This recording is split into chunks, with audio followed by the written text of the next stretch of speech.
We got a fun sponsorship today. We played it earlier this week. We've got an interactive bit today. So Ludio lets you sample some games in your browser, and you can do a challenge in your browser with this one. And we're going to be giving away a gift card at the end of the stream to someone on the leaderboard. Why is YouTube telling me my video's unavailable? There's no... That's the one doubt. This game's been weird with the YouTube streams. I thought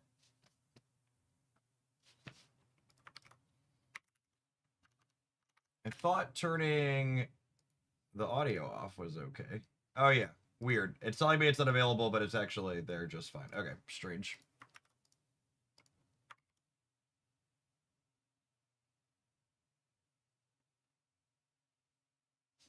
YouTube is a platform for sure.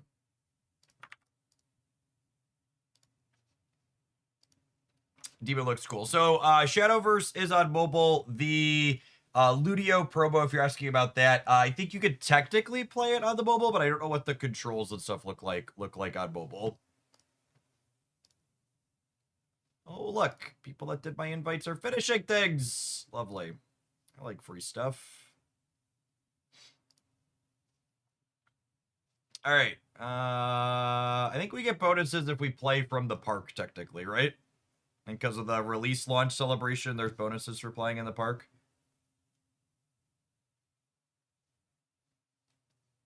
Oh, you guys don't have the Shadowverse audio right now, do you? Let's fix that.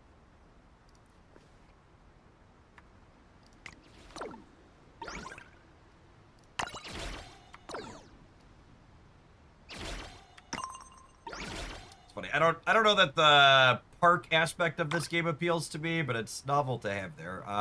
Let's start with some dragons this morning. I put together some non-portal craft decks, and we'll see how they go and feel.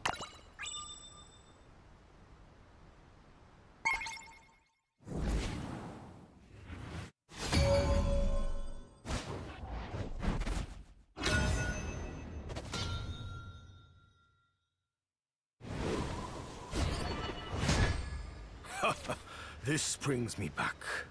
Medium rare or well done. I think this type of deck wants to mulligan aggressively for its accelerants. You've got 6 cards in 40 that give you extra energy, and I think having them ASAP is really important, so I full mulligan looking for them. We didn't find any of them here, but we have a better curve this time at least. I've got a 2, 3, 4.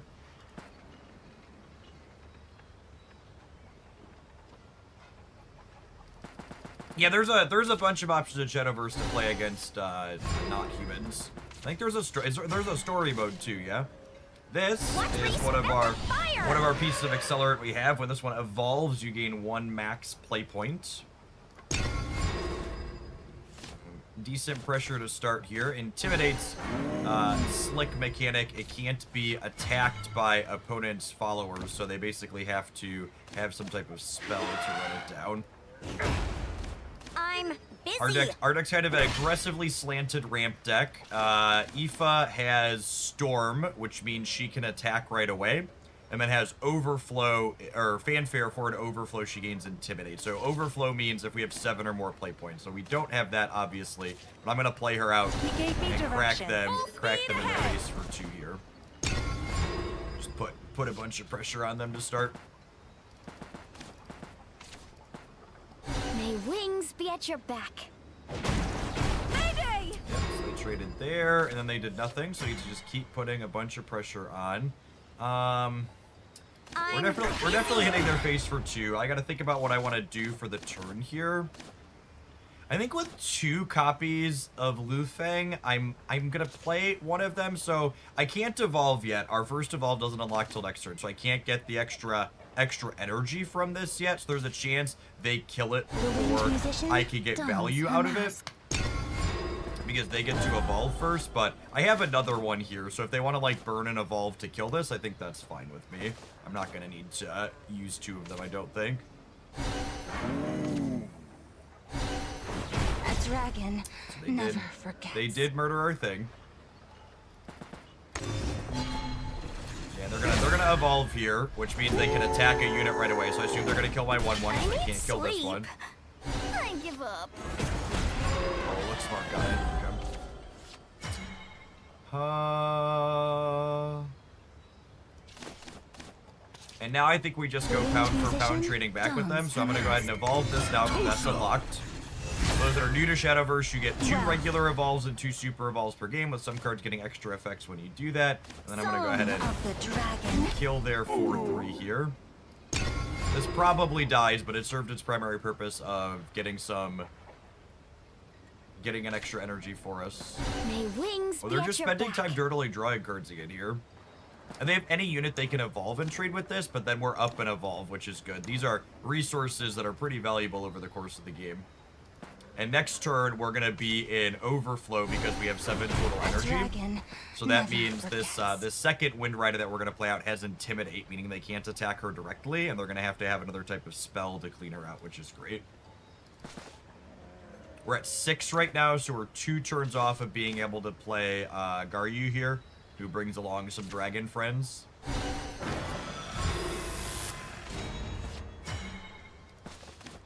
That is actually a fantastic draw. So Spell Strike of the Dragon Dude deals 4 because we're in overflow now with 7 energy. So I can play her out with Storm. Full speed I ahead. can crack their face. I can Dragon Sign, which is going to give us an extra energy. And then I can strike this to clean it out. Nice and clean.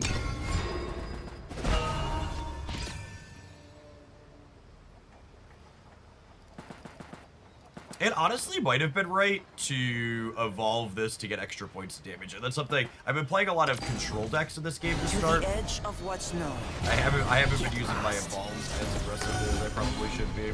You're done for. Crawl like the vermin you are.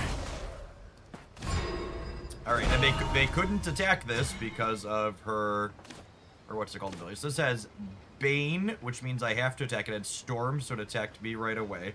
Let's go ahead and play my Fabled Dragon Kid out. Unmatched across sky and sea. So he makes some dragon friends. Without equal. And then Beyond compare. when we super evolve him, Witness my kung fu. he gives my dragons We are the barriers. dragons of dragons. So Observe. this can go ahead and clean this out. And then this can clear him. And then this has Storm, so it can crack their dome, and then this can crack them again. And this is why I talked about I missed that evolve last turn. If I would have evolved this last turn, they didn't kill it, so they'd be at 1 right now if I had evolved this, which would mean a single super evolution would clean them out. So pretty big mistake on my part that I didn't use that evolve the previous turn. We'll see if they're able to wriggle out of it here or not.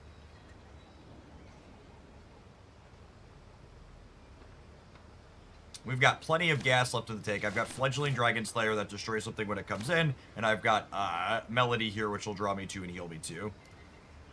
So they need to clean the board, but even cleaning the board doesn't necessarily get them out of this. They're definitely on the back foot.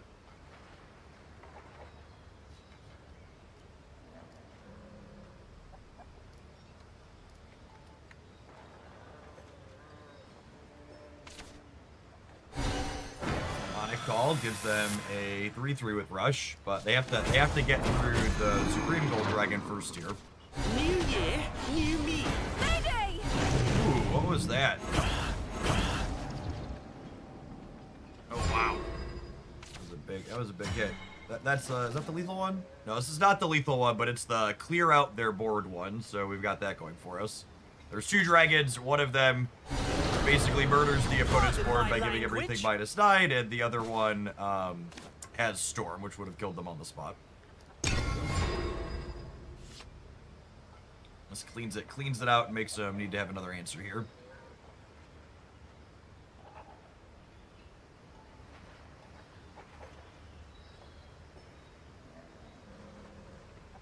And again, if I would have played slightly better and used this evolve more aggressively, I would have had lethal last turn with the super evolve dealing a point. We would have gotten in 4 more shots of damage. The evolve mechanic is so interesting, especially how the dynamic of it is different between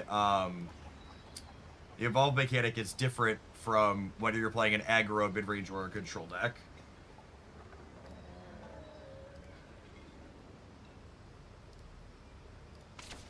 To the edge of what's known. Get lost. None shall escape the lash of my flame! Crawl like the vermin you are. So they can kill my dragon now. Man, are we gonna lose this game? I'm gonna need a top deck here to be able to win this. We've got a few top decks. Do we? Because they have this actually. Maybe I don't.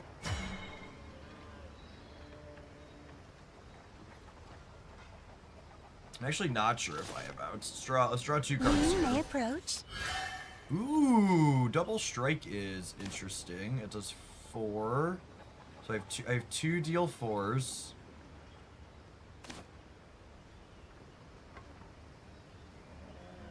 Huh.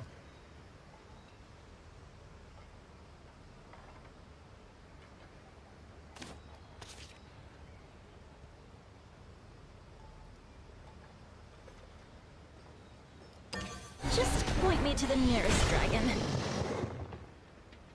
Oh, I'm gonna be... No, I can kill their stuff. Okay. One So strike fatality. this super evolves. Too late to turn back now. Don't know what And I'm then doing. this clears this.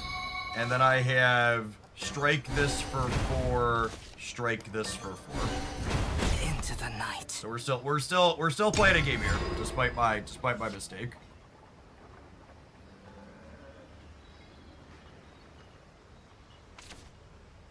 The spark of knowledge. New year, new me. Nope, nope, nope, nope, nope, nope. How's the monetization of this game? I have not seen a single person lay out an objective measure of how the monetization in this game works. All of the folks complaining about the monetization in this game are running on pure vibes and are basically just complaining that the numbers are different than what the numbers were in the previous Shadowverse. I don't have actual numbers myself because the economy's convoluted like it's always convoluted in these games, but it seems relatively standard with some pluses and some minuses. I haven't sat down to actually crunch all the numbers yet though. Man, I'm gonna have to burn my evolve and trade this here, but hopefully this being intimidate means we win the game next turn. Too slow. So I need to evolve this so I can kill this so it doesn't kill me. Pardon And my then I language. think I'm just dragon siding to draw a card here. So that way hopefully we can find one of our storm cards for lethal next turn.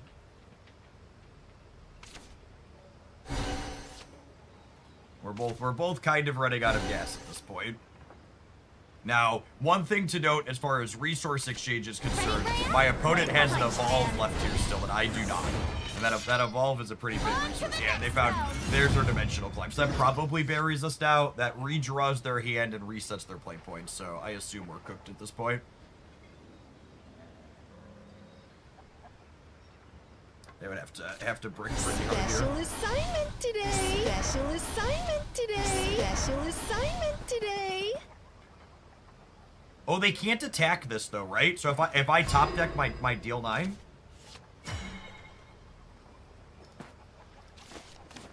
Oh, I had to use my evolve last turn, so I can't do anything with this. Man. I can't, this is gonna disappear at the end of turns. There's no point in attacking it. I guess I do this. You may approach.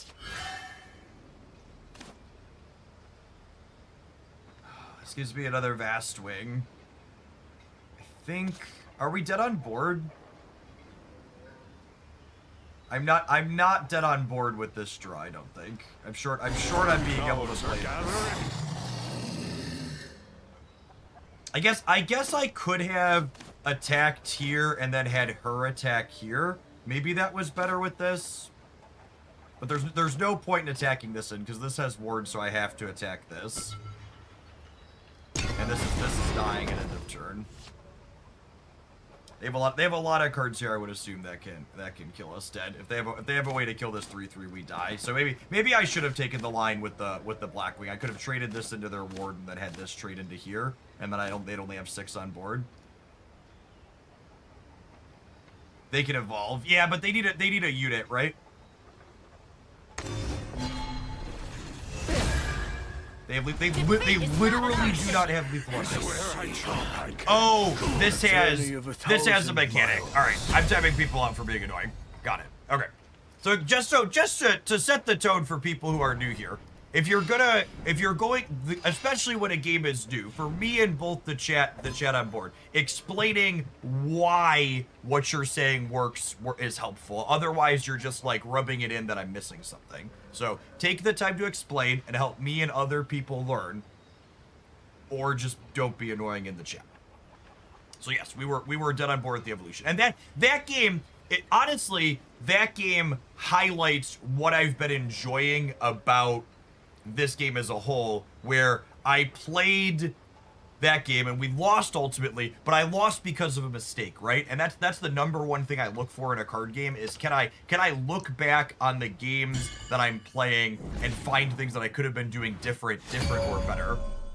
And this game does such a good job of having so many different sequencing decisions and choices game to game that I feel like there's almost always something I can look back and go, oh, I could do that better. Those ephemeral dreams. I'll bind them together. This hand is really good. We have two ramp pieces here, and actually going second is good when we're ramping, because it means we can Dragon Sign on 2. I think I'm keeping all the rest of these. The opponent's playing Portalcraft, which is usually, I think this is the Portalcraft avatar, right? I think it said. Yeah, this is Portalcraft. So, they're a little bit slower, so I mulliganed my card that blows the thing up, because usually we don't need that early. So when you're going second, there's 2 advantages in this game. The first is you can get an extra energy at 2 different points, which we're going to do right now. And the other is you get the chance to evolve first. So I'm going to tap this to have a 3rd energy on turn 2, and then we're going to Dragon Sign here to gain an extra maximum energy. My number, going back to the loss in that first one there, my number one sign of a game being good is I find the losses can be enjoyable. And then the inverse of that is the number one sign that a game's kind of mediocre is if I'm playing and games that I'm winning are kind of annoying, then that game's real bad.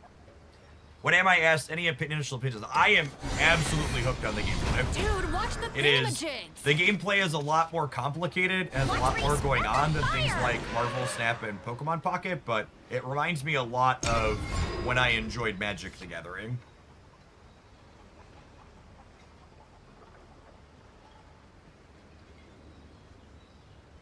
There's just so much to be able to look back on and things to think about. And I'm sure there'll be a little bit less of that as I learn my way through more, but I think one of the really interesting dynamics is how much of the game this game feels like it has the most back and forth gameplay of any card game I've ever played. When I first started playing the first few games, it felt a little bit weird how constantly someone was clearing the board every turn. But it's basically the way the gameplay works is removal feels less bad in this game than any game I've ever played because so much of the game is trading resources back and forth. It's not like Shang-Chi, where Shang-Chi's the exception. It's lots of cards and effects are built around playing to the board and interacting with the board. Like even the evolve mechanic. So normally when you play a card, if it doesn't have rush, it can't attack right away. But the evolve mechanic here lets it attack a unit on the board right away. So your evolves not only make your things bigger and sometimes trigger effects like getting an extra max play point here, they also are a form of interaction because they let me use my unit with rush right away.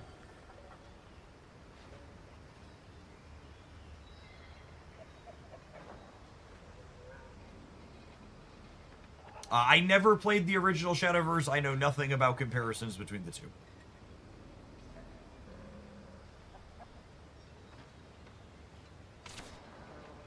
Don't move. A dragon never forgets. Yes, and everyone has the same number of evolves, so their strategy and depth and when and how to use them is exactly correct. Change doesn't scare me anymore. All right, so we got him on the back foot here. I'll always look forward. We're gonna. Oh, I guess I get to hit my Just 1/1 here. loving Though hitting the someone 1/1 won't doesn't keep them matter, though, safe. yeah. I need sleep. So our deck is kind of like an aggro ramp deck. We've got things with Storm and Intimidate. Storm means my unit can come in and attack their face right away, and Intimidate means they need a spell to clear through it.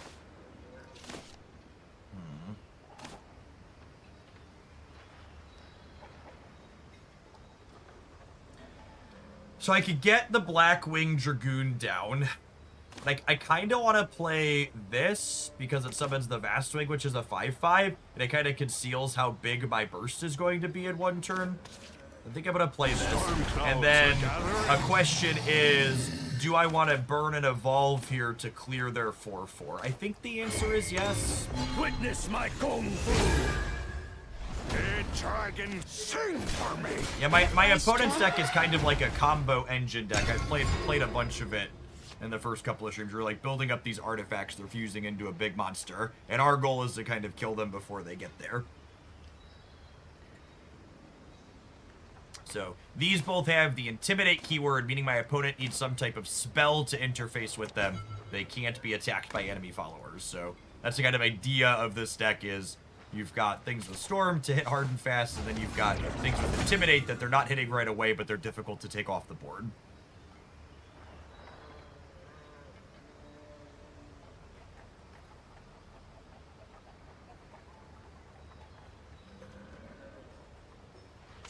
This land is both cradle and grave.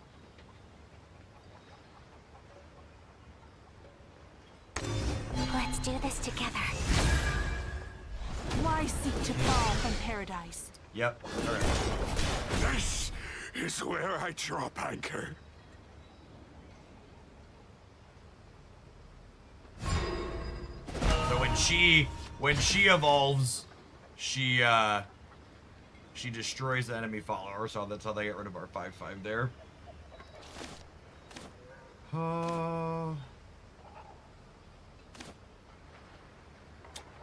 I think I want to use my evolves aggressively here. I've been talking about how I don't do that enough. So let's get Eva down, who also has Intimidate because I'm in Overflow. She has 7+ energy, and then let's get the Dragon Newt, who gives +3/+3 to something. And then I'm gonna super evolve this, meaning it can attack right away and it gets 3/3.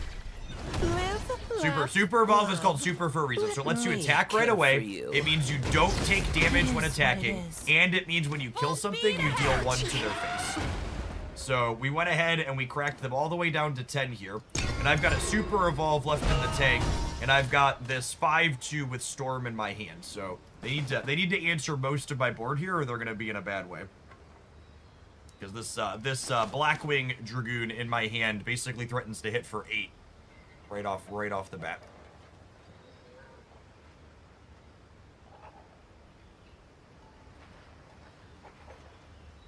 And you can see here, right, like, even just in this one single turn, the number of decision permutations I have, and that's what something the evolve mechanic does too, is just number of decisions and decision trees that sprawl per turn. It's like, well, I have evolves and I have super evolves, and I can target any of my Furious things. Artificer dons their mask. So they're gonna get to put one of their fused things into play with this, but none of those answer my 6/6. They're kind of dead on board. It's okay to feel sad. You cannot stop me. Okay, so they super evolved, and then they hit this, and then this one does 3 to all of my things, but that means this lives, and then they're dead. They're dead to the black hole, dude. Could you? They're not dead on board, but they are now. Ooh, no, that's not the Russians. All right, so All will pay tribute to my black We're wings. just... It let's hurts. play this. Then we get to run them down. I suppose that was a good warm-up.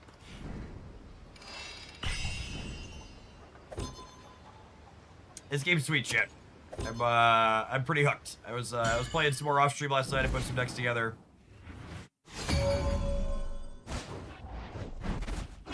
I like the old man Dragler. They definitely have the full range of anime characters. This brings me back. Those ephemeral dreams. I'll bind them And again, together. I think this ramp deck wants to full mulligan looking for ramp pieces most of the time. So I'm gonna do that when I don't have any. I'm gonna throw all these back. We bricked out finding any of our ramp pieces on the open here, but we found some twos to at least take an aggressive stance to start. You point me to any good new player resources. The game just came out on Monday night, so they kind of don't exist. Everybody is just fumbling around and figuring out how the game works. So, Shadowverse has existed for a long time, but they re-released an effectively new version of the game Monday night, which is why I dipped into it. Don't move. Another Portal Craft opponent here.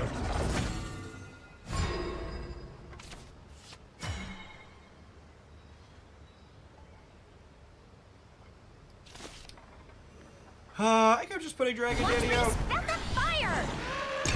Get some points going. Change doesn't scare me anymore.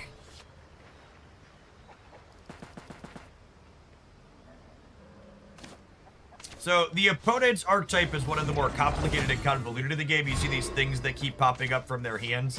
They, every time they create these artifacts and they fuse them into combinations of things to make a big giant monster. All right, I think I'm just gonna play the Dragon Newt out here to make this a 3/3 to clear their board. Kindness goes a Well, I guess I long could hit way. their face too.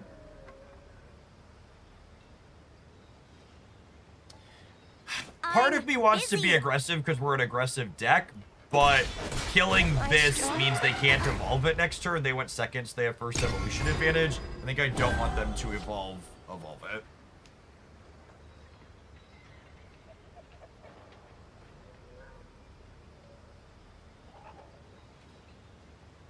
So they have at least one of their 5-cost artifacts in their hand, but usually they don't want to play them out.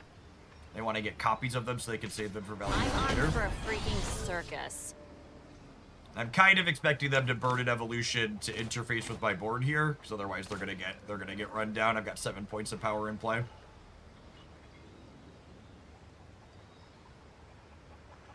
This game's gonna be a little bit tough for us because we don't have Are you like stupid or something? we don't have any we don't have any of our ramp cards this game.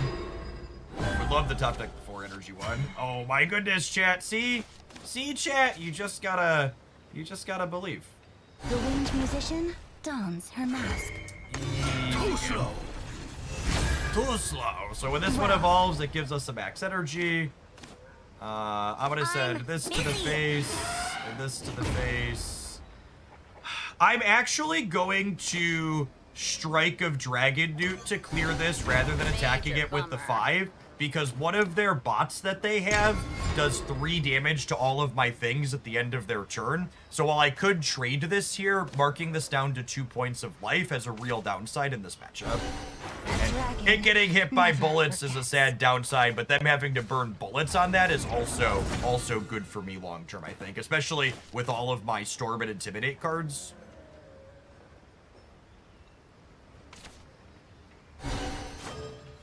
So they have nothing on the board here, and we are just going to absolutely run them into the ground next turn. So I'm gonna go ahead and play this out. All will pay tribute to my And I'm gonna choose to not make the mistake I've been making, and I'm gonna use my evolves aggressively here. So this one has Storm. Any last words? I'm busy. So they are down to 4 here. I am mostly out of gas at this point, but she has Intimidate, meaning they need another. They burned that bullet to kill my 5/5, so they need another bullet to interact with us. They can't attack her.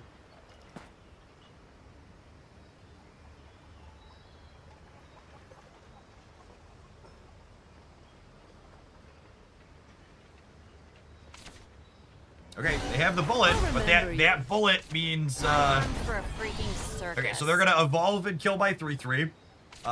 They're dead on board even if they kill the 3/3, right? Because super evolve makes us a 4. Let's do this together. Are you like stupid or something? I need sleep. Yeah, they're actually just dead on board.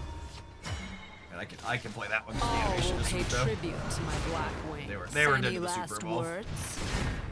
I'm still incomplete. All right. Well, we're definitely gonna do some more of this.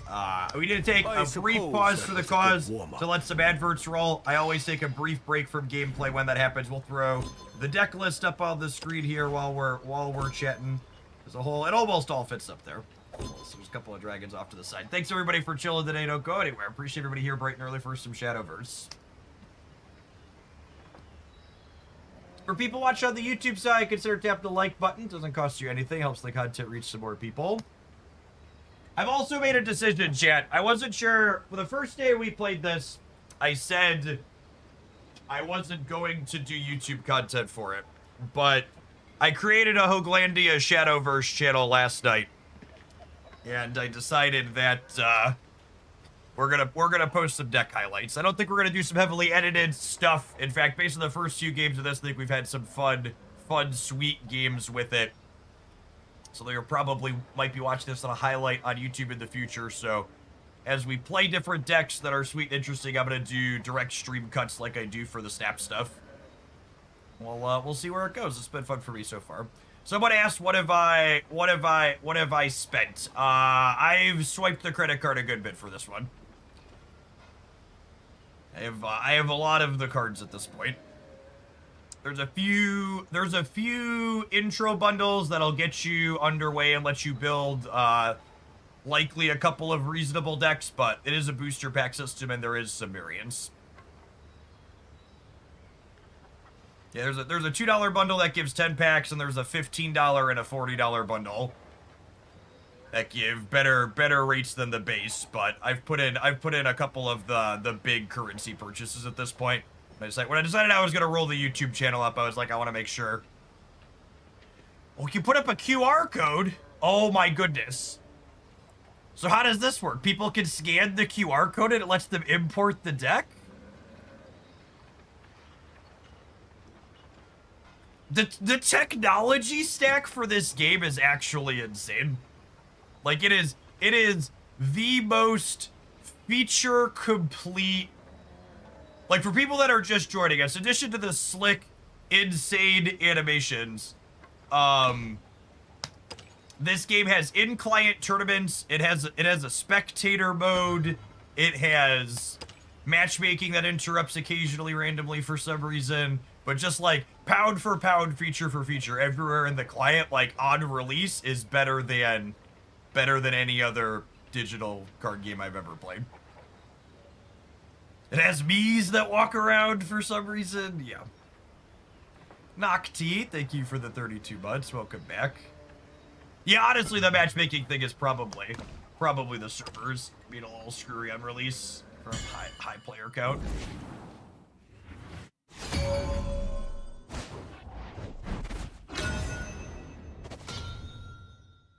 Alright, we're both dragon crafting, which I assume typically in ramp mirror matches it favors the person who has their ramp cards. And we're going second, meaning we have the extra coin, and I have the dragon side.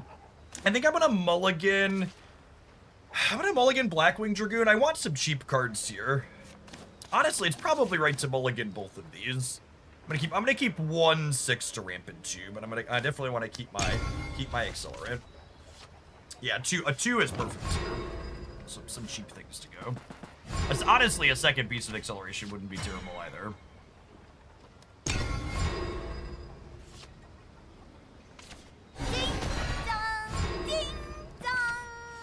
Okay, so I'm gonna grab my extra energy here for going second, and we'll play the dragon side, which gives us a permanent extra energy, basically stealing going first while still having first evolution advantage. They didn't have a 3 cost? That's so good for us. Holy.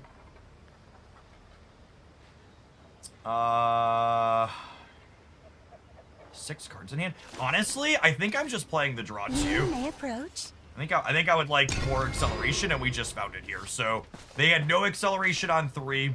Their acceleration on 4 is a turn behind now. And now I get to go the Golden Ward, and because I was second, I get to evolve first, so now I'm up 2 energy. Well, I guess they're up one The though. dragon. Always watch over But I have points on the board now. The winged musician dons her mask. Well, a dragon never forgets. Ding dong. Okay, so we're pound for pound on having ramped now. I have a lot of my big booms in my hand. I assume super evolving this to draw 3 cards is going to be important in this mirror. Having more resources to make sure we don't run out. Storm clouds are Play gathering. this Dragoon out here.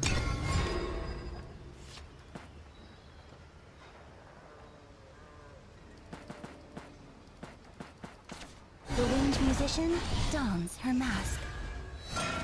Ding dong. Ding dong. Yes! Witness my kung fu!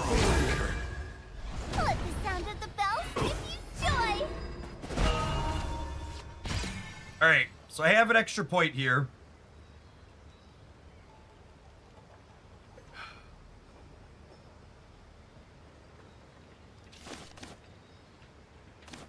Gosh, I'm torn.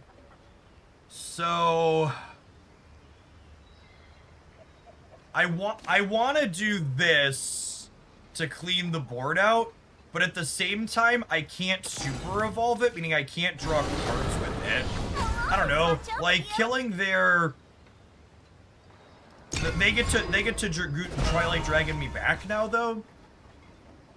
And I can't, the fact that I can't draw cards from Just this point me to the turn nearest dragon. feels bad. He gave me direction. One strike fatality. Eat my vapor trail! Very aggressive here from the opponent, which is probably smart. So I'm gonna Dragon Slayer them back. Just point me to the nearest dragon. I think I want to kill this.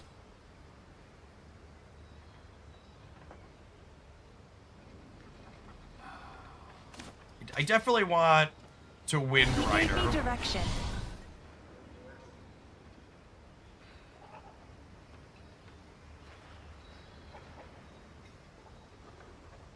Part of me wants to Super Evo and hit them. The problem is if I Super Evo and hit them, I die to a Genesis Dragon Reborn because of their Super Evolve. I think I need to kill their 2/2. Time to face. Don't know what I'm doing. Speed ahead! See. I think I need to kill Watch Reese at the fire.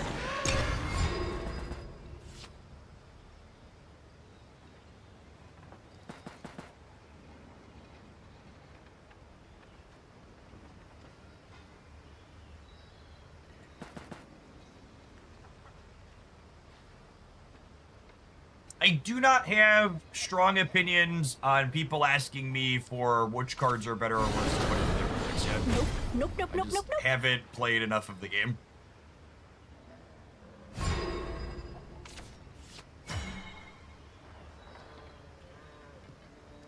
Oh. Accept the ineluctable way. Do I want to super evolve this so that way it doesn't take damage? I think so. One strike fatality. None shall the sea. So, super evolve in addition to making it bigger and then taking a damage when it kills something, it means you don't take damage while attacking. The downside here is if they have, it probably dies anyways, yeah, is the thing. Fly forth into an endless sky! Ooh, that starts real good for us. That's not a way to kill it. Just There's point no me way to to the kill it. nearest dragon. Waters call to me. Rip. Alright, so...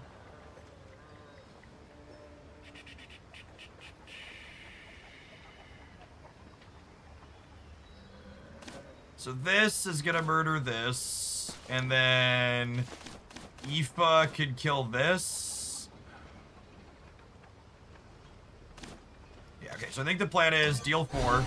This is not And then the I'm gonna end. go He gave me Aoife, direction. Full kill. speed ahead. I'm gonna go Aoife, kill this. Nope, nope, nope, nope, nope. I'm gonna go. Let's draw 2 cards and see what I My get first. approach. That's a pretty good one. I think with this draw, I was debating burning a super evolve on He this gave me direction. to just get extra damage in, but I think with Garyu in hand, I wanna set up my super evolve.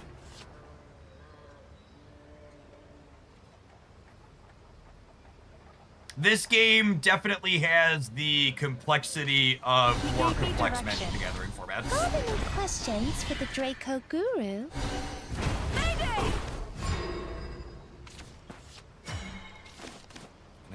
Has a lot going on. All right, and this is perfect. So, Searing Fire Newt here clears this, Mayday! and then Fabled Dragon. Unmatched across sky and sea. Without equal. So this beyond one compare. has. If I super evolve him, this gains Storm. We are the dragons of dragon together. So that'll clear that. And then this will hit their face. And then this one has Rush, not Storm, so it can't hit their face. If they have a Twilight Dragon, we're in Unmatched trouble. across sky and sea. Without I assume they're gonna super beyond evolve back. compare. Yep. We are the dragons of dragons. How praiseworthy. What say we retreat? Oh, are we dead?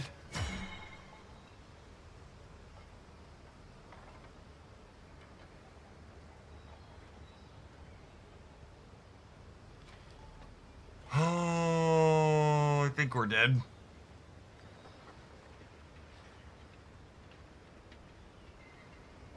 So this could kill this, and then this could kill this.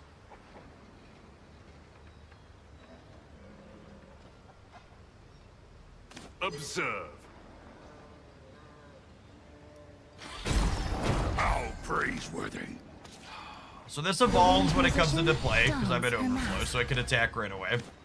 And then this makes this an 8 at least. Kindness goes a long. And then I can trade here. What say we And retreat? then I'm technically not dead on board, but we're not in a good spot. Dead do a lot of things they could have. Accept You put the it- ineluctable wave. A journey of 1,000 miles.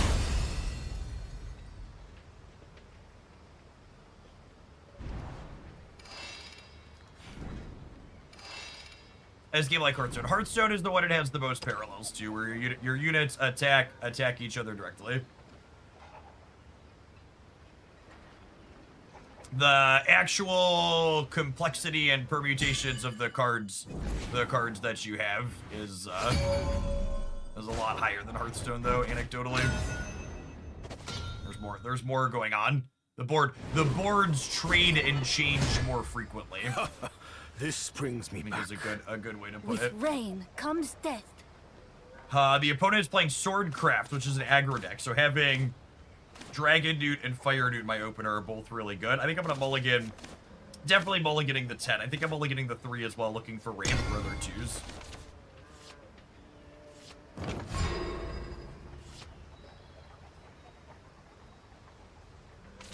Forward and fear no darkness. And then we have 2 2s in hand here. And when I have 2 2s, especially against an aggressive deck, I like to play a 2-on-1 and then a 2-on-2. Fire Newt cleans this out and leaves a 2-2 behind. This is Can't definitely be. one of definitely our ideal card to have here on 1 against the aggressive deck.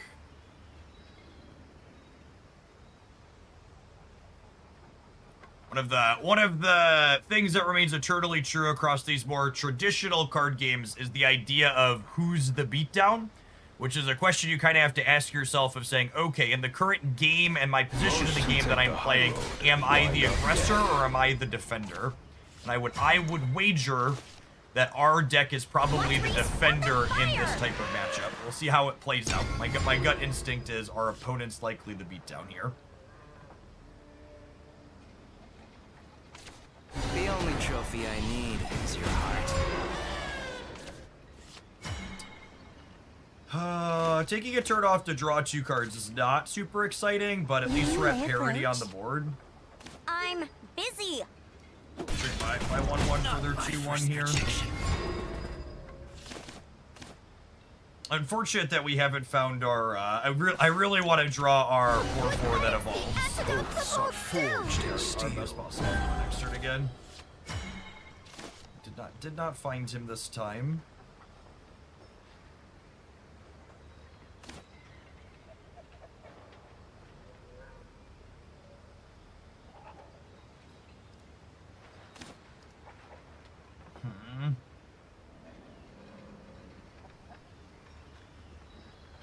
Choices to make here. So the most resource efficient play is play the Fledgling Dragon Slayer and clear this, and then evolve it and clear this.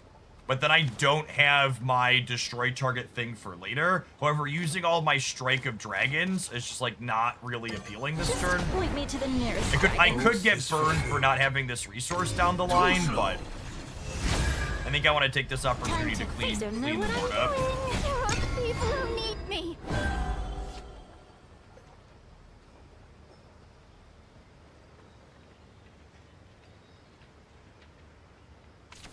We fear the dark because it Oaths are let me aid forged you. in steel.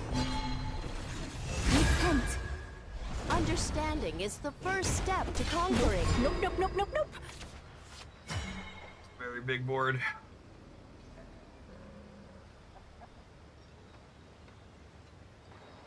So I can clean out some of this. So Searing Dragon Newt kills this. I lacked foresight.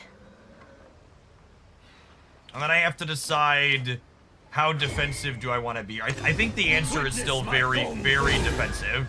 And again, like this goes back to what I was talking about. You know, my opponent built a big board, Oath is fulfilled. and now I'm Oath is cleaning it out fulfilled. here. And that's what the back and forth in this game looks like a lot of the time. There's boards being built and then unbuilt every single turn.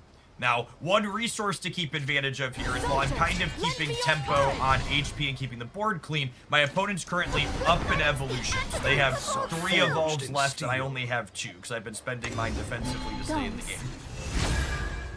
Rhino, thank you for the Give me gifted sub. strength. Really appreciate the support.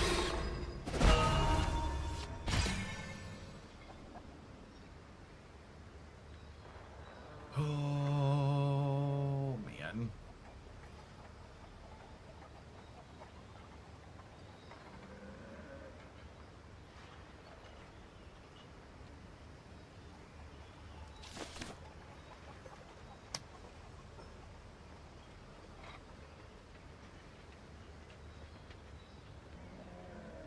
I need to kill their six power thing here.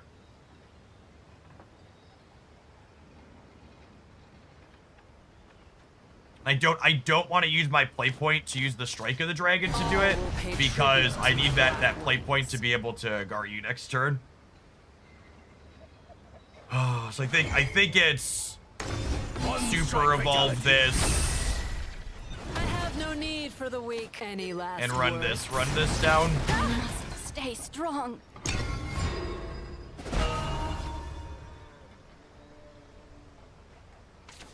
Good little dove should be in bed by now. Oh, it's such a remember good you. top deck.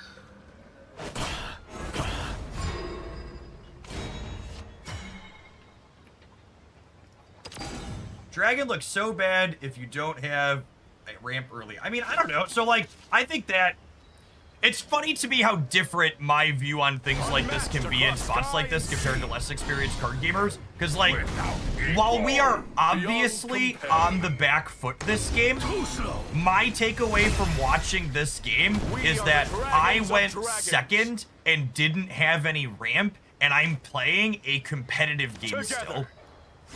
Is my takeaway here. Oath is fulfilled. Like, we're not, it doesn't feel like we were just dead against the aggro deck when I went second and didn't have any ramp. Like, are we favored? No, we're definitely behind. I just burned my last evolution. It's gonna be a little bit of an uphill fight.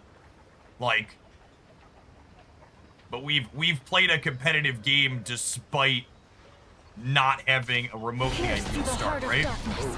Find my flame. Forged in steel. My oath is How fulfilled. praiseworthy.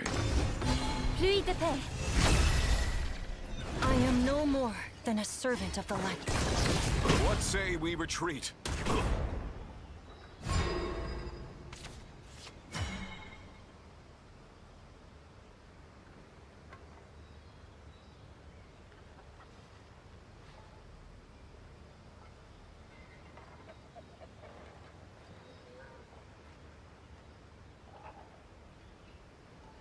Do we have a line to recover from here?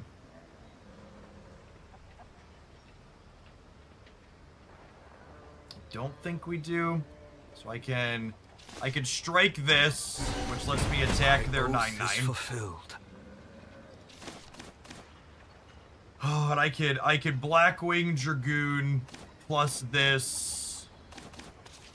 All will pay tribute. And, you know, to it's my it's black funny wings. coming back to, and this is Any one of the last things that words? makes card games like this complicated. I'll remember you. Is I talked about how it was on turn 4, I burned my card that lets me kill target thing, right? And I mentioned how that was gonna potentially punish it later. Repent. And then we got into this game where I really needed that to be able to clean out. Journey of a And we didn't thousand have it, right? miles. With the what's it called here at the top end on curve, we're probably dead anyways. Not sure it mattered. Hard fought game without accelerant on time.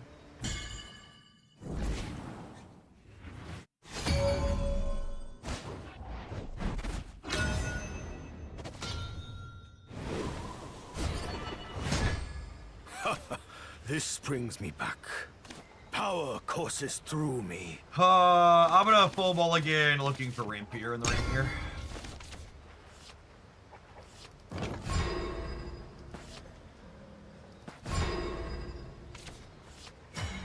None of those are acceleration. Ding dong, ding dong.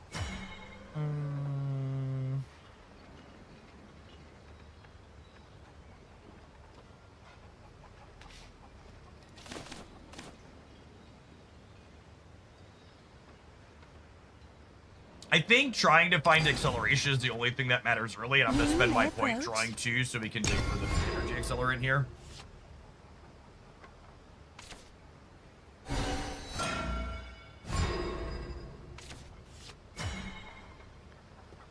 Might just be cooked here.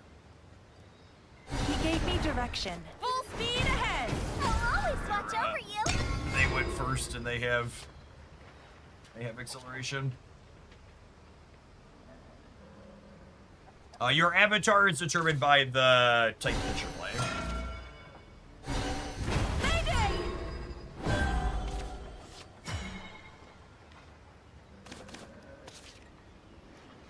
He gave me direction. All right. Well, the game plan here is the face is the Nothing can place. bring us full speed ahead. See. Yeah, they are in overflow though, while we only have 4 Musician energies, so dons her mask. not bode well for a hero. You may approach. All right, there's the dragon side finally.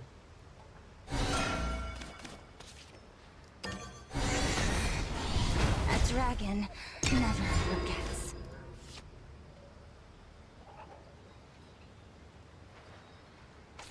The winged musician. All right, and then the hope dons here her is going to mask. be them only having an accelerant this You turn and may just approach. spinning their tires some more is good for us.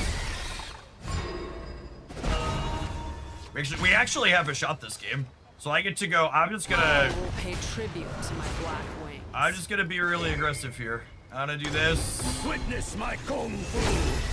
Just using our super need for evolve the- to Any deal last 3 word? extra, and then I'm gonna go ahead and strike to finish this because we hit A overflow. dragon never forgets. And then I've got another dragoon and a Genesis Dragon Reborn here, and I've got extra point me point to here the as well. nearest I'll dragon. remember you. What honor is there in solitude? Ooh, that's very large.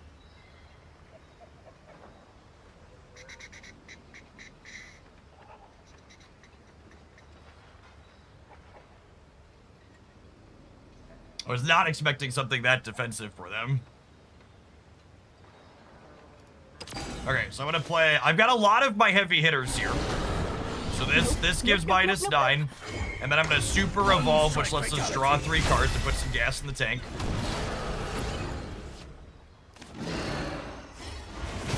I always knew. They're down to 11. My opponent has all of their evolves here, which is a huge resource.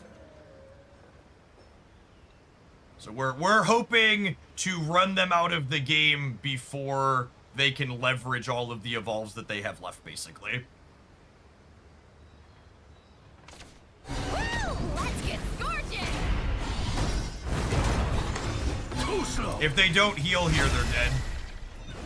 They need a heal, or they need something that gives them sustain. Otherwise, our last evolve plus this Genesis Dragon finishes it. They're actually. Oh no! I need 1 more energy. Fuck! I forgot I didn't have the energy.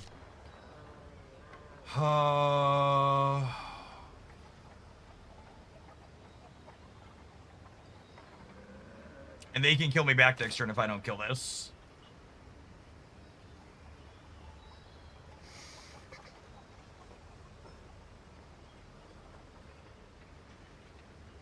What's my line?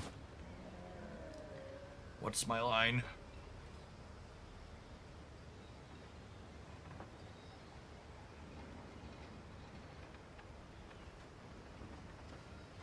I'm trying to figure out if I can get through this without burning an evolve.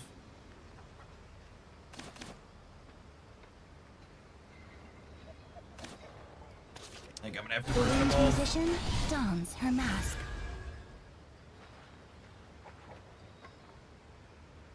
Is that a jingling purse I hear? Too slow. Profit over prudence.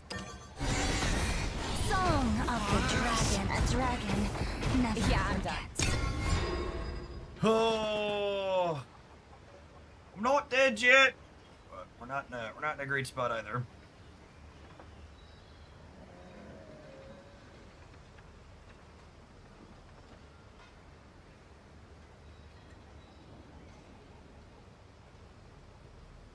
Yeah, they have 3 evolves left here. Unmatched across sky and sea. Without equal. Beyond I didn't need to compare. evolve with the newt draw. Witness my kung fu. Oh, you're right. I didn't. I could have We saved. are I could the have saved it. dragons of dragons. Yeah, you're right.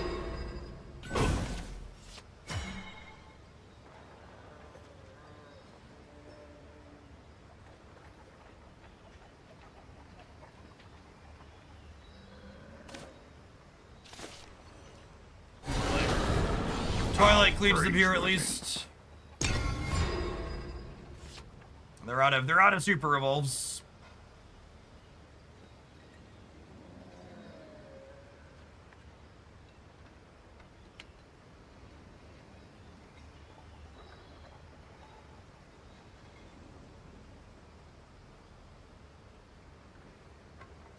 Open thine eyes, traitor. One strike fatality. All possess the original sin.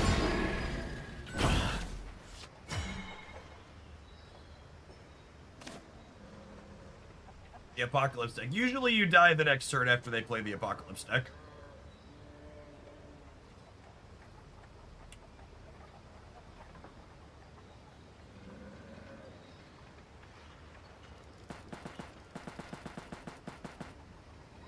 God, I just need to get 1 hidden somewhere.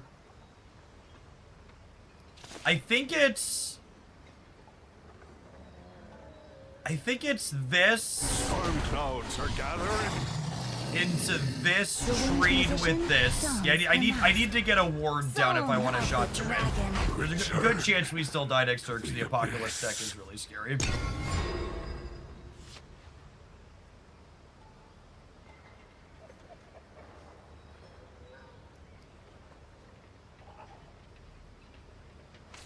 Gardening questions for the Draco Guru. This is where I drop anchor. Yeah, I think that's gonna be all she wrote.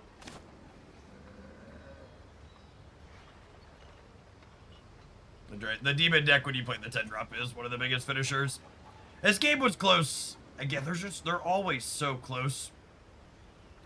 I don't think I have any lines from here though.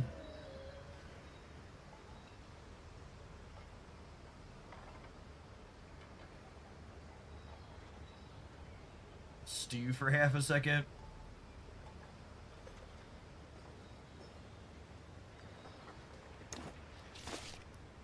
All will pay tribute to my black wings. Stand proud. You earned this. It really looked like we were going to be able to come out from under there, having 2 ramp spells to start, and us not having any. Just needed them to miss a beat in there. And a window where I could have gotten them to 2. I was pretty happy with how I used my evolves that game, though.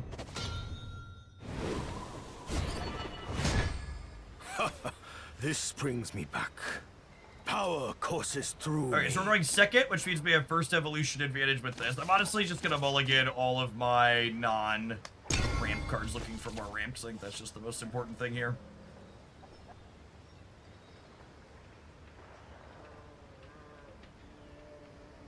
We have the dragon side while going second, so this game will be a little bit easier for us, hopefully.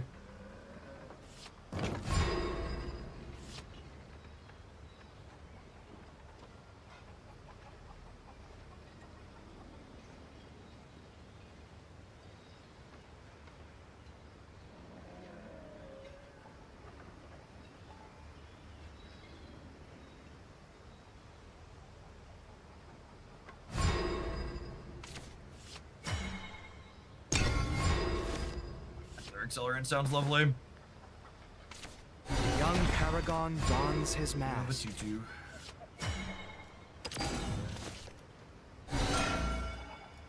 We're gonna take some hits early here.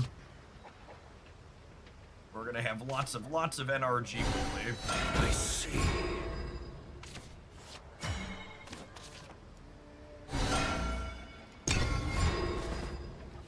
And then next turn we'll be able to golden note ward and evolve it and crack something.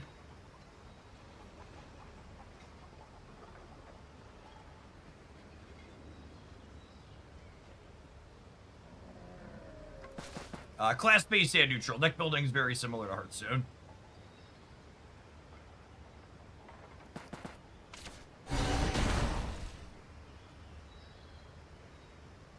So this lets them discard a card to summon a 2/2 with Storm and Ward. So that card I went back and forth on if I wanted to include it here.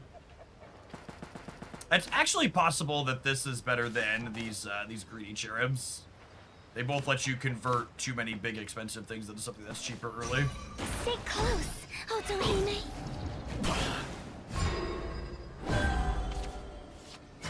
So I get first evolution advantage. Where's my tribute, child? With second, let's evolve this, which gives us another extra energy. Well, 2 turns off of super evolving. Song of the Dragon. Crack this. The currents! Do I want to throw back with the greedy cherub? I think I want to play this out. I think it's the 4-drop. I think it's the 4-drop. He could be a good extra aggressive card. He makes something bigger, but I want to keep my 8s and my 10, I think, with the position I'm in. Folks asked me why I'm not playing the Apocalypse deck card. I've got 2 Genesis Dragons and 2 or 3 of the 9-drop that clears their board. There's just only so many rooms for big expensive things to deck. Does dead A dragon never forgets. Thanks for the business. I see.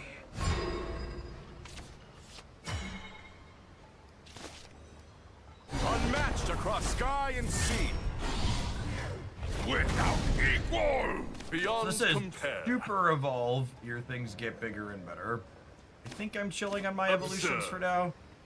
And I go ahead and have this clear this. I guess I could evolve and have this clear this. Maybe that's worthwhile. Because if this evolves, it can destroy one of my things, which I'm not into. Witness my kung fu. We are on together. I leave the rest to you.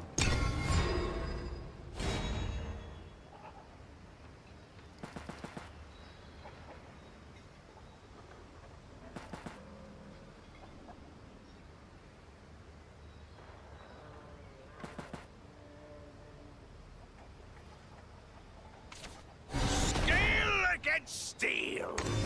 Witness my kung fu. Does death beckon? 4 damage to something. What say we retreat? How That. praiseworthy.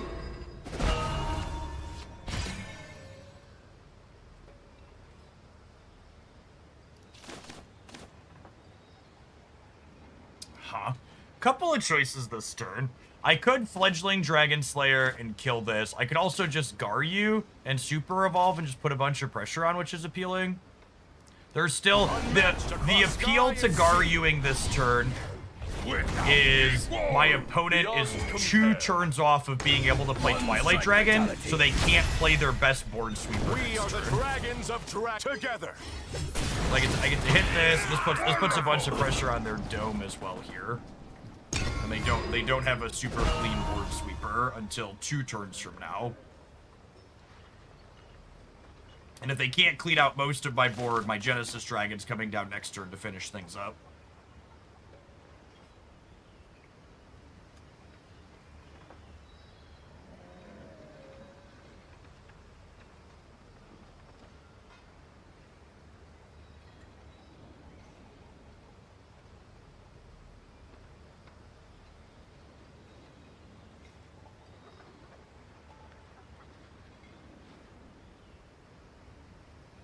Burnite can get you. Just for the sake of being helpful, if you could explain what cards do when you're saying they could get me. I'm starting to become familiar with like output ranges people could have, but I don't know a lot of the cards by name yet. I'm here to spread the love. All right, so they're gonna super evolve, right? One strike. And she's the one that super evolves something else too, right? When you do it. Shall fall to this blade. Yeah, so this hits this, and then this hits this. How praiseworthy. What say we retreat? Okay, and now I'm gonna have a little bit of a breathing window. Brunite's a legend that gives opponents -X based on discard. Okay. We win though, do we? Oh, do I have lethal? This is 8. Oh my gosh, we have exactly 17. That's correct. Accept the ineluctable way. Too slow. I'd like to dedicate these 17 points to the person that asked why we weren't playing the make your deck the Apocalypse deck earlier. There's only so much room for top ends, and I wanted to build this to be aggressive. And again, I want to emphasize, I don't know if it's ideal to just build the deck to be aggressive, but that was the goal we set up for, right? Clearing them from 17 is it's pretty sweet. So yeah. And again, still just trying to get a feel for exactly what to do. I think in this deck list, one of the cards I'm probably least sure on the greedy cherub down here at the bottom. It can smooth your draw a little bit. Fine. But the idea behind playing the greedy cherub is I think having your ramp cards ASAP is important. So she's a card that can help us redraw towards those, which is nice.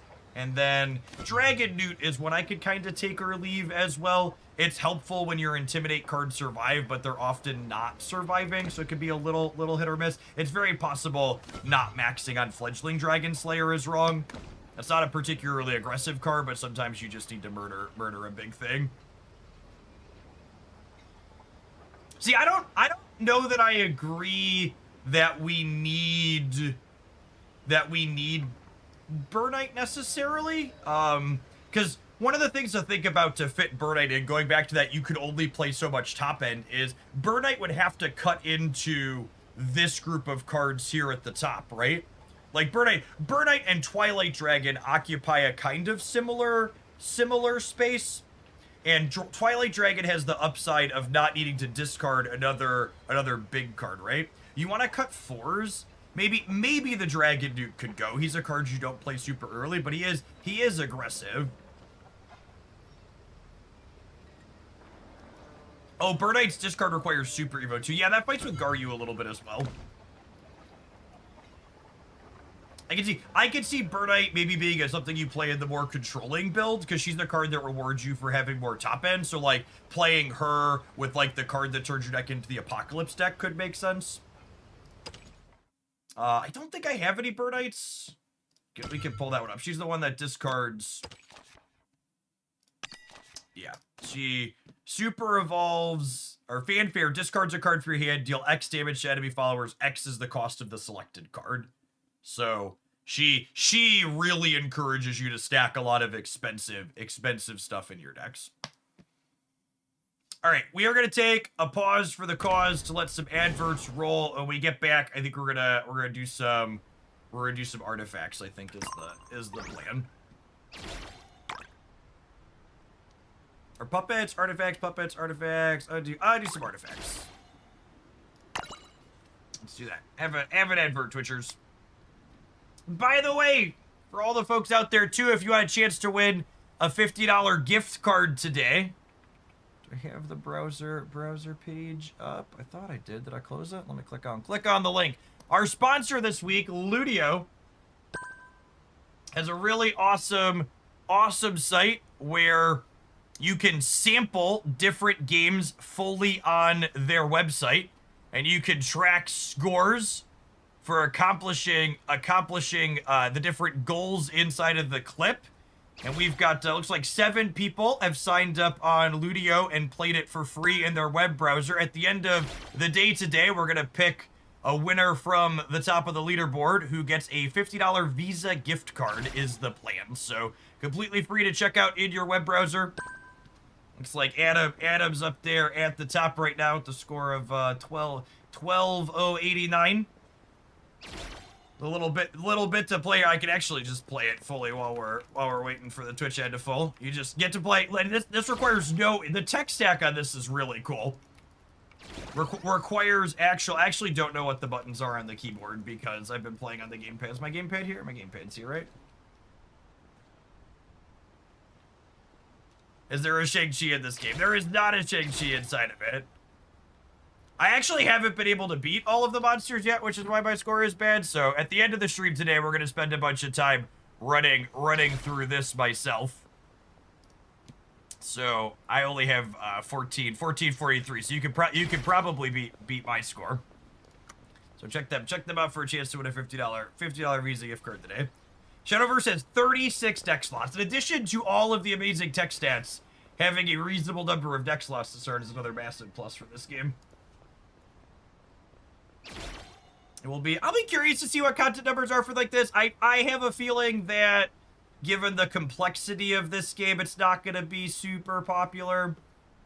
I think a lot of the appeal of like Snap and even Pocket are the simplicity of it, but I've been having a blast with it, so we're going to work it into the rotation a little bit here.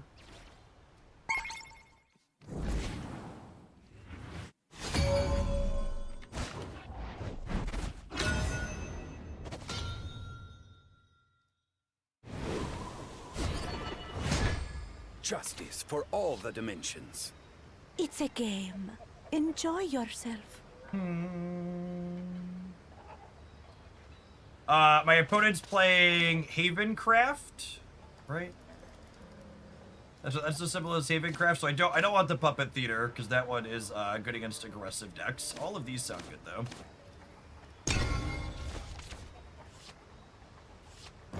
So this archetype that we're playing is Havencraft is one of the more complicated ones in this game.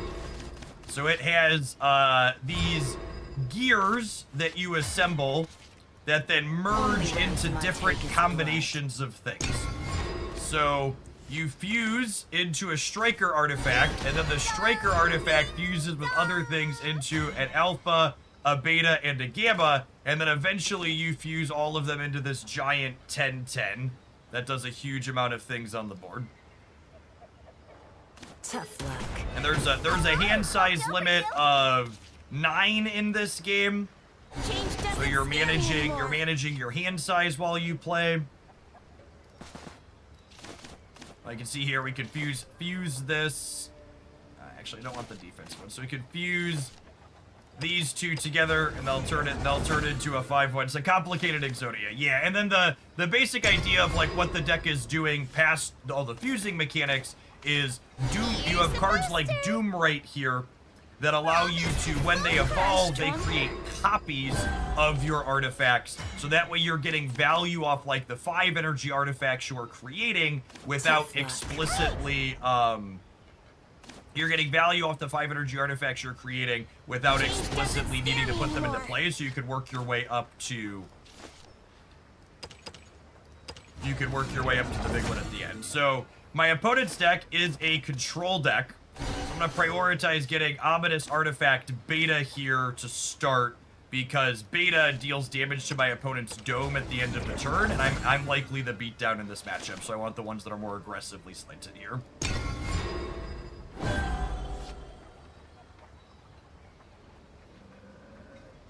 Norin, thank you for the over 2 years. I appreciate that. Welcome back. Repel. My star is the star of paradise. Never forgive. I didn't realize Jeff knows so much about Shadowverse. Well, Jeff plays card games for his job, and I've spent about 10 hours, 12 hours, 15 hours, a lot of hours playing this in the last week. I knew nothing before the week started. I never played the original. Don't move. I leave the rest to you.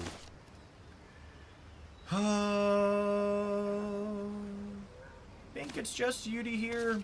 She draws a card. Your mentor.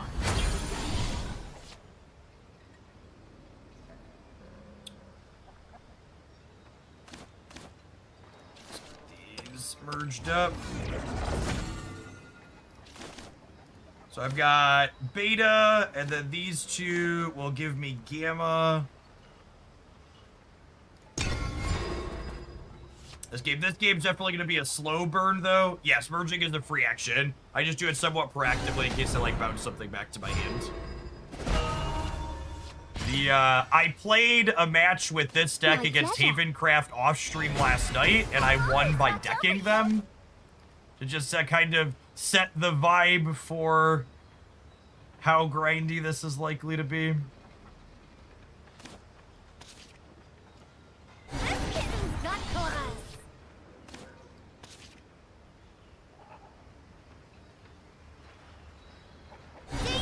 Yes, you can fuse the 2 3s into a Gamma. One of the things to keep track of or to be aware of when you're playing this deck is that assembling the Gamma artifact and assembling the Beta artifact cost the same amount of artifact resources, because 2 1s turn into a 3, and the Beta artifact is a 3 plus 2 1s, and the Gamma is 2 3s. The Hoaglandia guild is full. There's only 30 slots in the guilds. That's an FYI. Do I want to shoot that with a bullet? I don't think so. Medical grade assassin seems fine. We'll burn that up. Remain calm. It will be over soon. Does this game have coin flips? There's no literal coins in the game.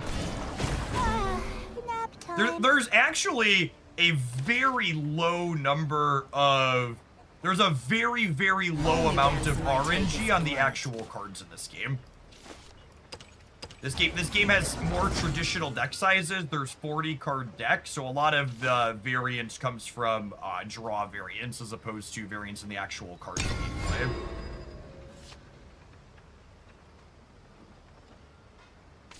Without suffering, there is no glory. So this one comes back every couple of turns, yeah? Is what this one does. So what's the plan here?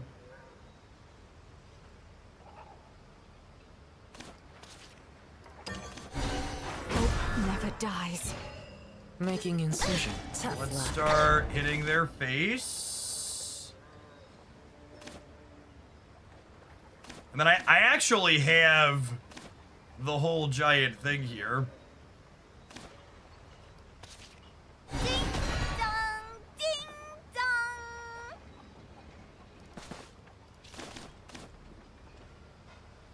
I think I'm just ending. Honestly, I probably should have used an evolve to get them for 2 extra points of damage Fear here. not the god's absence. Never forgive. Yeah, I probably should have used an evolve to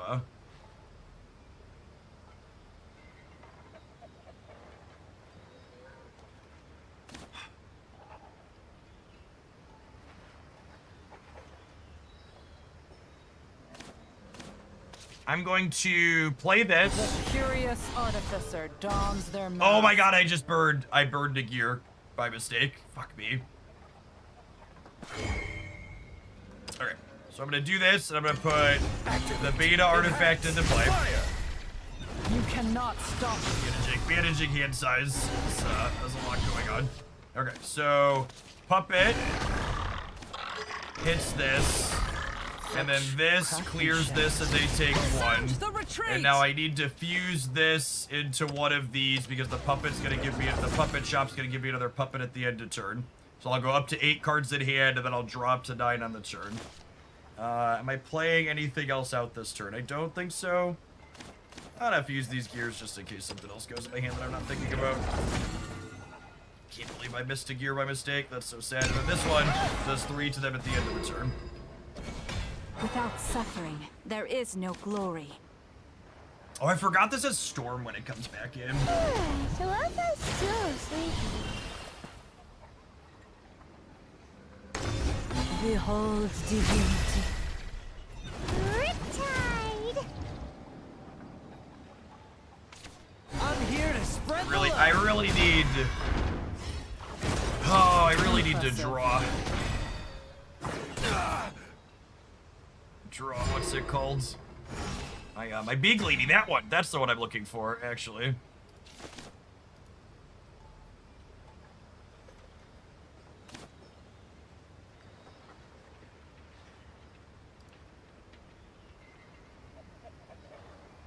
So I have 11 resources total here.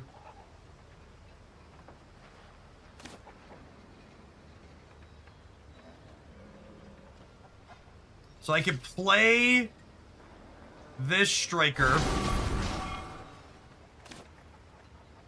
And this striker can hit this. And then I can hit this and put all 3 of these into play. Stardust. Oh, does this not work though?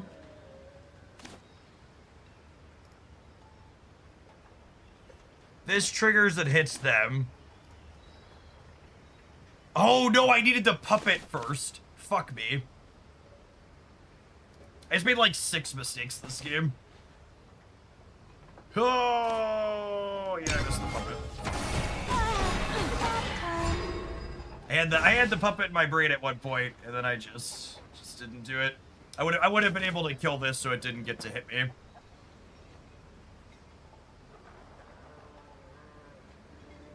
Now they're gonna get to hit me for 7 and then Unholy Vessel to clean it out.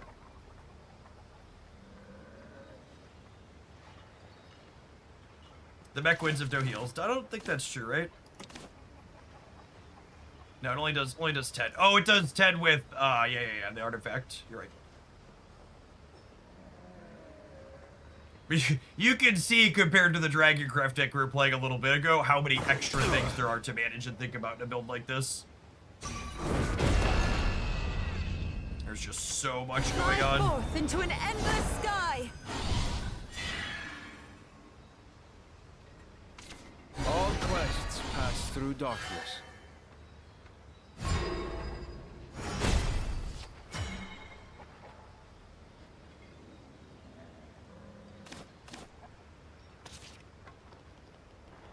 Is this lethal? It's pretty close. I lost my strengths and gained So the she power. gives Let my down puppets guard. Bane and Storm, meaning they deal lethal damage when they Let hit down your something. guard. And when I super evolve her, Not the end. she creates 2/3/3s. I want to be heard. Let down your So guard. she Come can back. clear this, and then I get to go hit you for 1, hit you for 3, hit you for 3, play a puppet, hit you for 1. Let down your guard.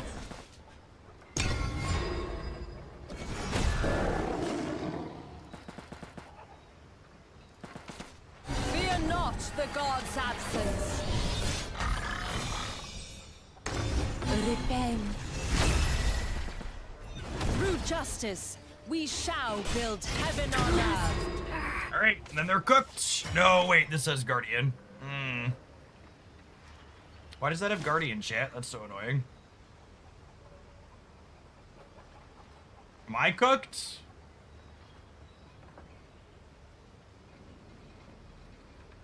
Opponent has a million sweepers. Chat, that's how this game works.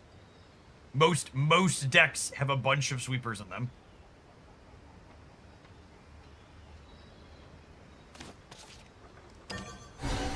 Sound the retreat. Again, I can't emphasize enough how different this is from a normal card game, where the back and forth each turn is figuring out how to constantly clean your opponent's board out. Pleased to make your acquaintance. My pleasure. See you tomorrow. Excuse me. The problem is they have this storm card coming back next turn. I heal up to 8 though, so I'm technically not dead on 4, Suffering, but it's close. there is no glory. Fear not Alright, the now that one god's killed us. absence. It wasn't my fault. This loss will Alright, fuel if we take like one of the 4 really big mistakes I made that game and get rid of them, we might come out on top. Real close. Alright, that was our artifacts warm-up game.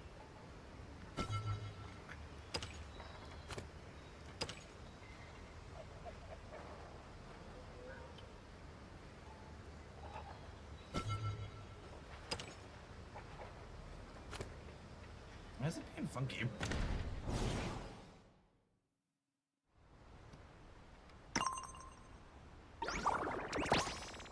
Oh, hey, look. We got the last of the rewards. Exciting.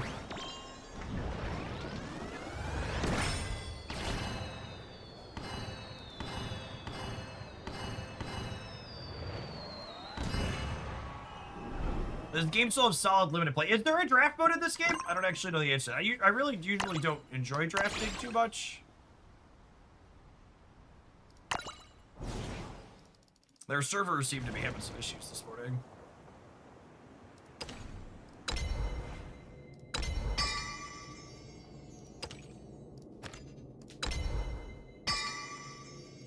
They said they won't be adding limited until set 3. Got it.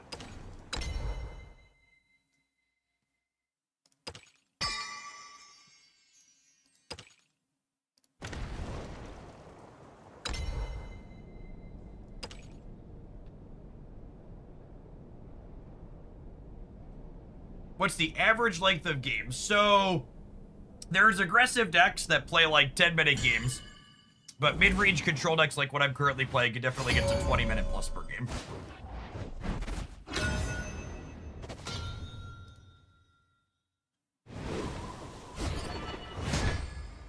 More traditional card game. This is not a Those ephemeral snap or dreams. pocket era. I'll We're bind them looking together. to play super quick games. My opponent is also playing Portal Craft, so I'm gonna mulligan these cards that are good against other aggressive decks and keep these ones that are good for setting up our artifacts.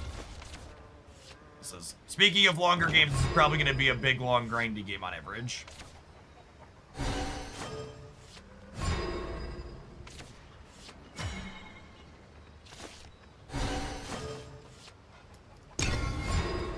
We're going second, which means we have first evolution Only advantage. those my take is blood.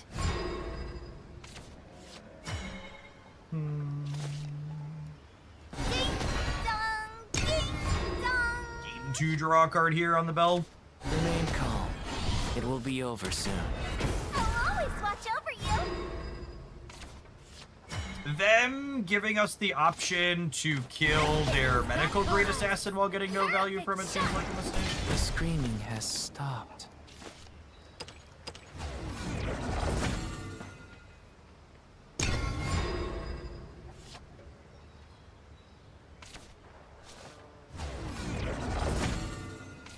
This burden is mine to bear.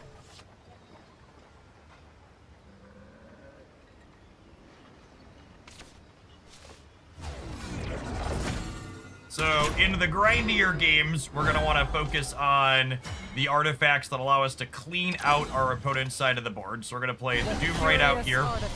And then 2 3s fuse into one that blasts my opponent's board every turn. So the artifact math is weird. So 3 plus 3 equals the gamma, but you have to remember that 1 plus 1 also equals 3. So gamma and beta technically take you the same number of fuses to get to. And so gamma here deals 3 damage to all enemy followers at the end of the turn, and then the Doomright Ward, when it evolves, it puts a copy of an artifact from my hand into play. So it allows me to basically get access to their effects without having to put them out, so that way I can still save them up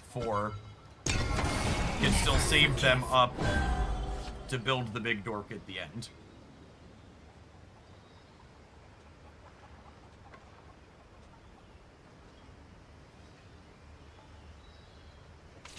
This burden is mine to bear. I assume they're gonna evolve this and eat my 5/3, but that leaves me my 4/6 on board and a chance to get some pressure going. Hope is the greatest weapon we can have. Oh, I forgot when this evolves, it makes the other thing. Oh, there we go. Impressive. Well played from the opponent. Do I want a Stream of Life here?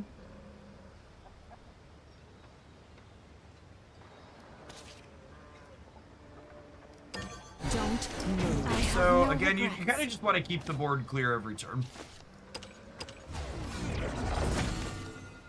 The way these play out, is kind of just grinding it down until you've got the last person standing. In terms of resources, there's going to be a lot of resources being exchanged. We're at parity in terms of evolutions right now. Change doesn't scare me anymore.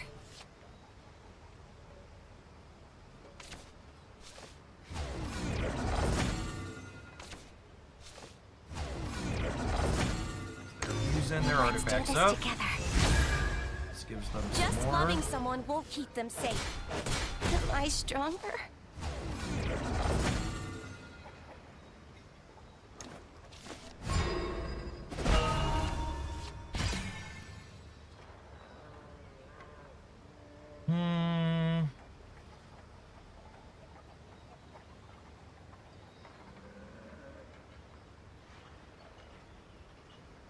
Yes, as is the case in most card games, your legendaries typically define the archetypes that you're playing in. So what you open early in terms of those will kind of dictate which decks you should be looking into building and playing.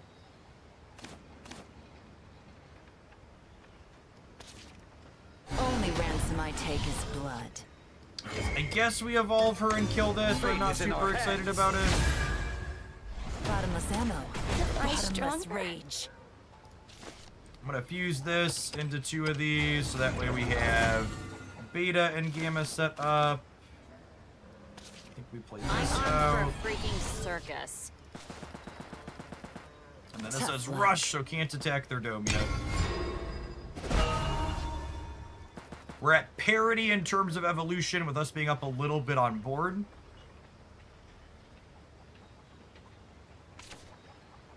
Don't move. Major bummer. I'm armed for a freaking circus.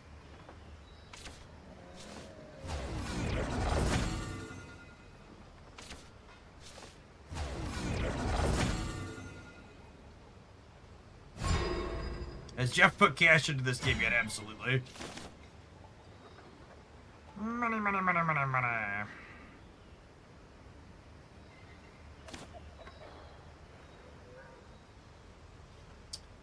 So I think I'm gonna go ahead and fuse this into here.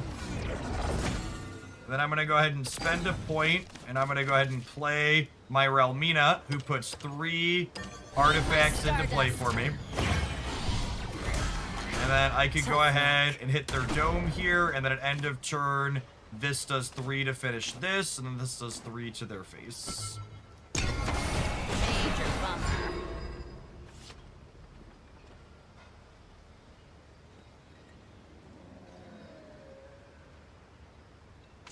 Eat my stardust. Is that by choice, asking to see if it's free to play friendly or not? I mean, Auxiliary engines.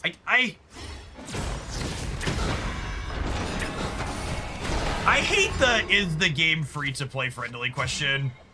Just because all of these games are the same, none of them are going to give you all of the cards without you spending some amount of money to get them. It's just the push comes to shove answer to the question. I know a lot of people don't want to hear that, but it's just the reality of what it is.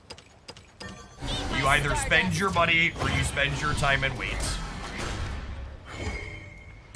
In the name of hope.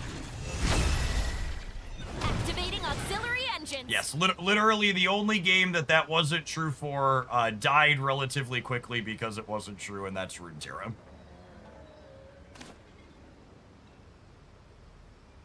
Activating heat So rays. you're killing you. I was just revving up.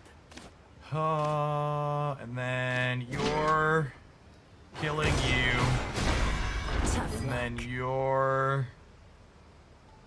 Am I cooked? No, they don't have enough energy to play their Big 10 out next turn yet. And this kills you, and then I can't attack with anything else. So they can hit me for 4 with this next turn. I lost my strengths. Ooh, that's scary. Let down your guard. I'll always look forward. I want to be heard. Let down your guard.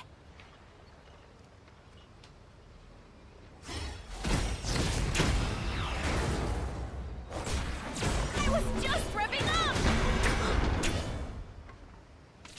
Looking for a spark of inspiration.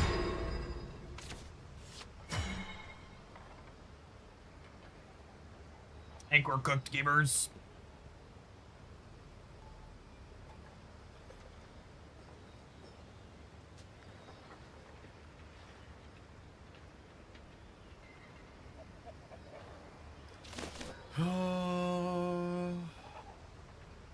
I think they have enough to assemble the big dork in their hand too.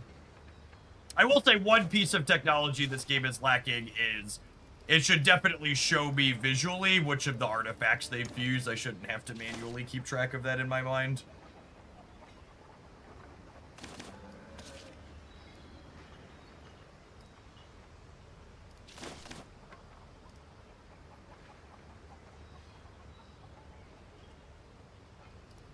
Check the log. That's not real life.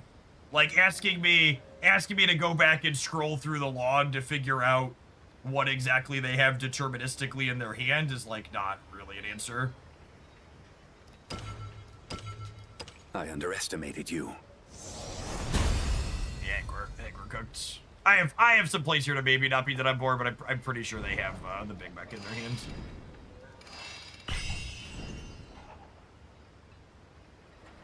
Alright, I think my brain is too small for artifacts this morning. Let's play some puppets.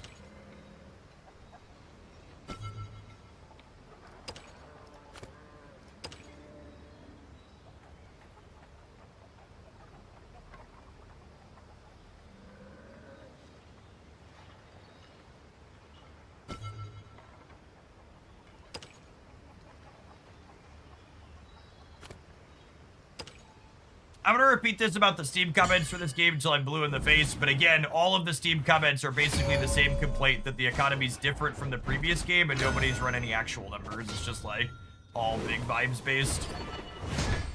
Justice for all the dimensions. We have much to discuss. My opponent's also playing Portal Craft stuff. Gosh, honestly, I don't love any of these cards. I keep the Medical Green Assassin, I guess. He's a piece of removal.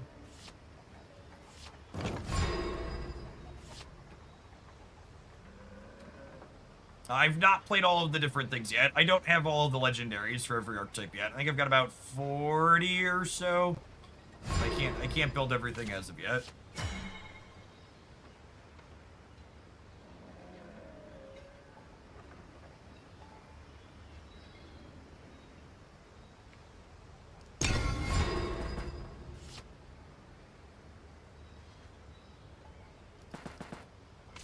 For you, dear, I would give anything.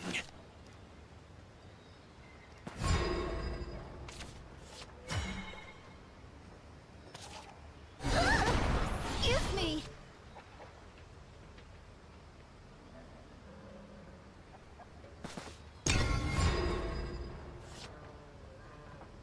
I saw a lot of their people talking about the reviews saying a lot of folks are just mad you can't get every card for free on release. Yeah, I honestly haven't looked at the Remain reviews. calm. But It my will be assumption over was soon. that that's what they were. Scalpel. It wasn't my fault. Ooh, Puppet Theater's nice. Let's go ahead and enhance Puppet to eat their Medical Green Assassin. The screaming has stopped. And then Puppet Theater here. Puppet Theater here is good with the Greedy Cherub, so I can throw the Puppet back into my deck later.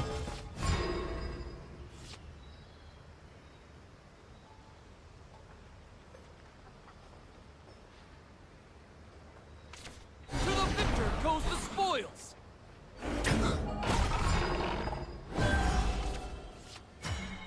So, Medical Green Assassin here gives the first puppet we play each turn Bane, meaning it kills right away.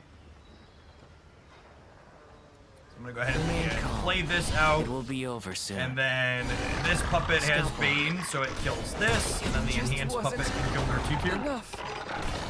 Take my life.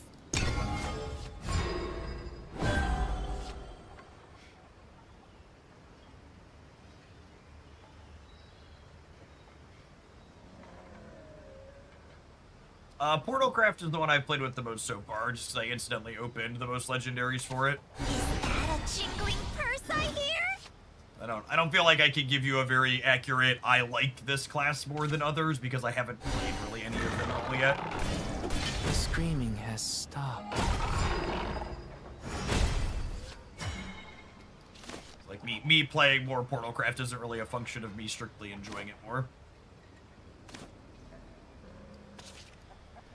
Alright, so let's get Yudi out, who draws a card, and then we could go ahead and evolve her, Activate. which gives us her crest for 3 turns. Pleased to make your Every turn, her acquaintance. crest says we draw a card if we have 5 cards or less, or we heal 1 if we have 6 My or more pleasure. cards in hand. These puppets go away at end of turn, so I don't need to worry about attacking them. I'm gonna go ahead and play this cherub out and throw one of these puppets back into my deck to Jingling draw a purse card. I hear? One from my emblem. Our hand's got a lot of bombs in it here. We've got Marcus here, as well as Liam, who are some of our big finishers for this puppet's archetype, and then we've got an Olivia here as well to draw a couple of cards and keep the gas flowing.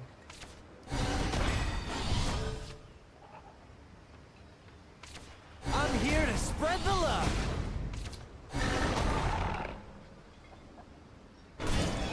See you tomorrow. The opponent answered our board, but their hand is getting pretty low at this point. So it feels like we're gonna be in, definitely be in grind them out type territory. We just have so many resources in our hand and they don't. I'll be your mentor.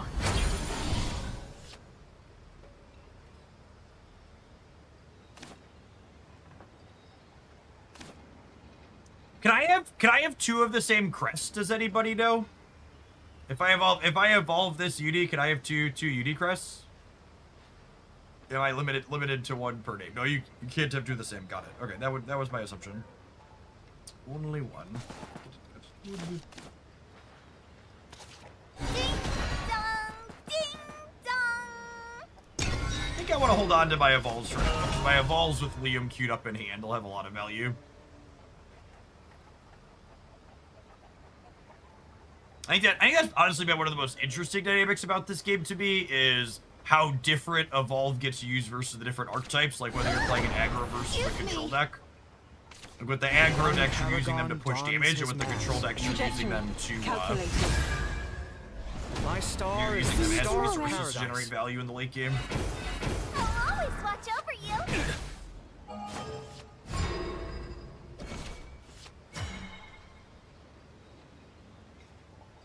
Alright, so I'm gonna go ahead and get extra energy here to play work this My out. strengths and gained a heart. Let down your guard. So she gives puppets Bane when they come into play, so this one's gonna get to kill this I 4/4. leave the rest to you. And then, do I want to super evolve to push damage this turn? I think so is the answer. So I super evolve her, which lets her hit something, and when she hits it, I want to be heard. they take a damage when it dies, because that's a mechanic of super evolve. And then she also summons these, which can hit their face. So I'm gonna go ahead, kill their 1/2 here, and then we get to push 6 damage up top.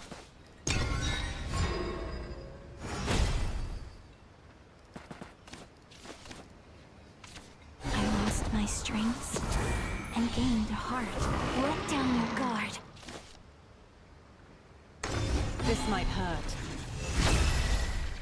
I want to be heard. Let down your guard. Them Orcusing second is a pretty big advantage. Let down your guard.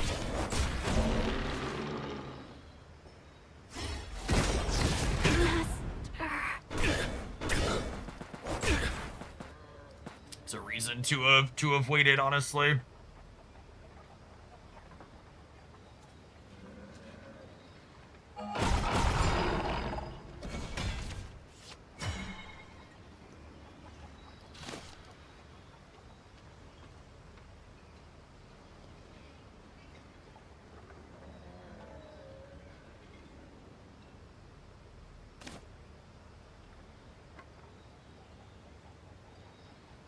Am I gonna burn my other super evolve to kill these two, and then I'm down the super evolve as a resource? I don't know that I see another line to get out of this without doing that, because I have to kill this turn.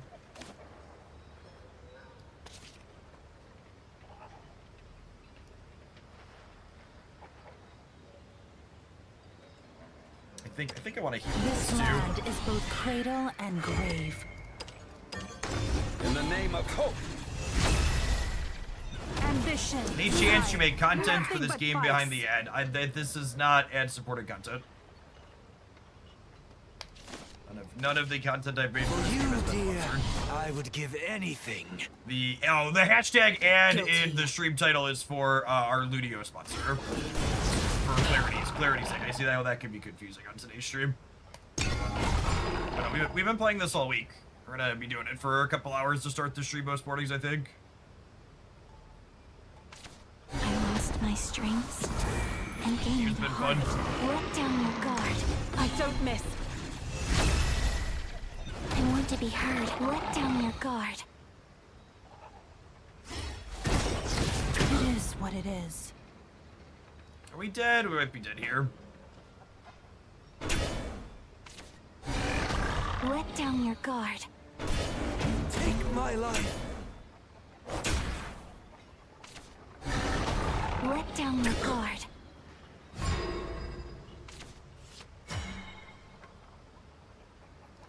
No, I needed my extra point. We're dead, yeah.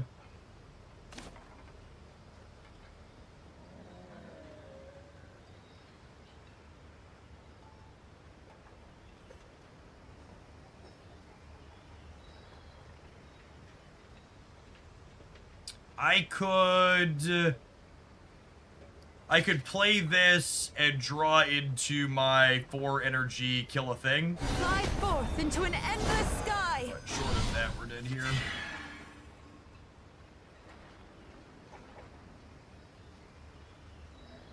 Yeah, cooked. I underestimated you. Yeah, I think that's another good example of I didn't get enough value out of my first super evolve that game. I should have.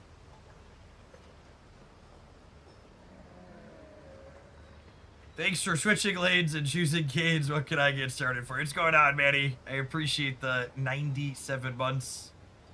You're back in town now, yeah? Finally? You said it was like the middle of the month. We'll have to get together soon. Hope all your training and stuff's treated you well. Hey, we had two divine thunderings there that could have stabilized the board for a turn, maybe. I don't know that would have necessarily turned it around. All right, as much as I've been having fun with Shadowverse, we are still going to primarily be a Marvel Snap stream. So my plan is we're going to be doing a couple hours of Shadowverse to start the streams in the morning, and then we'll be doing Marvel Snap in the afternoons. As long as we're having fun, that's going to be the case. I'm going to tap a Twitch chat, and then we're going to get kicked out over to doing some viewer decks in Marvel Snap today. Appreciate everybody here that was bright and early. We'll be doing more Shadowverse tomorrow morning. Oh, and by the way, for people that are watching on the YouTube side, I am standing up a Hoaglandia Shadowverse YouTube channel. So tomorrow morning's YouTube stream for the Shadowverse portion will be at a different URL. Do I have that URL already?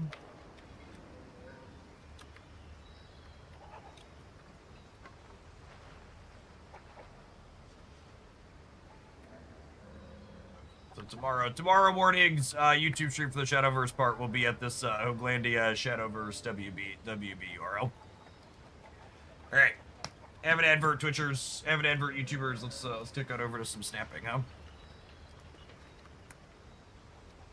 Matthew, if you have a card game in your life, this one's got a lot of the things that Magic used to do that we used to love. I forget where you stand on anime IP things. It's funny, someone earlier said the anime IP would be a boon. I don't know. I think for a lot of people the anime IP is actually a detractor. I'm largely indifferent, but there's a lot of people that they see something with anime IP/art, it's just like a full non-starter for them. I'm sure there's some people that are super into it, but I know a lot of people are just like, anime? Nope, that's a hard no for me.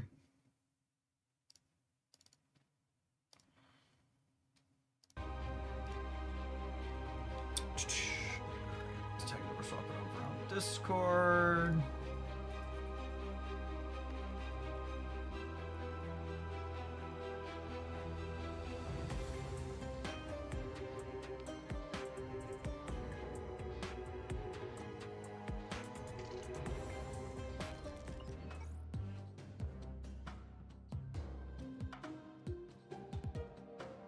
I would love this though, Jennifer.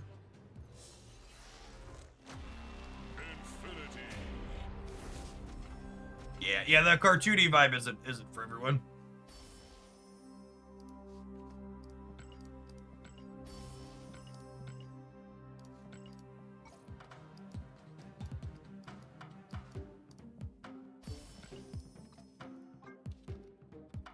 Put a black border on Jenny now.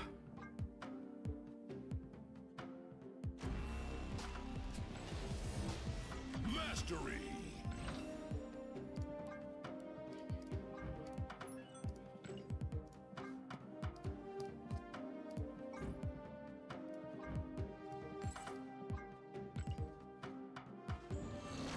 Order unlock.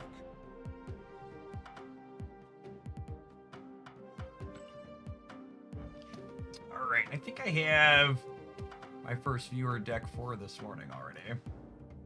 Yeah, Pixie Gore. My fellow Jeff.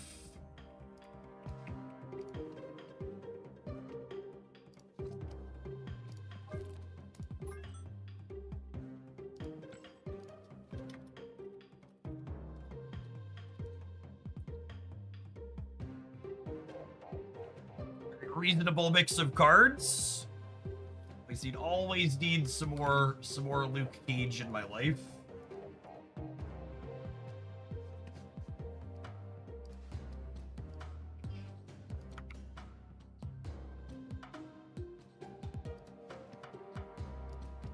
So let's just dive on into it, shall we?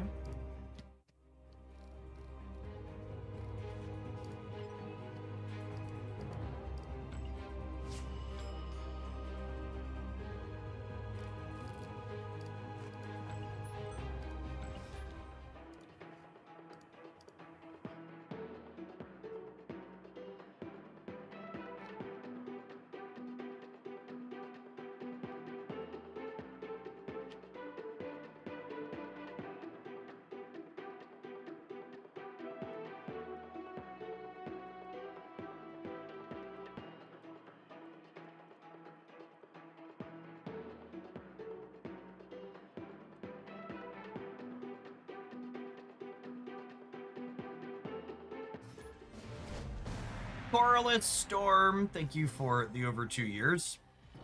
Appreciate that. Welcome back. Whew, I would love to ice you up, Gamer. That sounds lovely.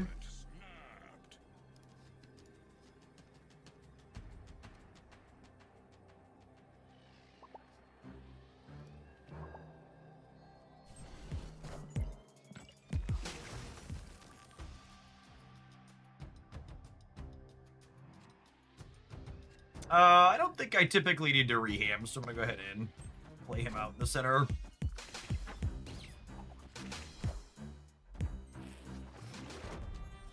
Black Panther Merlin. Probably something Arnim Zola adjacent.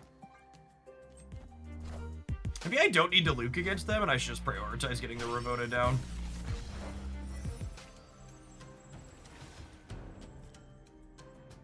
Although a little bit rewarded here since I get to do both now. Everything worked out. Just a classic hand buff enjoyer. Merlin's interesting in hand buff. I guess he's just a kind of a generically okay card. Ramu's food for him. Hopefully Iceman's ruining their day.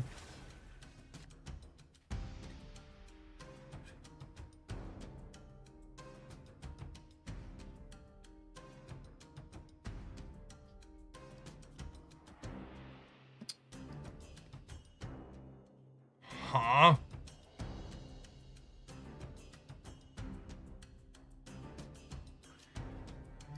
What do we think of this? Because if I top deck Sage, I could Gore plus Sage.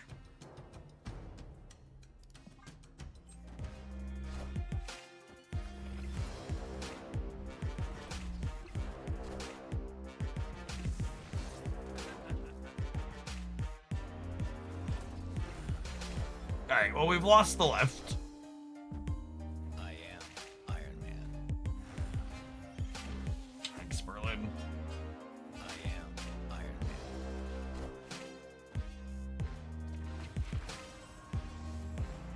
Man. No, Mystique still works, because the last card I played is still on the board.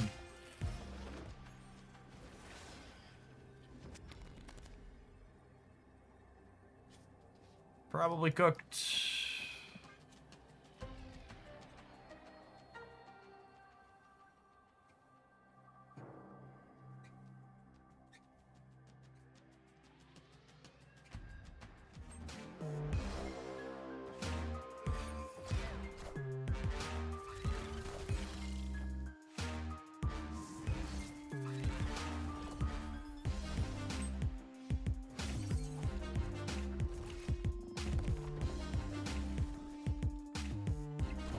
We're big in the middle, but not quite big enough.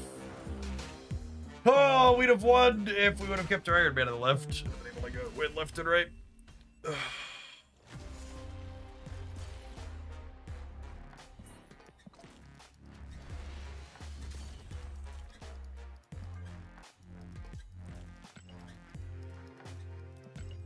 I will say that's one thing that's been very different about playing Shadowverse versus playing Snap lately, is that Shadowverse is the first card game I've played in a long time where draw variance is the primary form of variance, as opposed to where draw variance is the primary form of variance as opposed to the actual variance being baked into the gameplay. Like Snap has a lot of resource variance, a lot of cards with random effects, and then Pokemon Pocket has a lot of coin flips because they both have very small deck sizes. I believe you commented in the past that you found Hearthstone's deck building shallow. I internalized that mainly because of the class system. In your limited experience, do you think Shadowverse 2 has the same problem? I have absolutely no idea, Mo. It could absolutely be the case that a month and a half, 2 months from now, I'm like, there's no decks to build in this game and I'm done. But for now, I'm enjoying it. It's really like similar to how when I talk about you really can't get a good feel for something right away, like a couple of days after the card releases. Like a brand new card game releasing is like that to the 10th degree, right? Like There's 140 cards that game for me to play with and figure out. So I have no idea if there's deck building decisions to be made or not, because I don't have all the cards, and 2, I haven't had time even to play with all the cards that I have. Triple Quipples! Thanks for watching so much over the last year and more, I'm sure. Welcome to our latest Chillionaire. Let's make sure our trickle-down economy stays in action. Our next Chillionaire will now only have to spend 999,736 shillings.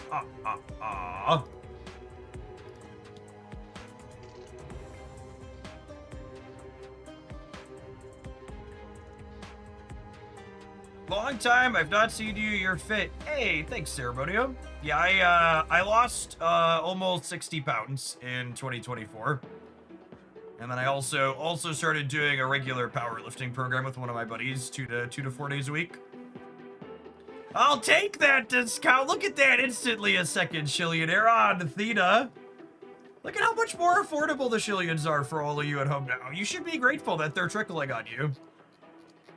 Everybody thank the tricklers. 999,735 shillings. To our newest Chillionaires, make sure you tag me in the Discord server to get access to Beverly Shills. It is truly the place that you want to be.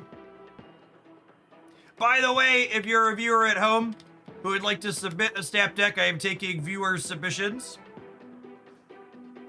And feel free to send out a tip at the link there in chat. I have this first one queued up, but I don't have anything waiting after it as of yet. Uncle Slime! Let's get you a mod sword to go with that sub shield. Thanks for the entire year of support. Welcome back.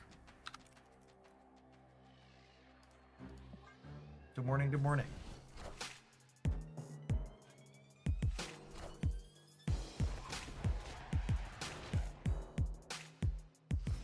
That moment when you need 2 pin messages, yep. For the Marvel Snap enjoyers, if you're not super into the other variety of things that I've been exploring lately, my plans for my content moving forward is the first couple hours of the stream in the mornings are going to be variety stuff moving forward. So I've been enjoying Shadowverse lately. That's going to be our focus for a little bit. But then, like, when the new Pokemon set drops next week, we'll mix some of that back in, I'm sure, as well. And then we'll do Marvel Snap in the late morning, early afternoon. It'll probably start sometime between like 11 and noon most days with Snap.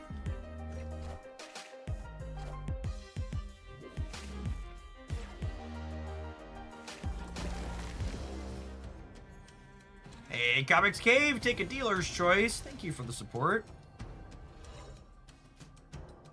I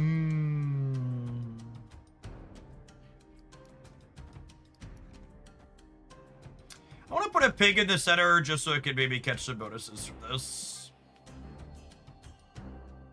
Trax the Tabor, thank you for the 3rd of a year. Welcome back.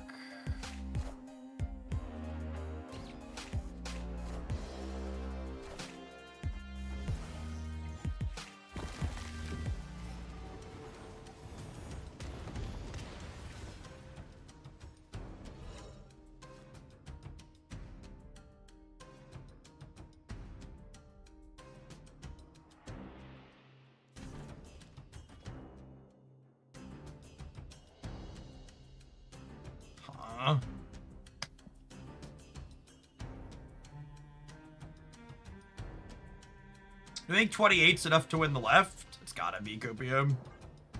And the Yggdrasil could hit it. No, it won't. Yggdrasil won't trigger again, actually. It's gonna get washed out this turn before it goes.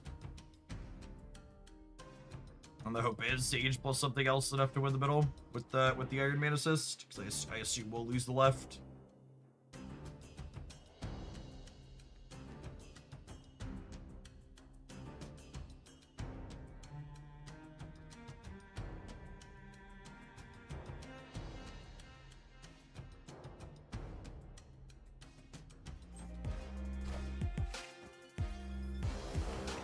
A lot of stuff in the middle. Or are they a bounce deck?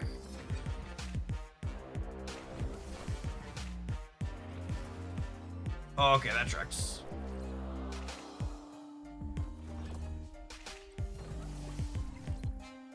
This 28 might not be enough on the lift.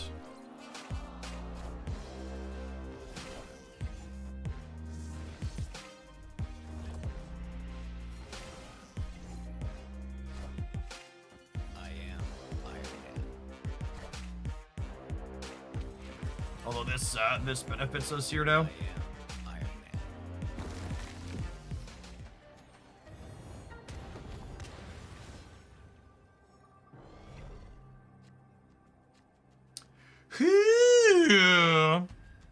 A piece of candy.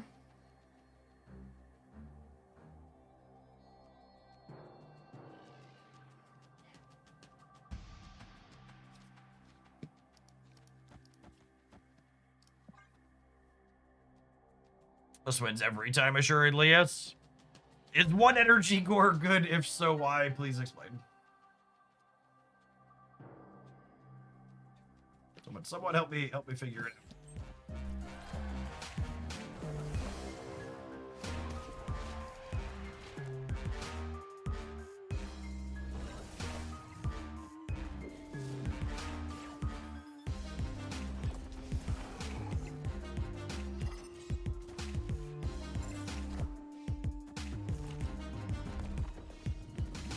We won Mojo World by a little bit. Couple, 2-3. Victory.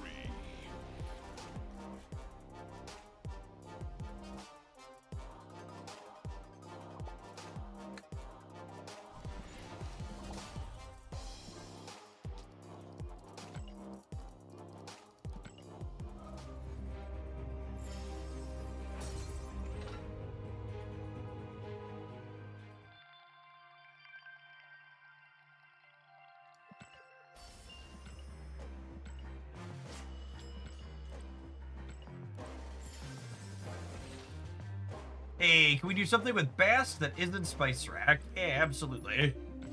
Maybe negative Bass, perhaps? I'll stew on it.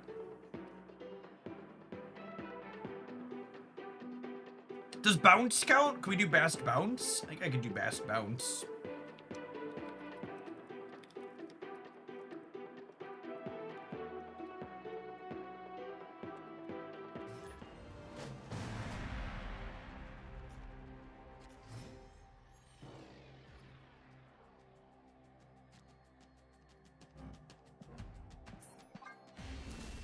It's gonna be my rule. I'm gonna mulligan. Location 1 Crimson Cosmos when I'm playing a typical Jeff Hoagland deck that just can't play any cards into it.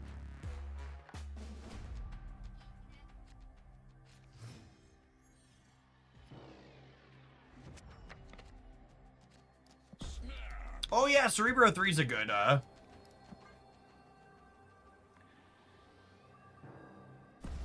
Cerebro 3's a good non-Spice Rack Bass deck too.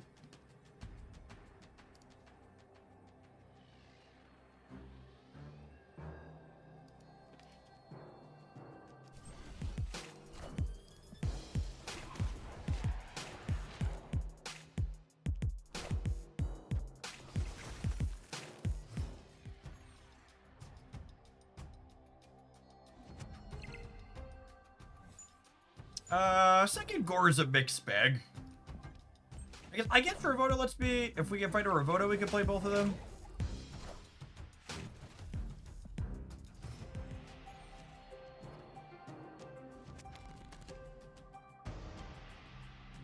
Okay. It's not bad.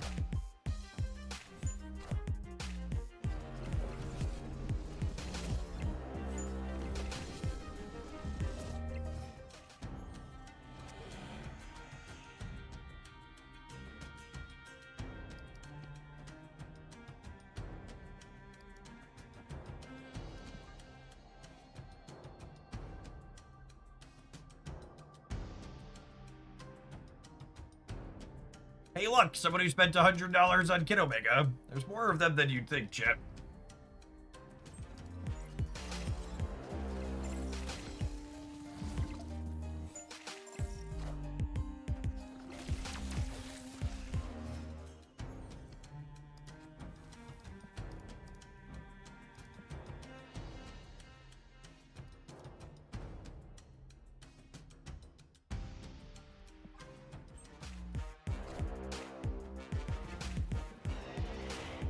Oh, that's cute as a Phoenix Force enabler.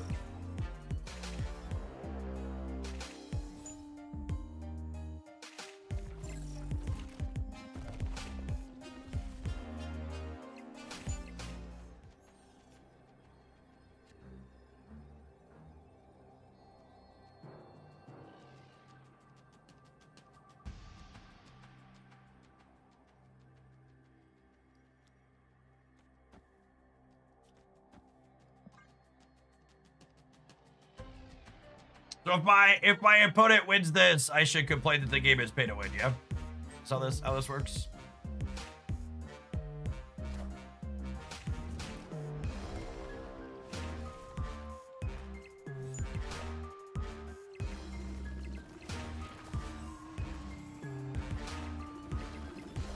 As the gores go up, down, all around. No, it's fine, chat. We won. So Marvel Snap is not pay to win. Whew! There's a lot riding on this game. I was gonna have to start answering yes to if Marvel Snap was pay to win if we lost. You're safe today, Benjamin. Yeah, the Gores were kind of doing the wave that weren't them.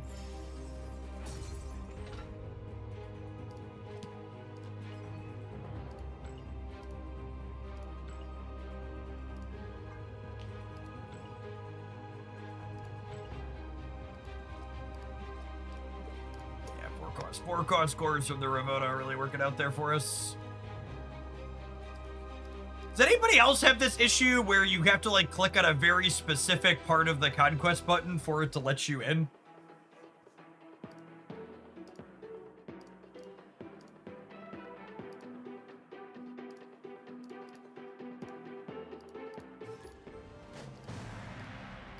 Very, very strange bug.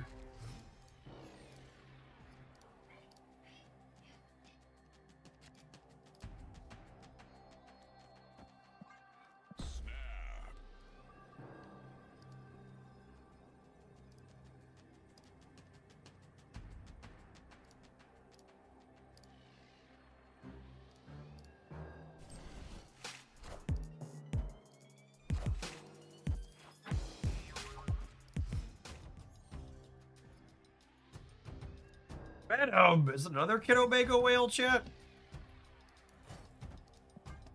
Or just a regular Destroy Enjoyer?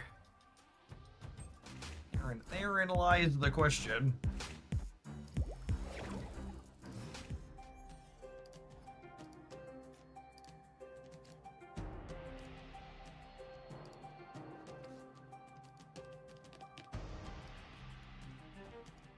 Cost Mystique ain't bad.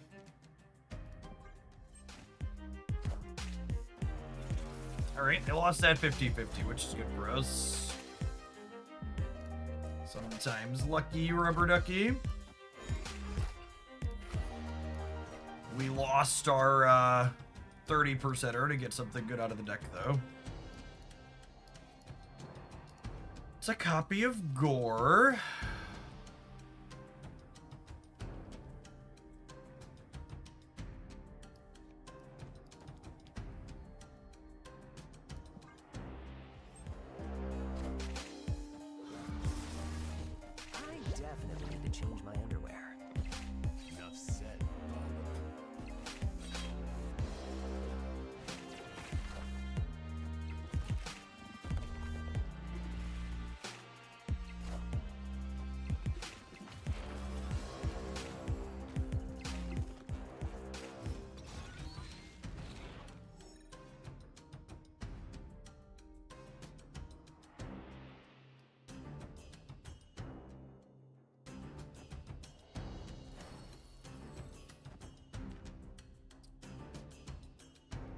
Pixie to maximize the chance of getting a cheap, what's his name next turn?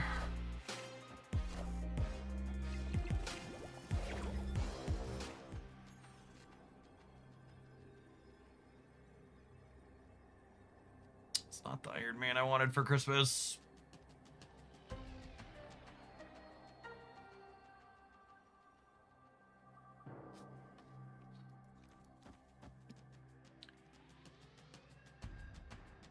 So this will be 14. So it'll be 2, 4, 6, 8, 10. This will be 10. So I'll be adding 12. I'm adding 16 here up to 30. Sage first so you get more. No, Surge puts her to 12 and then Sage puts her to 14. So Sage second is more.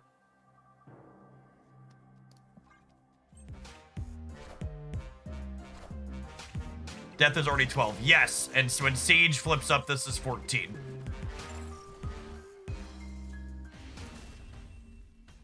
If I would have Sage, the gore goes up as soon as the card happens before it resolves. That's why, and we know this because Gore gains power when Mystique reveals and then loses power after Mystique loses her on reveal and replaces it with an ongoing. It's the thing that happens that we know is the case for that.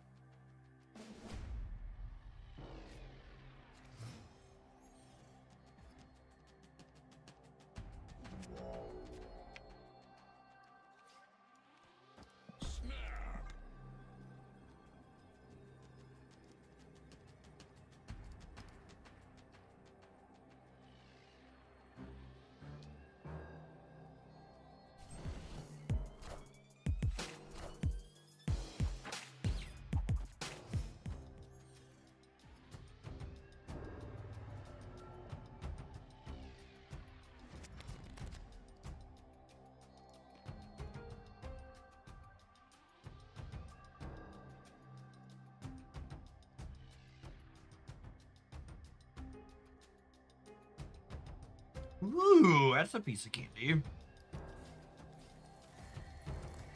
We just take the cards here. Space Run is good for them. You didn't want to change it. You think it's good for them? I think Space Throne in there for their Wolverine X-23 deck is less than ideal.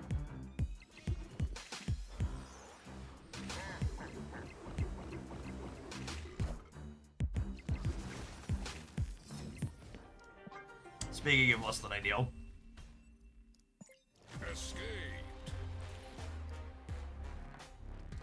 Speaking of less than ideal, next.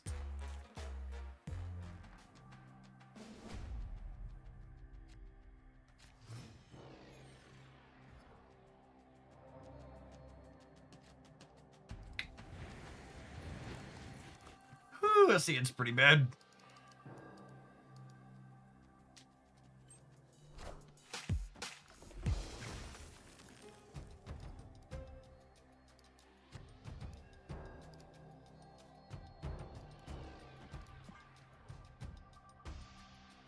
Cloning Bats is very good for them, so probably going to be a retreat angle for us here.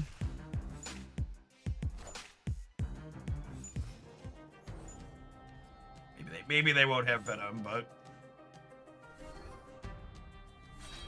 Gotta be forking shirting me.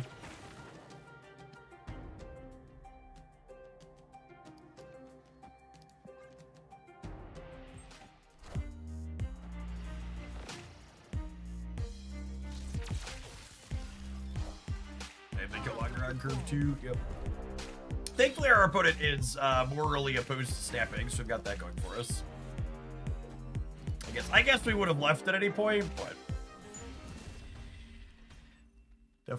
they definitely missed their window to snap. They probably should have snapped before when Cloning Bats flipped up. It was the last opportunity they would have had for me to maybe call, but my hand was bad enough that I think I was leaving regardless.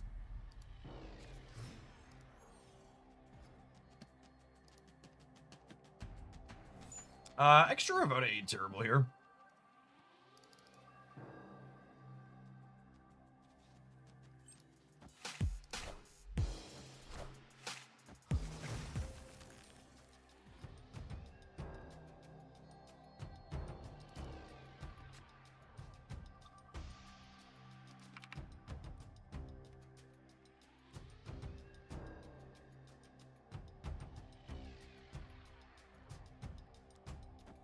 I don't know, it's great for them, unfortunately.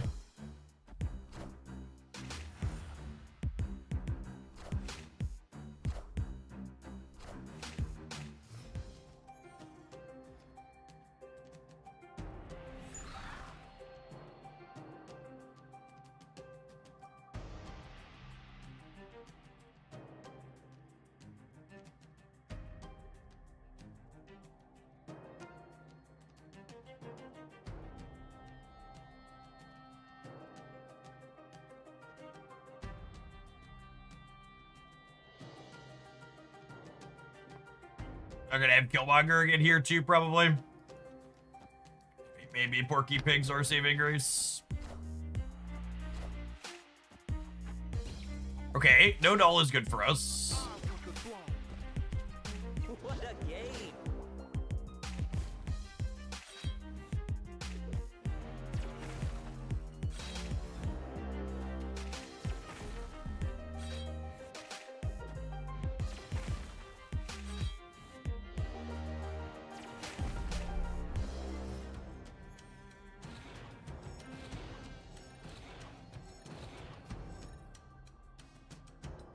Their death is definitely very free. Would it be crazy to just draw 4 cards with Esme here?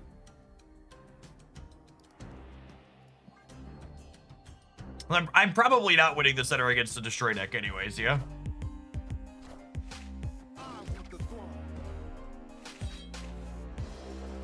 And their null is gone. So with their null being gone, if we have above average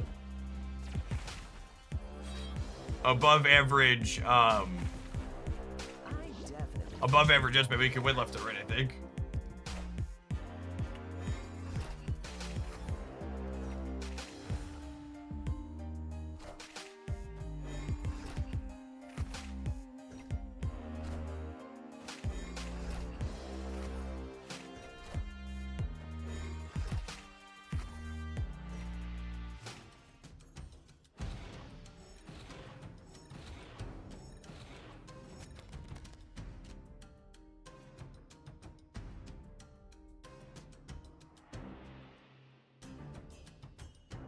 All right, so we go these two, and then we have Iron Man, essentially.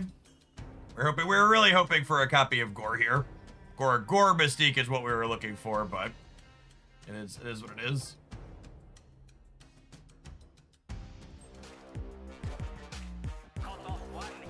Oh, for fuck's sake. What a 1 in 3.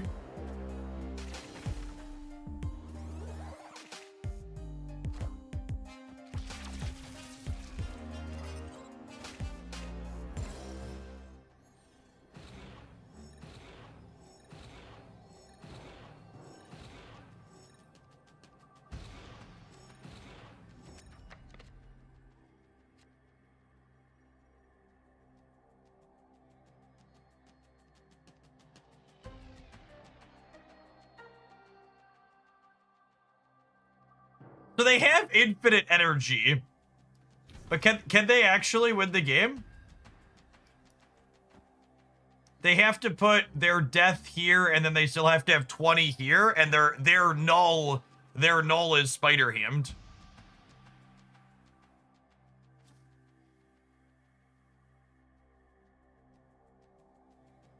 They can put Venom middle. Yes, Venom plus Death would get us. Yeah, no, because Death over here, they need more than Death over here. So Venom wins here, but they would need Death plus 9 over here. Yeah, I think they're actually cooked because they lost the null to him.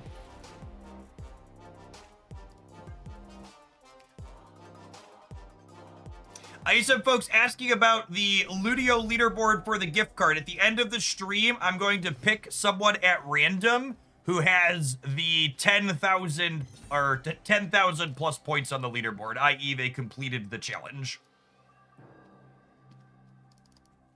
So if you want a chance to win a $50 Visa gift card, check out the Ludio link in the chat. It is a really sweet service where you can sample a game completely in your web browser without installing anything. It's really slick and works well. We're going to be playing some of it on stream at the end of it to showcase it. We've got a custom leaderboard for the community there for one of the challenges with the game Redacted, which is a top-down... what is that genre called? It's in the same vein as, like, Hades. The full game is like a roguelite.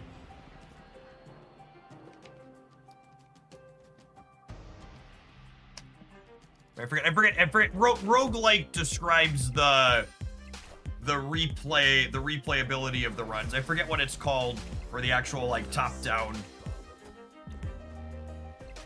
Metrovanias are typically side scrollers.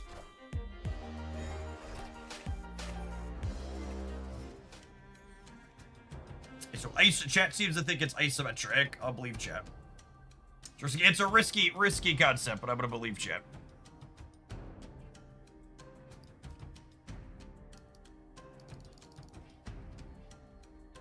Isometric is the point of view. Okay, isometric. Good to know for the future.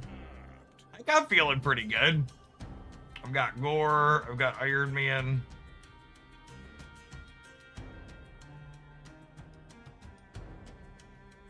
Do I want to put a demon somewhere? They haven't played Killmonger yet. They might play Killmonger this turn, though.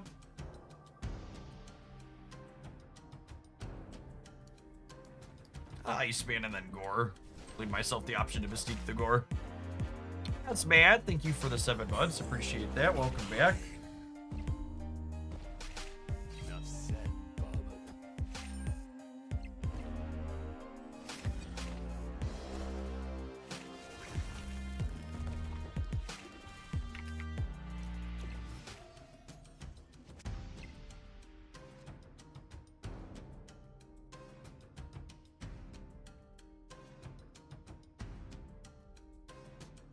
We have a second Gore because that was an Esbane one. Well, that's stellar. Okay, well now I'll throw this here. Then we have double Iron Man on the last go.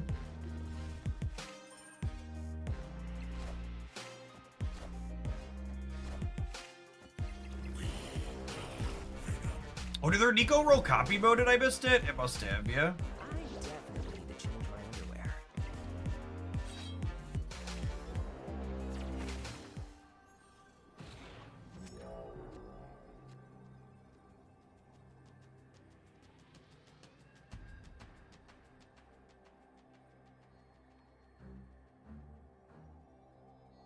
Man, are they gonna Zola here? Null's pretty big too. I think we're cooked.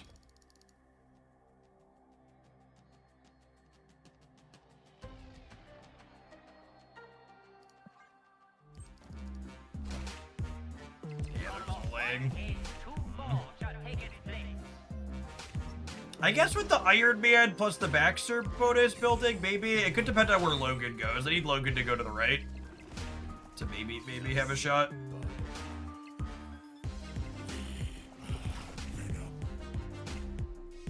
Does Logan right do it? Logan right might do it. They have death on the left. They might have death on the left. Yeah, are we cooked? I think we're cooked. I am Iron Man. Yeah. Not quite big enough.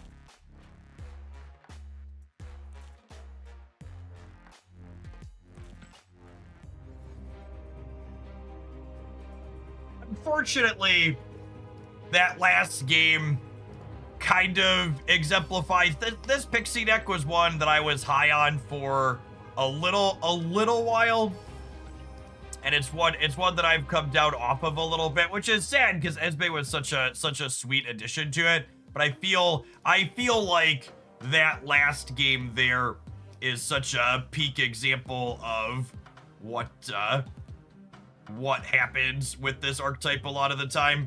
You have so much set up to like do your linear thing, and then like even at like that game, basically everything came together for our deck, right? We had Esme into Gore. We drew our regular copy of Gore. We had Ravonna to play it out on 5. And then we also had Iron Man plus Mystique to make our biggest numbers possible. And our biggest numbers possible weren't remotely enough to keep up with a linear draw out of another deck making stats. You feels like we just like relatively consistently fall into that kind of awkward spot of our numbers aren't quite big enough to keep up with the other things in the format like Destroy or Mr. Negative that make big linear numbers, and then we also can't afford to play our own interactive cards because we have so many strong synergies between everything that we have going on. To plug our Ludio sponsor here for a moment before we move on to the next deck, just to show you how clean and easy it is here. So we're gonna jump on in to show you the 24-second redacted challenge here. Again, it requires you installing absolutely nothing. I just go ahead and click start game, and it loads it right on up. I was impressed it worked with my gamepad right out of the bat too. Things that aren't Steam often don't work with the PlayStation 5 controller. It just like fired right up on here.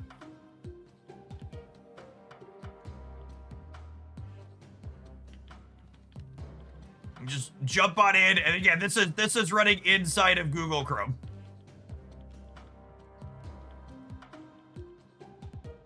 And you can see I need to later today we're gonna hammer at this a bunch, and I'm gonna see if I can figure out managing to kill all 7 enemies inside of it.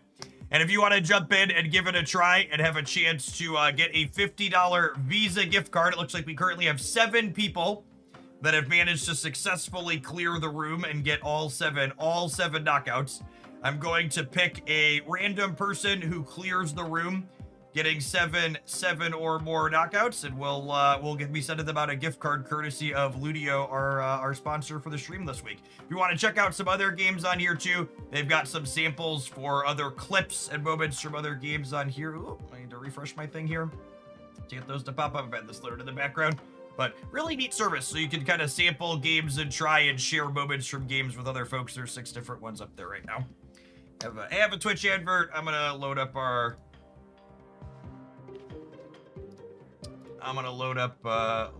next viewer deck here. We have a request to do some basting, which I think honestly we might just bounce for a little bit. We played this the other day. I am very much a bounce enjoyer. This was a ton of fun and felt very reasonable. I'm gonna run to the bathroom while this advert finishes. This is gonna be our next one, I think.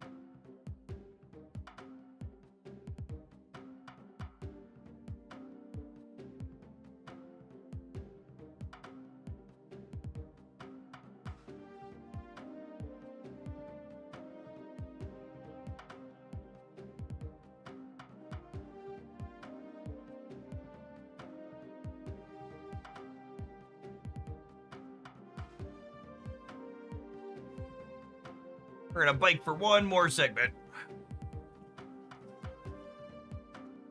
Then we'll eat some lunch.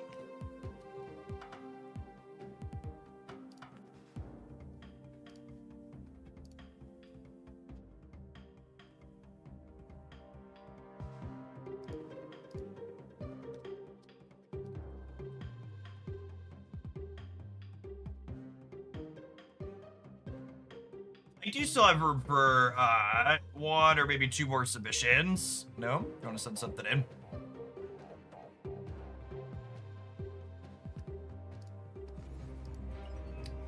Let's get bouncing, shall we?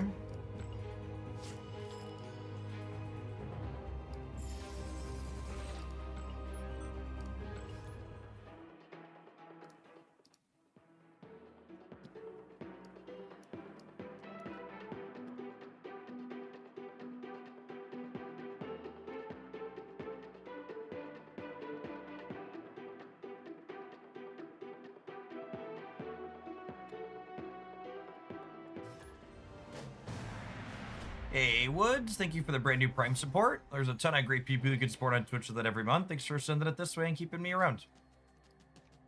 Folks like you are a big part of why I'm able to do what I do as a job.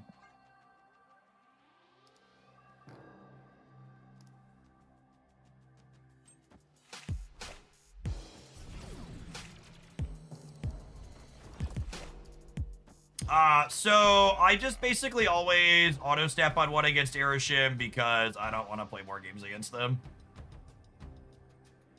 Oh my goodness, what a terrible freaking beat. They had one spell in their hand already, and then their 28 card deck had one of their 3 other spells on top of it, so Silver Sable didn't get any power.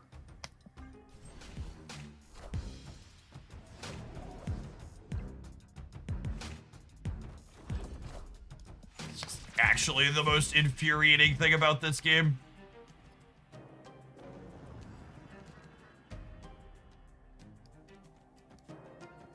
Hey, I've been watching your pocket content on YouTube for a while and just got to Snap. I didn't know you did both. Hey, what's going on, Woods? You should check out, if you're new to Snap, I just put up a... Did I make a command for it? I just put up a starter guide for new players for Snap in 2025 over on the YouTube side. You should check it out. Now, I will get to Bast the Silver Sable here, which is nice.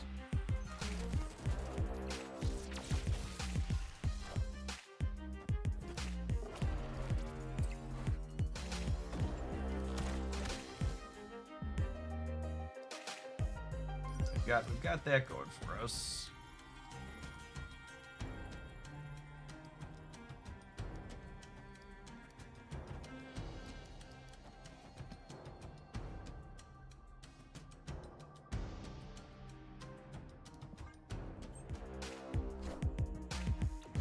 Oh, right. They can play Agamotto this turn.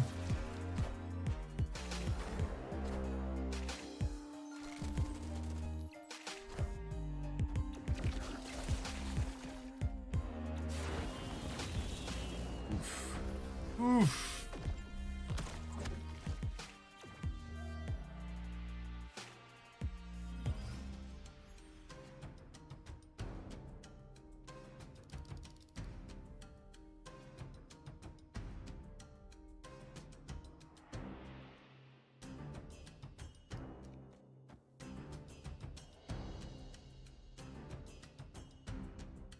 I'm chilling.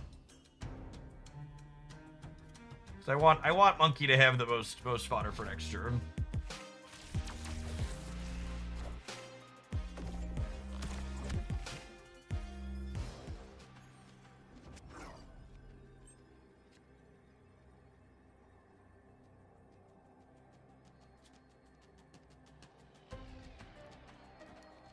So this is 9 in the center, which is not a lot. Am I punting the center? I think I'm punting the center, and I'm playing stats left and right.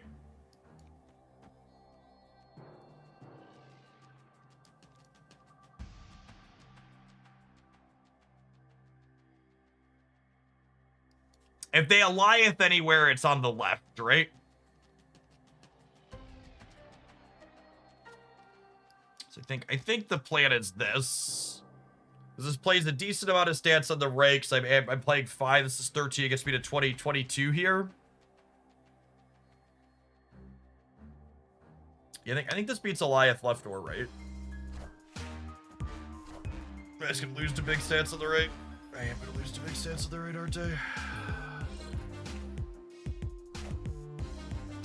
Am I tying that? I think I'm tying that. How big's my monkey? That's only 13. I'm gonna lose the breaker.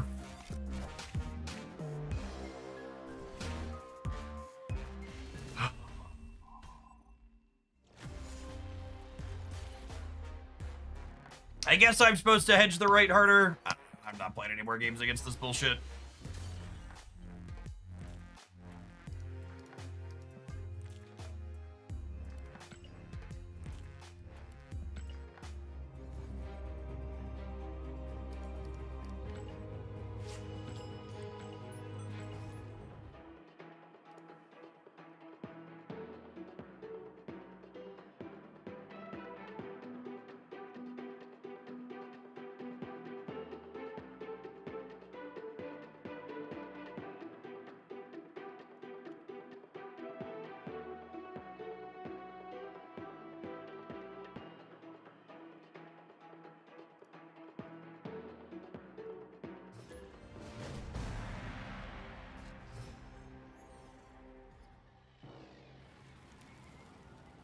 from the Daily Bugle.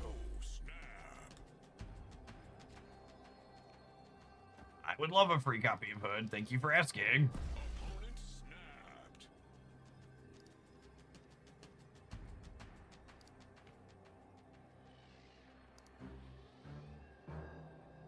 Hey, what a Dome. Thank you for the submission. Appreciate it.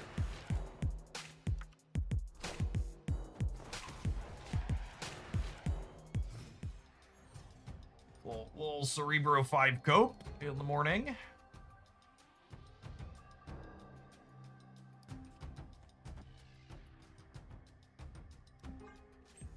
Quantum Tunnel's real medium for us.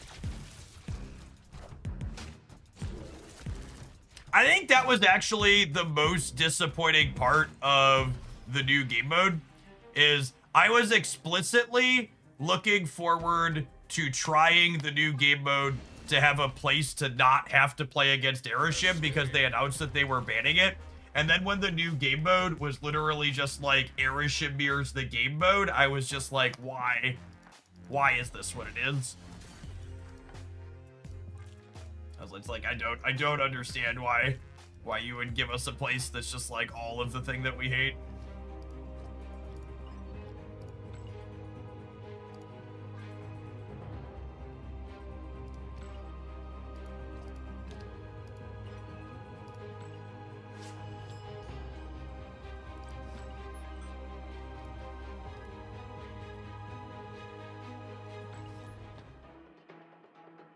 I think the overdrive effects are super neat. I was really excited for the game mode. If it was just like making cards that I actually put into my deck be charged, I thought that would have been novel and interesting. When they initially announced the game mode, it was not clear that they were adding random bullshit to your deck. And I think if they weren't adding random bullshit, and it was just like some number of cards in your deck that you chose to put there became charged each game, I think that would be a really neat game mode. I think it would have been sweet. I was really looking forward to building decks for it, with the idea that some of my cards would be charged at random each game.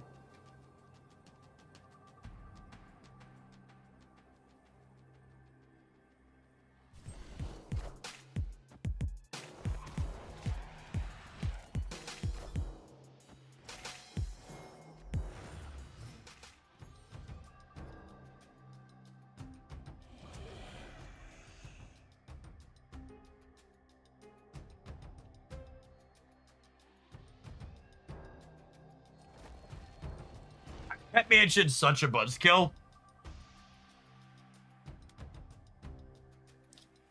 Going Sable, Nico here, and then beasting them back would have been so good.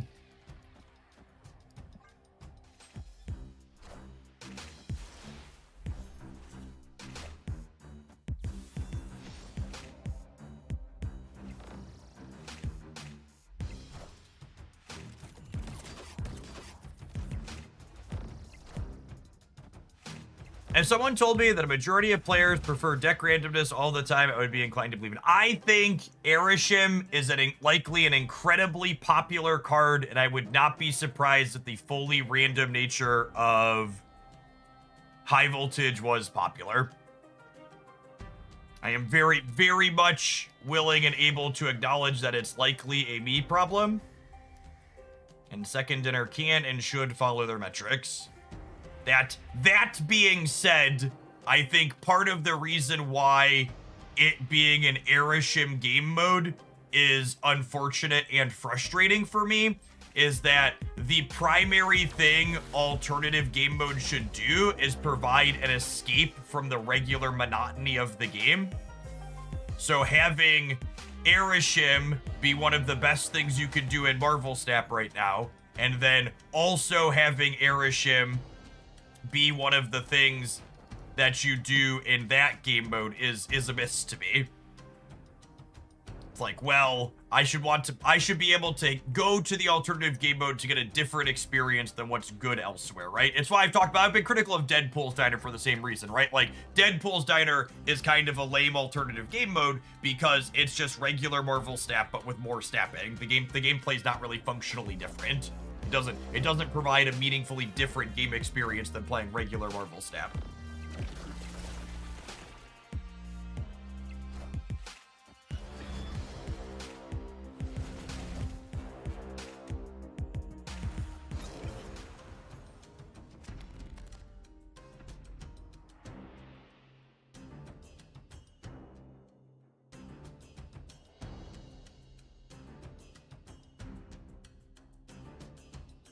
Thanos Nightmare is weird.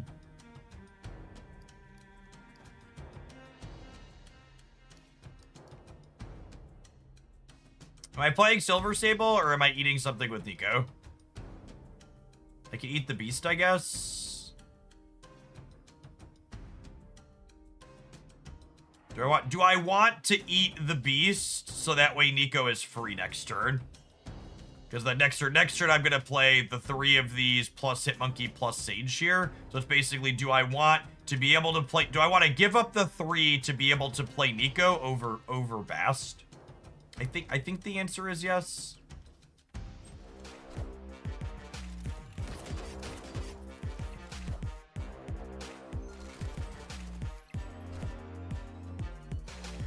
The actual draws from her don't matter. It's simply a matter of, do I want Nico to cost 0 next turn because I bounced her with Beast?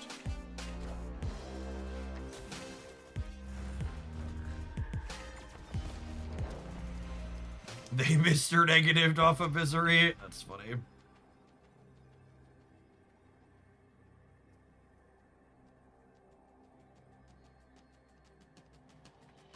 So 2, 4, 6, 8, 10.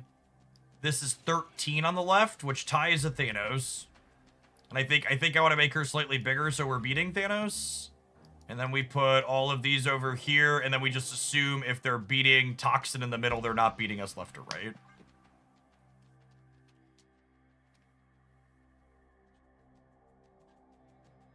Watch us get, like, Eliath out of their Thanos, because they nightmared it.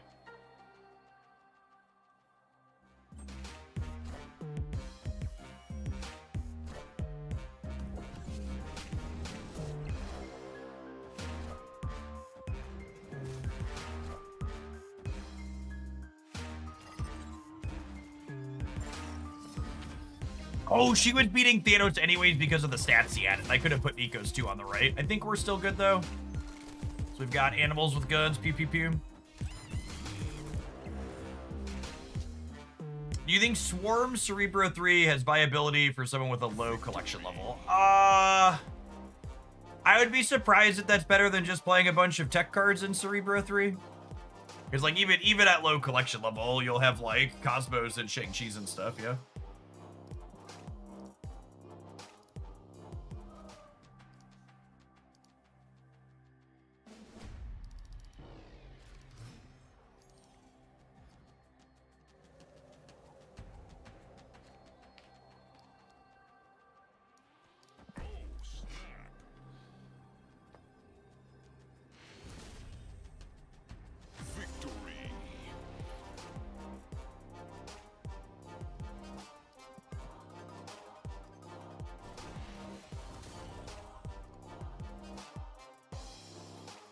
Alright, opponent is not sweating, they just misclicked. We've all been there.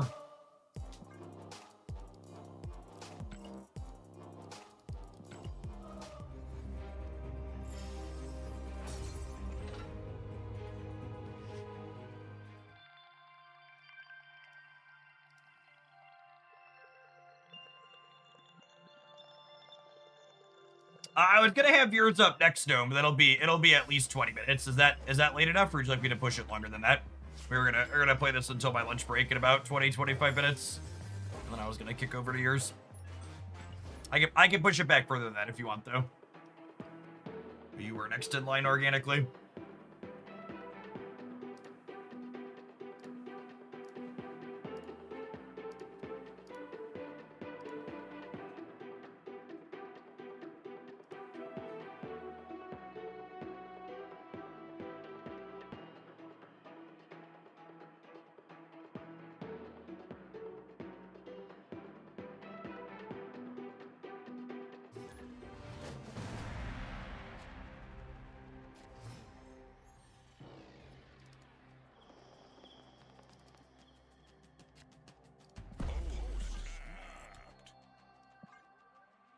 Missing my 5-1 drop, so Abby is the first location is peak bad beep. I don't have a 1 drop either, so we take those.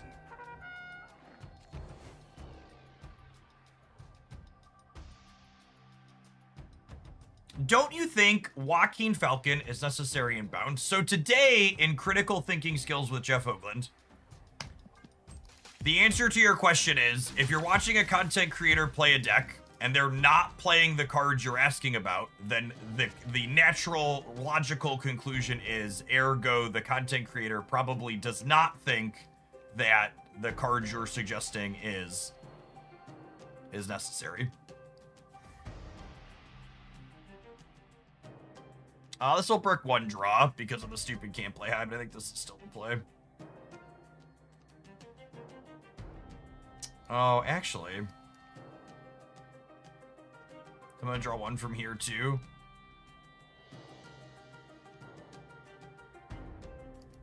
If I do this, I go up 1. These 2 come back to my hand, and then I draw. Yeah, it's awkward.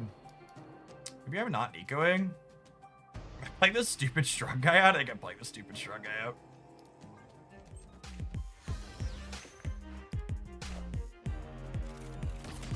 And in general, a better way for you to phrase your question, if you're looking for a reasonable interaction, is something like, hey, I think this card that you're not playing is good because it solves this problem that you're having, etc.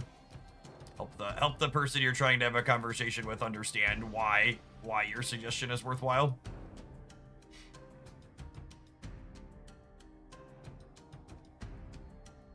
So this is a demon into...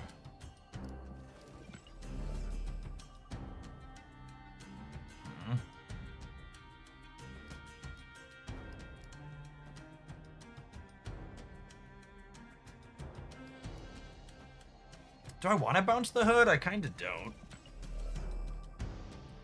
Do I? Let me just do this. I don't know what the Rocket Raccoon is hitting, but...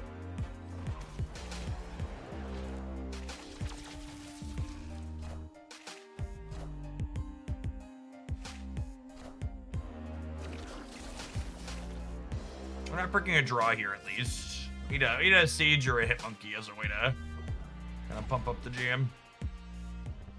Losing Surge is big sad.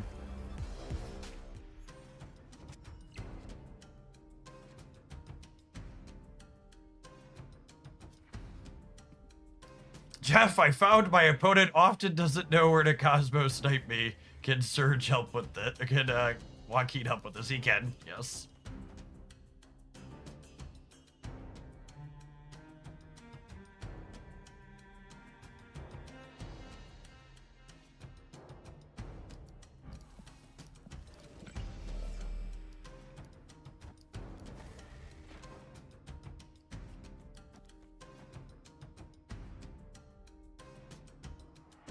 Need to do this, I think. I want to try it not brick a draw? Question mark. Do I care about bricking a draw? Maybe I don't care about bricking a draw, actually.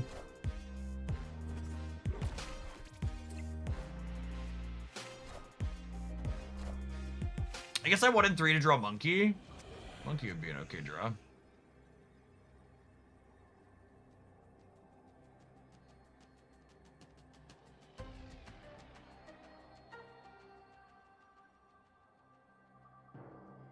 They're setting up Zola decking. In general, I think it's a very big mistake to assume your opponent has Zola. While it's obviously something that could always be in their output range, it's really not common in the opponent's archetype, and you absolutely should not be playing around it if you haven't seen it and don't know it's... unless you know it's deterministically there, you should pretend like it doesn't exist.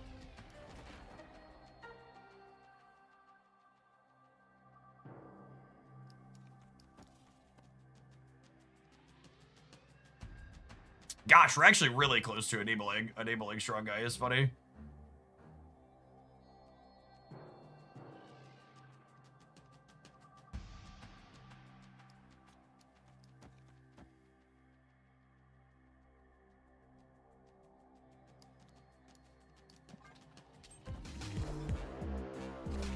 Look at they have the Zola. That's funny.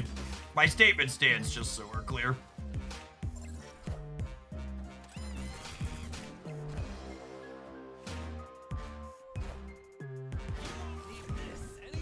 Oh, they don't. Okay, sweet.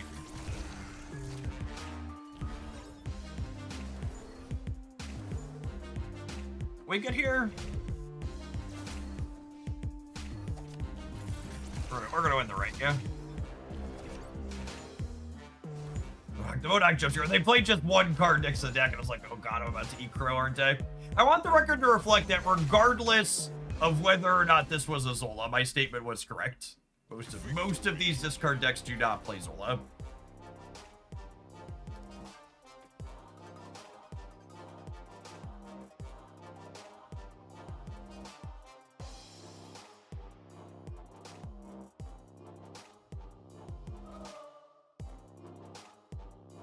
Not something you should typically be playing around.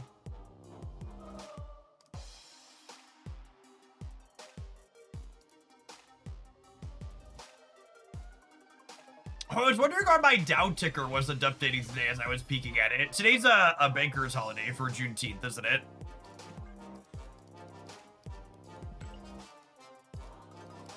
Are they open tomorrow? Are they off Thursday, open Friday?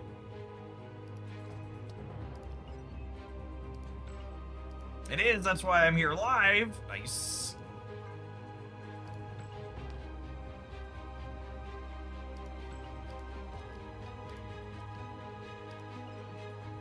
Are they open in other places around the world? Because it looks like the futures ticker is open and it's not happy.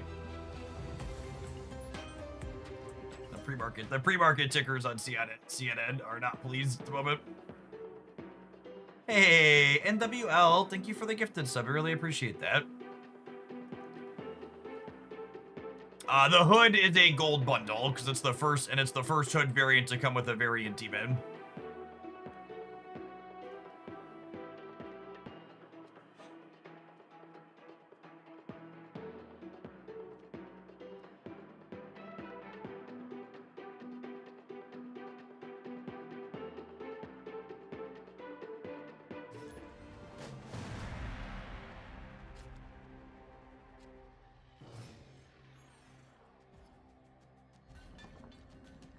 Yeah, so it was a cash bundle for the hood variant.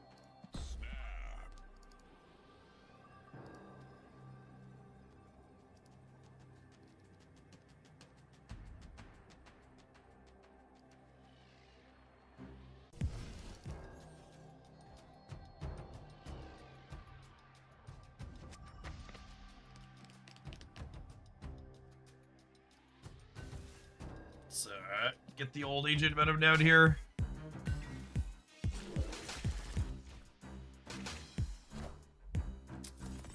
That was like a sad one for us, but it's probably not a super exciting one for my opponent either.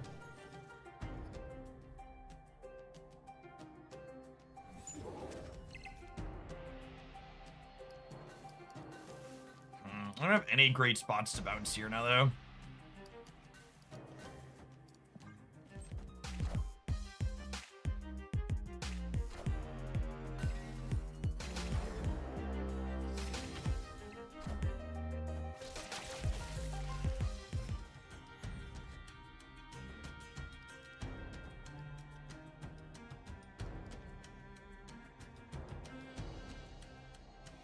Kid Omega incoming. A lot of the sweaty gamers online were losing their mind that apparently this Kid Omega deck is Omega busted.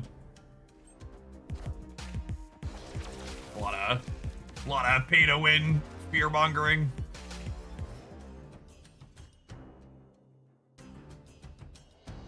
This matchup's probably 0% for us if they have a remotely reasonable draw. Their linear numbers just typically going to be bigger than ours. You managed to crackle on your search, but I have not yet. We're still working towards that. Nidavellir Venom isn't doing us any favors either.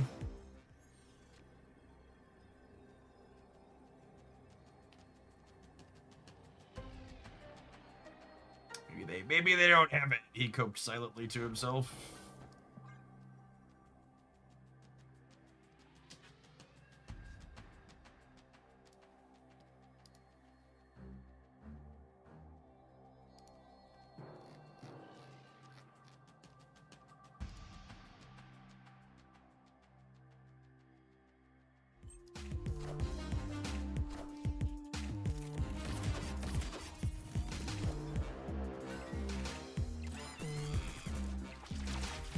I assume destroy the thing, and to destroy the thing means we die here.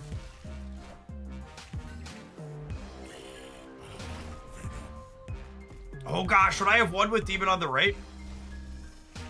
I'd have one with Demon on the right. Rip.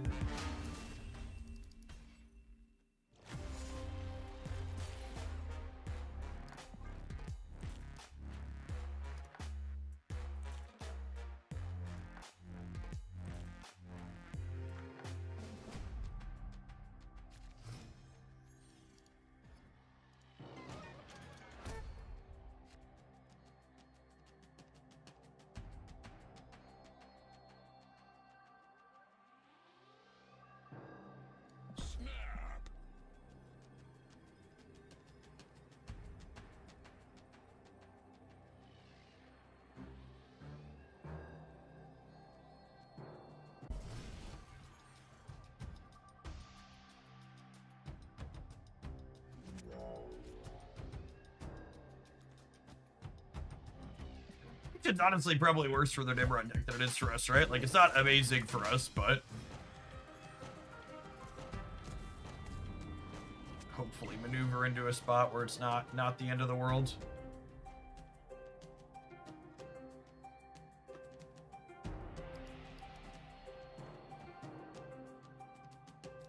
They're most likely to play center, so you get to tag them with the rocket.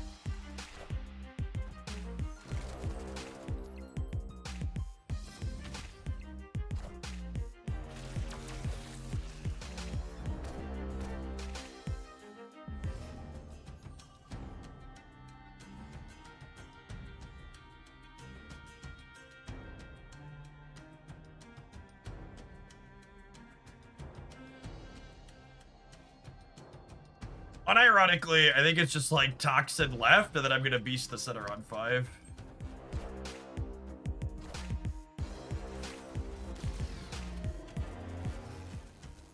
D20 Bandit, thanks for sticking around as a tier 1. Appreciate the support.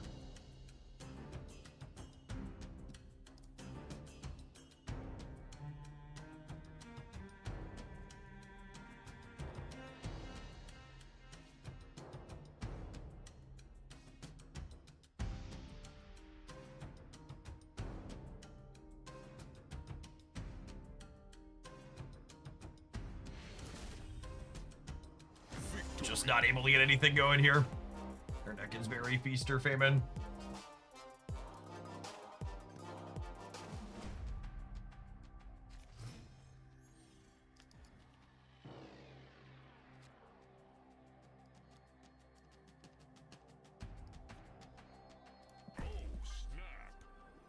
No reason to bast just yet. I have a ton of cards in our deck that are excellent things to bast into.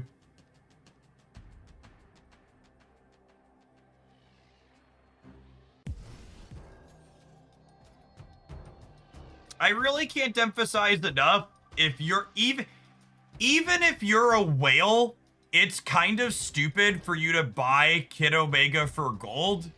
Because if you're a real whale in this game, unless you're in a spot where collector's tokens are more valuable than gold to you. But for most whales, I would wager gold's the more premium resource than tokens, like myself. And if gold's more premium than tokens, unless you live and die by playing Nimrod in this game, like, Nimrod's probably the one deck Kid Omega goes into.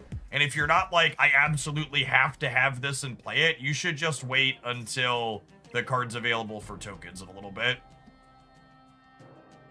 There's no reason to be in a rush. I have very little gold, but over 200,000 tokens. Yeah, for someone in a spot like that, like, there's no reason to not just wait till next month. Kid Omega and Cobra will enter the seasonal Series 5 card pool. We'll enter the seasonal Series 5 card pool in July.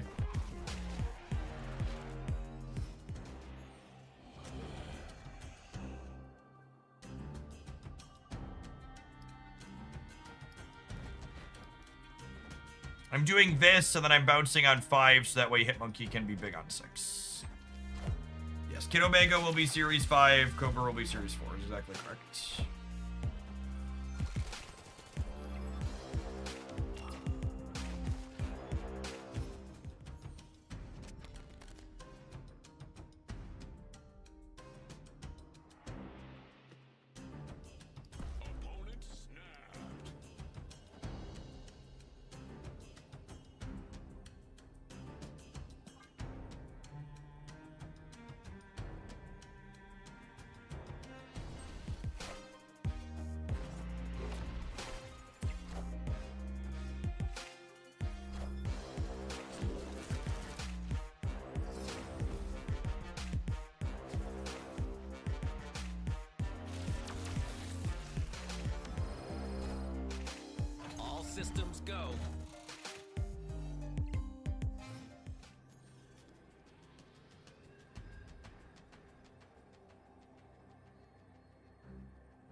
So my hit monkey is 11 and my sage is also 11 on the left.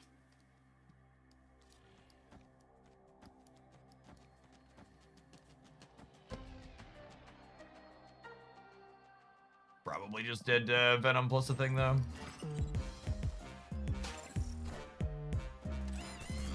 Stupid squirrels just took up too much space on the board, so I couldn't stack one side really hard.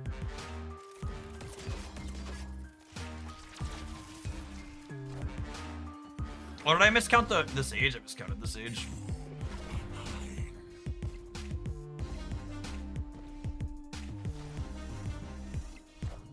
The squirrels constricted me, so I couldn't play big into one of the side paths. I only had one spot open at each.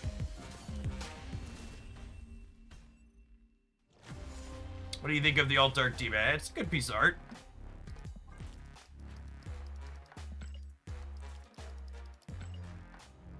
Hood's one of my favorite cards. You best believe I snapped right up the chance to have an Alt Art token for it.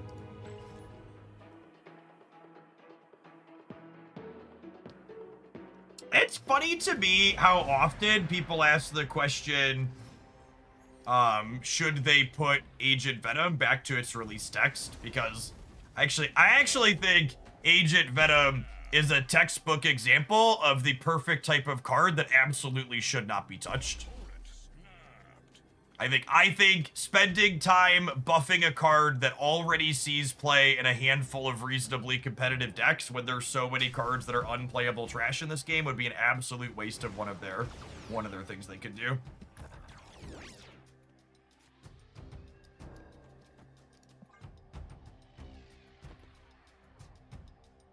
It originally gave 4 power to everything in the deck. So it was a 2/4 that set things to 4 power.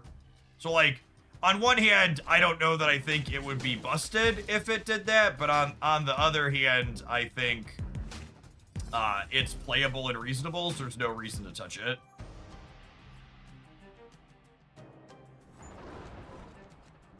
Like, it's very silly to be buffing cards that are good. My TLDR, thank you for coming to my TED Talk.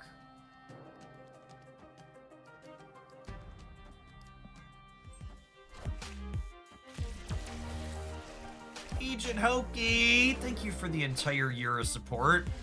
Get you a mod sword to go with that sub shield. Welcome back.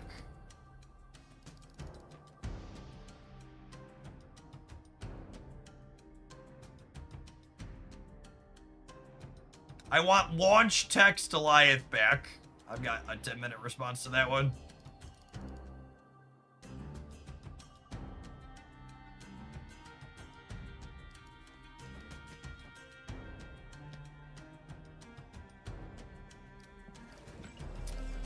The Rocket Raccoon is just kind of random here. God bless America.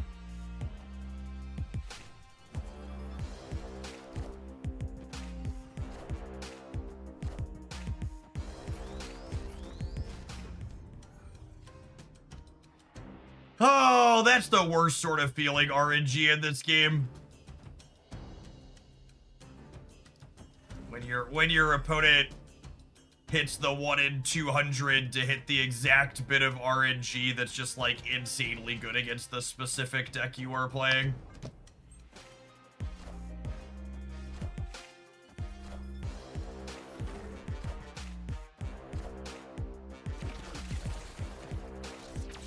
Master breaking a draw is brutal.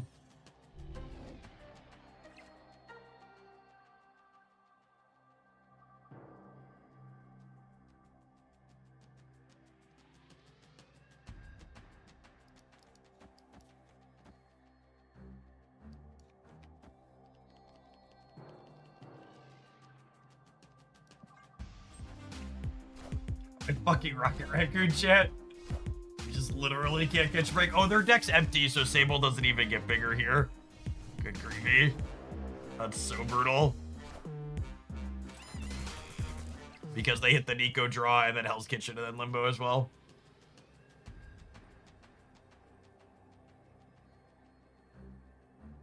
Man, tough RNG game.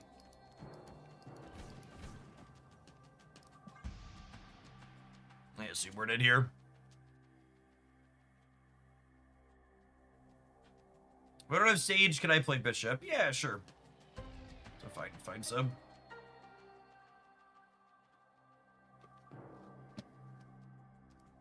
Bounces pretty BT or whatever. If you want to sum around the details, feel free.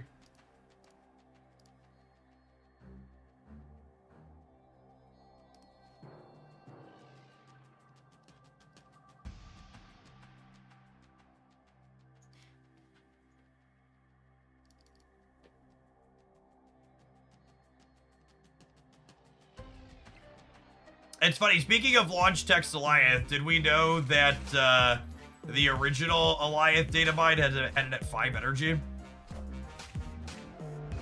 It's kind of crazy to think about. Well, these are left by 1, aren't I?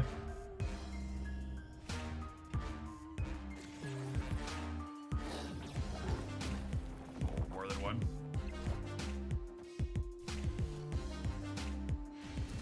Oh, they had a Titania that was a kitty bride. I was so tilted from every bit of variance not going our way that I didn't process that they had that back. It's fine, it doesn't really matter. Oh, Silver Sable not having a deck to hit is brutal.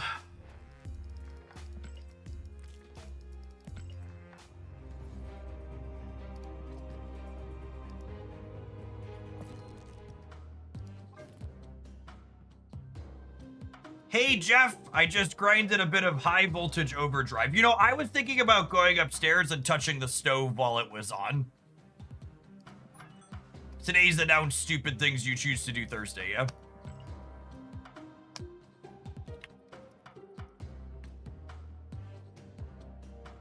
All right, this is gonna be our next viewer pile. I am gonna run upstairs while this ad break goes, but I think I'm gonna decline the stove touching. I'm gonna grab my lunch. We're gonna play some Cerebro 5 when I return. Thanks everybody for hanging out. Don't go anywhere. Announce stupid things to do Thursday. Loads up Cerebro 5. Yep. See, you feel me. You feel me.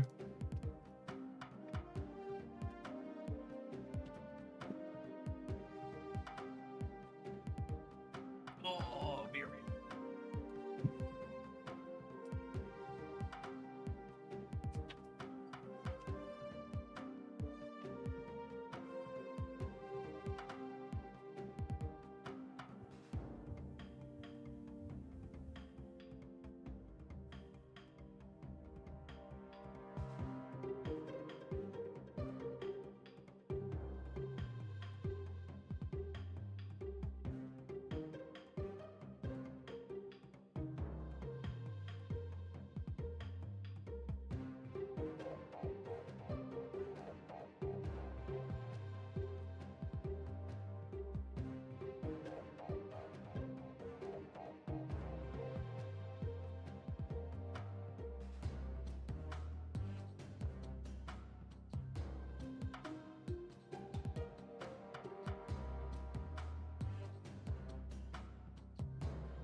My hands are not burned, they're just full of food, gamers.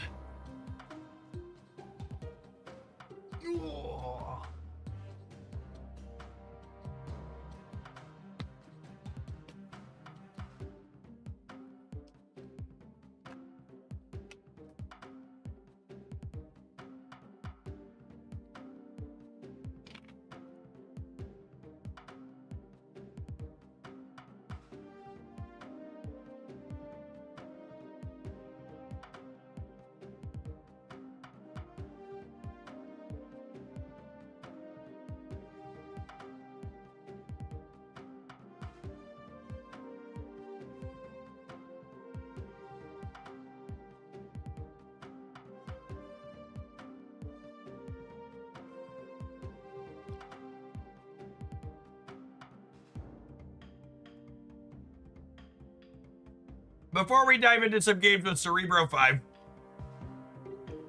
I would just like to go ahead and plug the Ludio leaderboard for our giveaway today. We currently have 10 folks that are going to have a 1 in 10 shot of getting a $50 Visa gift card as part of our sponsored thing. If you want to compete in that, you can check out Ludio using my link, it'll take you right to the challenge. You'll just need to make sure that you sign in with a Twitch or a Google account so I can know who you are, so we can get that gift card out to the winner. This website lets you play games completely in your web browser without installing anything, sampling little snapshots of them. And if you complete the redacted challenge clearing the room out, we're gonna pick one of the people that has completed the 10,000 plus score, finishing the challenge in the room after the stream's done today, to send out a Visa gift card to.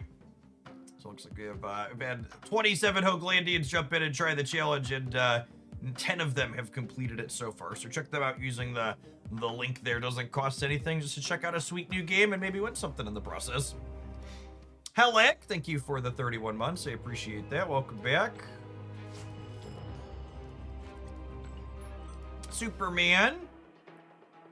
Wrong comic book IP for Marvel in the afternoon, but we'll allow it. Thanks for the almost 3 years.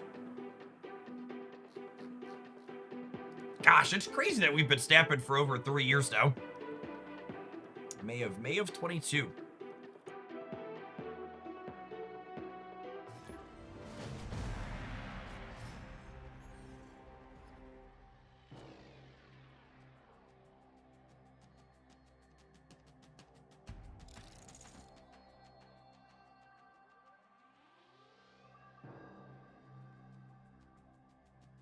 Oh, snap.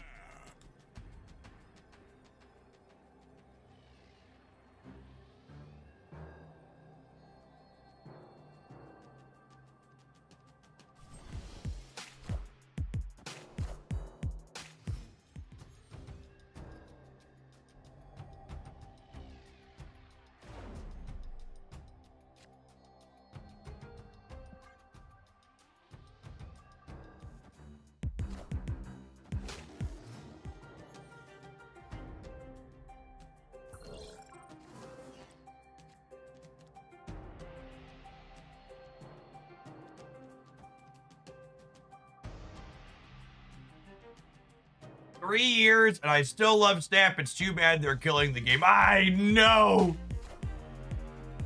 They're so... Oh, I clicked on the wrong seat. I apologize. They're murdering the game. Why did Second Dinner hate Marvel Snap so much? They're murdering it. Mercy!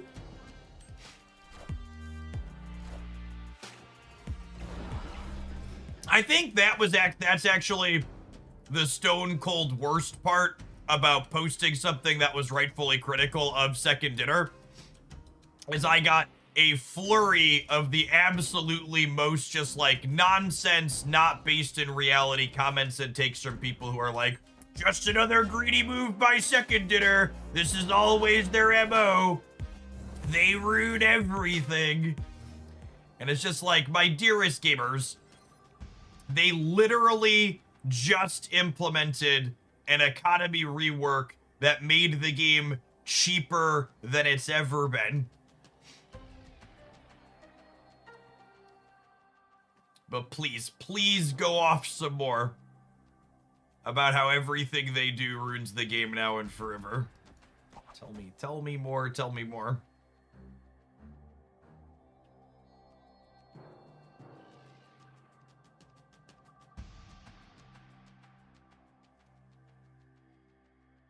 I mean, I'm not an idiot. I don't think it was an oversight on their part. I think they're trying to see what their limits are and what people will tolerate for their limited time game modes, if they can have their cake and eat it too. But like, acting like this type of change is the norm and not the exception to the rule that they've been developing for a little while is also very silly.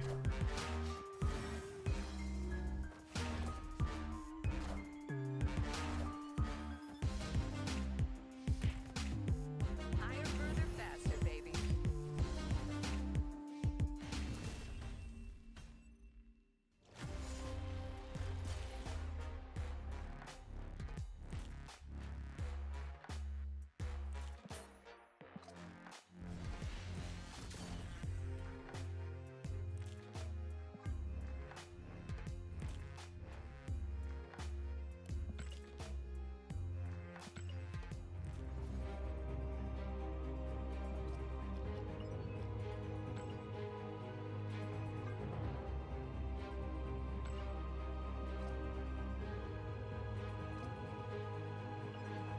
wasn't around for Nexus events. Some are saying that was on par, and Second Dinner reacted to that was that fast. All right.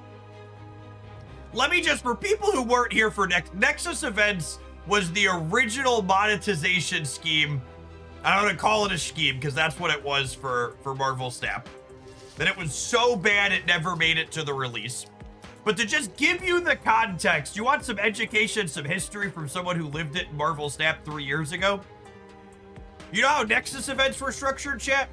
In Nexus events, if you were the max amount of unlucky, it cost up to 400 USD to get a new card. And if you didn't buy that new card from the gacha loot box system for the up to 400 USD, it went into the Disney vault and wasn't available regularly for like 3 months afterwards. As someone who has run the numbers literally every time Second Dinner has done an economy overhaul, every time they've iterated on their economy, it's gotten cheaper and easier to get new cards. Like, objectively, it gets cheaper and easier to get the new cards every time they've iterated. It was horrible, and they gutted it and took it back, so did a full rework of it, and it never saw the light of day. They released 2 cards that way, and they refunded all the resources people spent on them and never released anything. Yes, so comparing it to Nexus events is very disingenuous. Yes, it is completely disingenuous or ignorant or just detached from reality or whatever you want to say.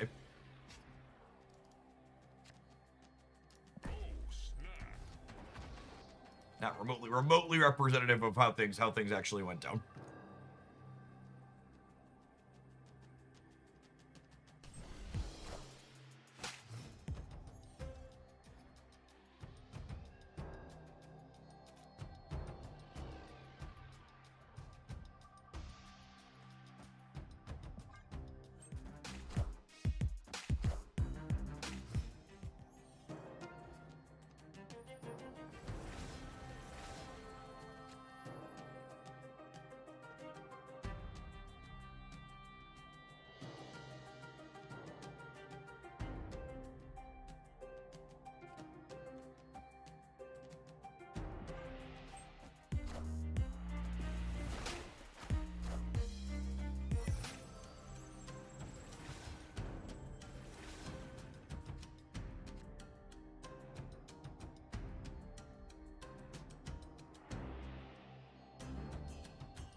And I wanted to make 2 bots and then omnipresence this.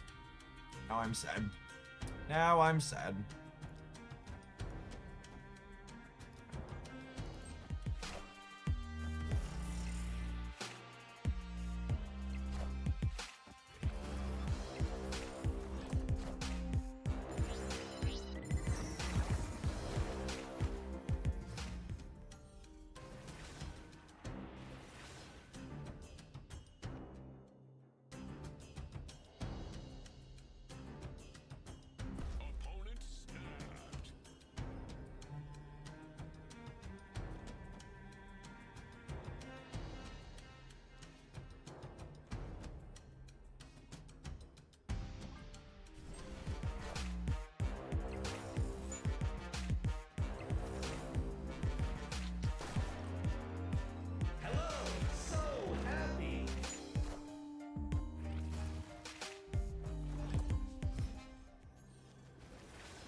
using the attitude gamers like this have in the conquest, right?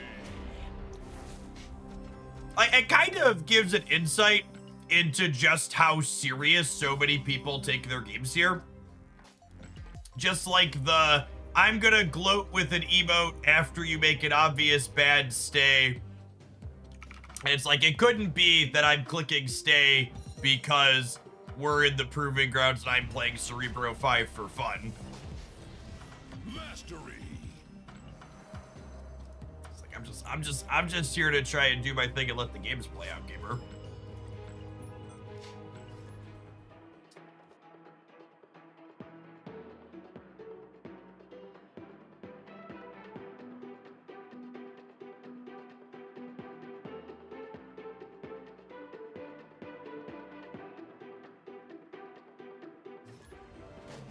Man, I'm really looking forward to Sanctum Sanctorum coming back next week. And I really hope they don't make us wait. They don't make us wait 4 months for it to come back again. For people that haven't played Sanctum, it's easily my favorite way to play Marvel Snap. It's so awesome. Sanctum Showdown, whatever, the Sanctum mode. Sanctum Sanctorum's the location. Sanctum Showdown's the game mode. I really love that it's a game mode where you're incentivized to actually stay in and play the game out to the end.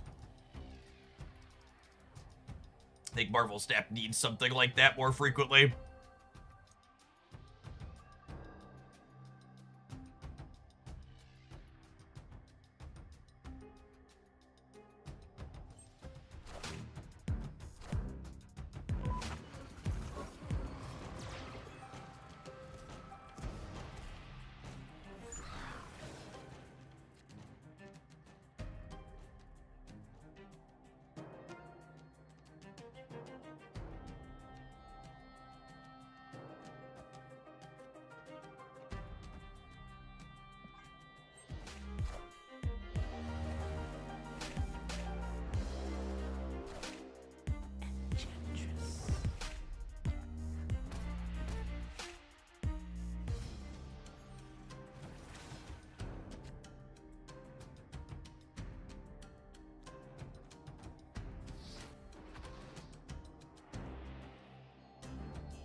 Don't tell Scotty, chat.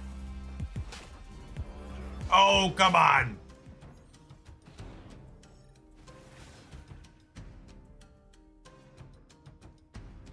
That's some bullshit right there. One true Bob. Thank you for the over 2.5 years. Welcome back.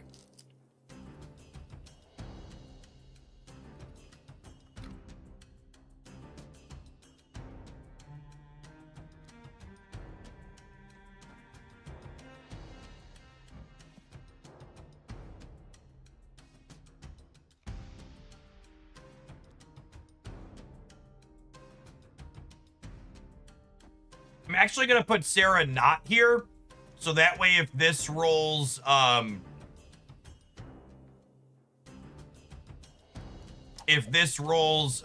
of its 2 modes that can get rid of this, we can keep our Cerebro bonus.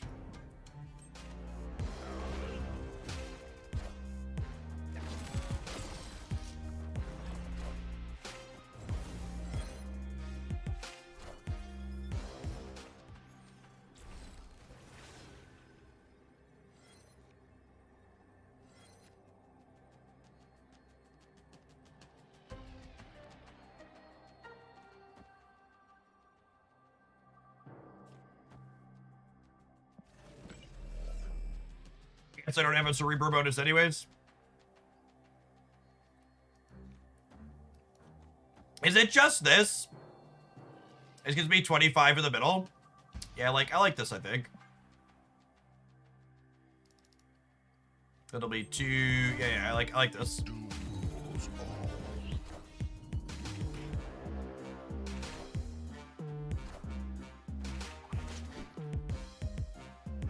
Cooked. Cooked, yeah? Nice, nice. It's a fun one. Little Sarah Titan combo action there on the Doctor Doom.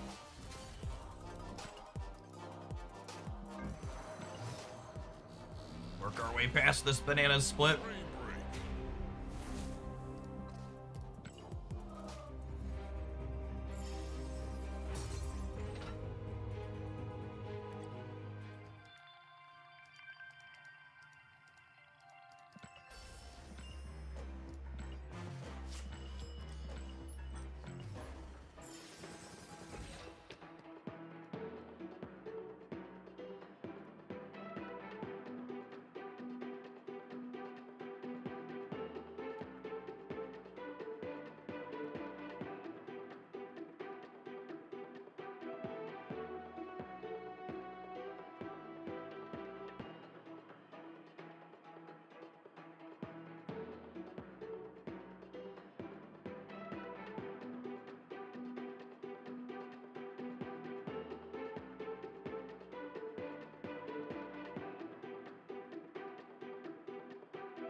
Why is Merlin a weird choice for Cerebro 5?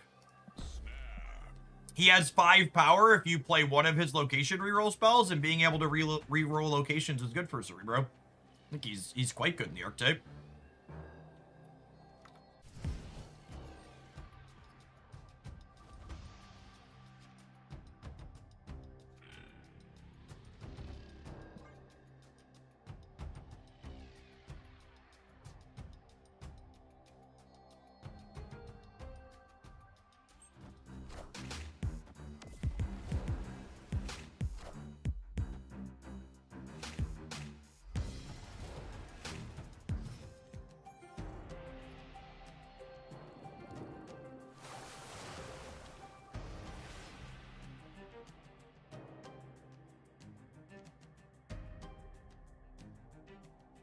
I forgot I was gonna brick a draw there.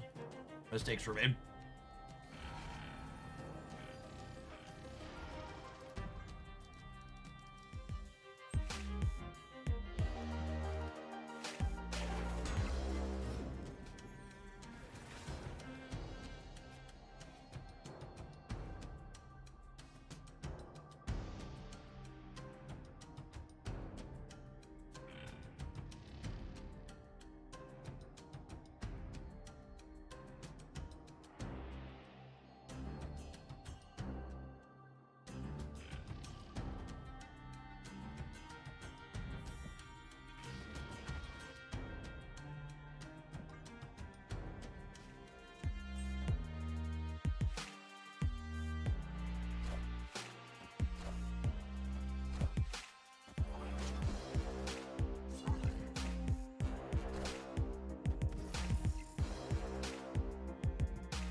Morph is not the droid we're looking for.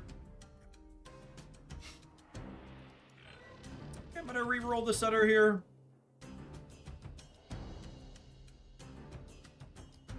Actually, do I want an extra thing in my hand to fill the board up?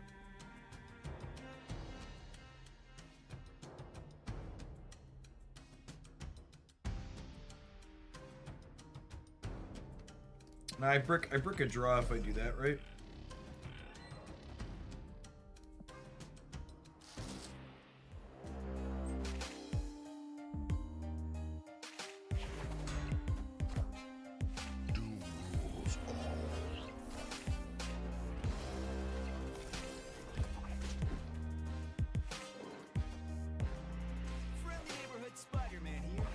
Hugely Monka Autos Lab.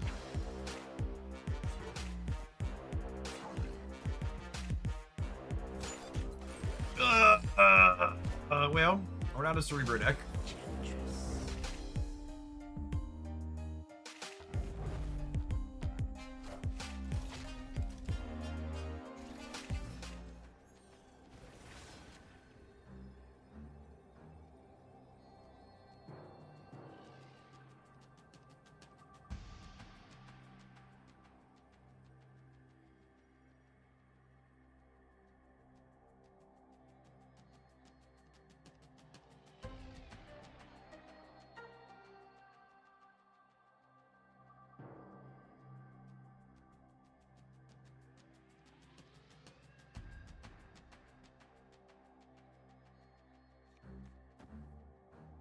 I'm gonna polymorph Merlin into Deathlock. Or Beast. Deathlock and Beast both get rid of Enchantress.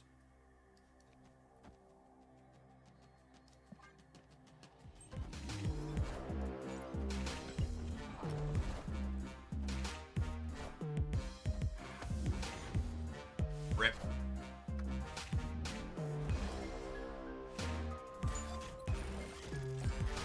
The mystery intrigues me.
If something terrible pops out of expansion for us, we can once and future it away.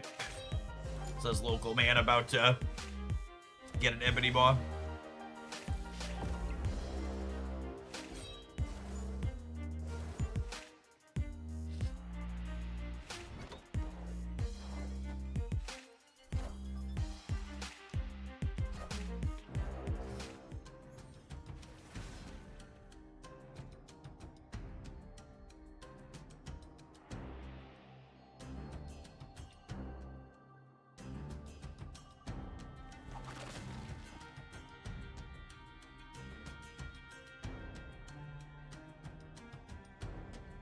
Just for the sake of feelings transparency amp, coming into any Twitch stream, my own included, and being like, hey, numbers look bad today, or just like, not really a good positive vibe thing to say. I'd appreciate it if you didn't do it.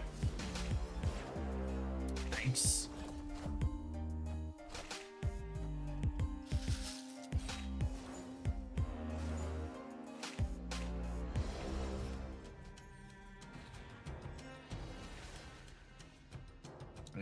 I promise you I am, at many points, painfully aware of what metrics do. And I try to exist under, gestures vaguely around at the capitalistic landscape.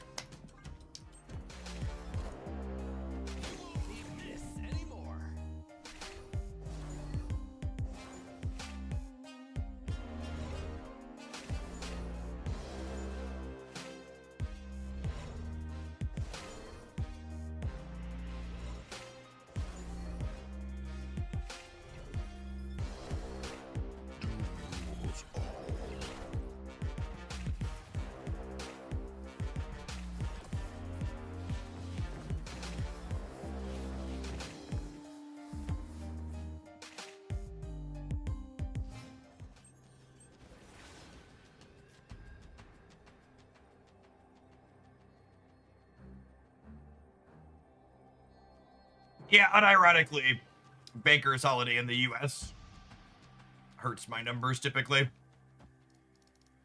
A lot of my audience is business professionals. Forgot that was today. The week fired up a little bit. I think we're cooked. I assume we're losing the right.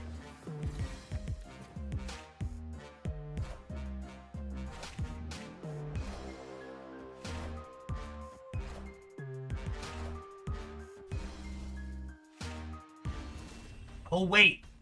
Did they overfill their hand with swarms? That's funny.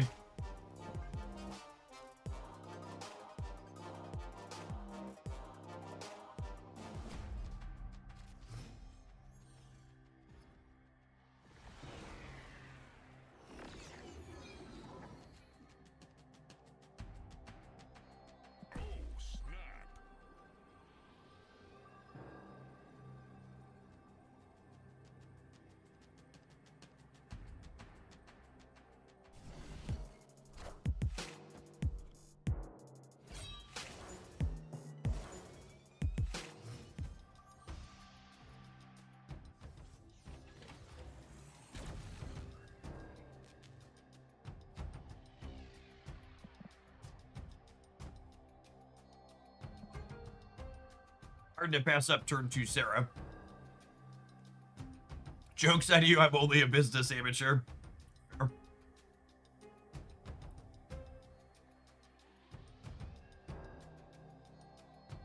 Assuredly, turn 2, Sarah means the Ancient One's going to be useful this game, yes? Yes?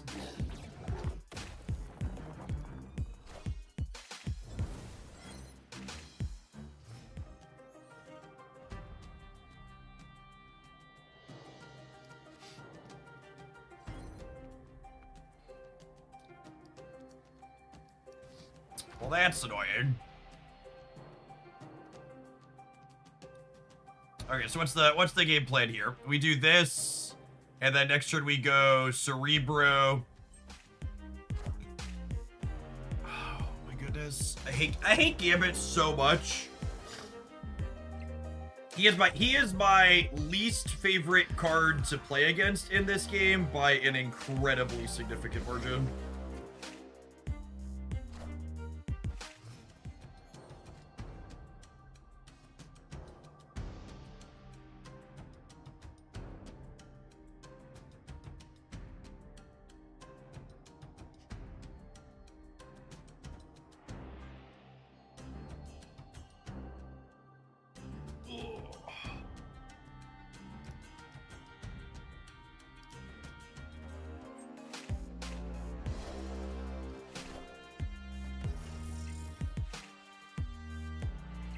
Oh, right, they're gonna bullseye us too.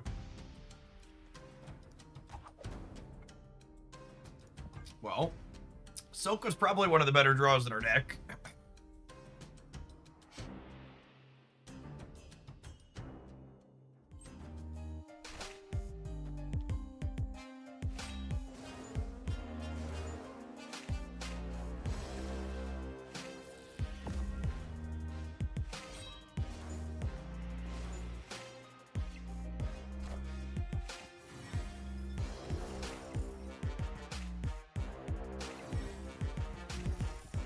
Any Luke Cages in the chat asking the real questions.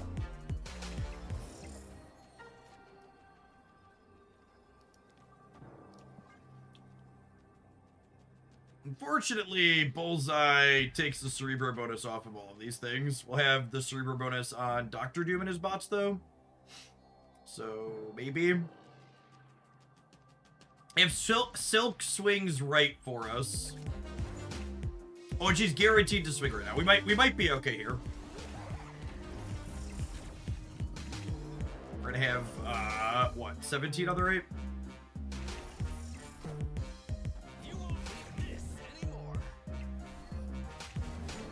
Low roll on Tarnak, sorry, Wodak. Oh, Meek's getting bigger, though. I think we're cooked.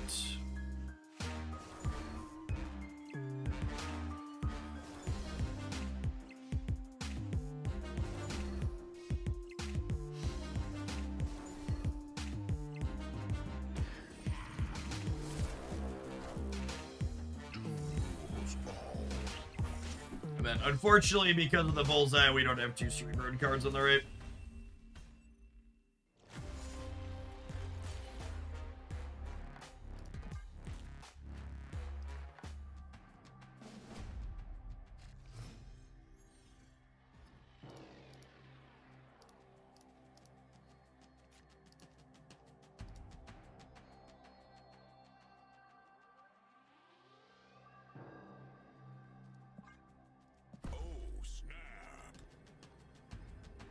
Hey, GG's, Idol. Good luck in the rest of your conquesting today.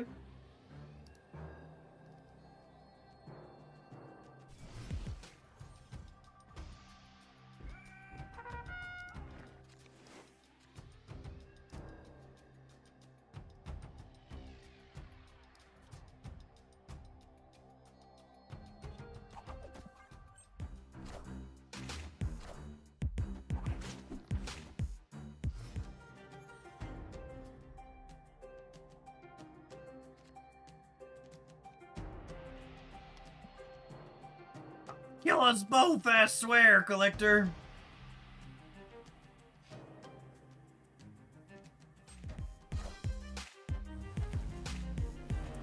Step onto this here bridge with me.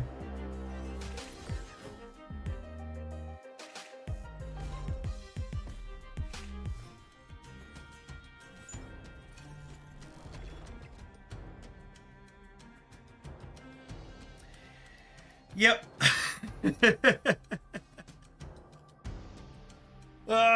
The Cerebro experience.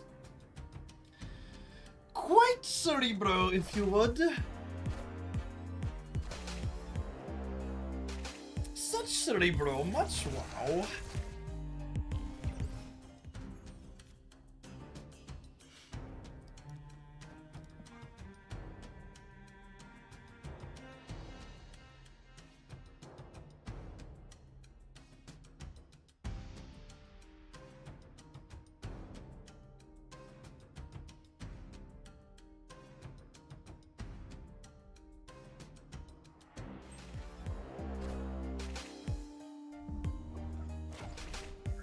We want a coin flip, so that's nice.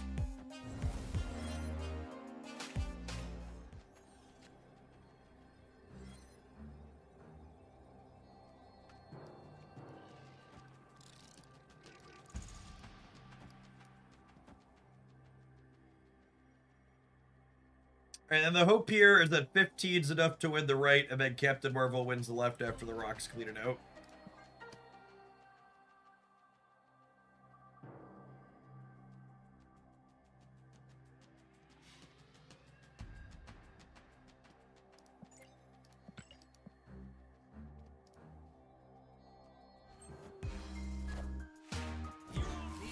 Narrator, 15 did not win the right.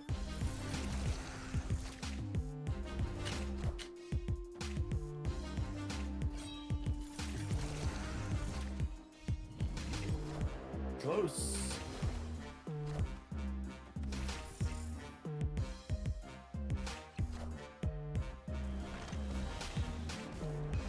Higher, further, faster, baby. Swoops over to give us some points at least. Unfortunately, chat, Cerebro 5 is not one of the Cerebros that's competitive after it's buff. 2 and 3 are both pretty reasonable. 5 is thoroughly scuffed.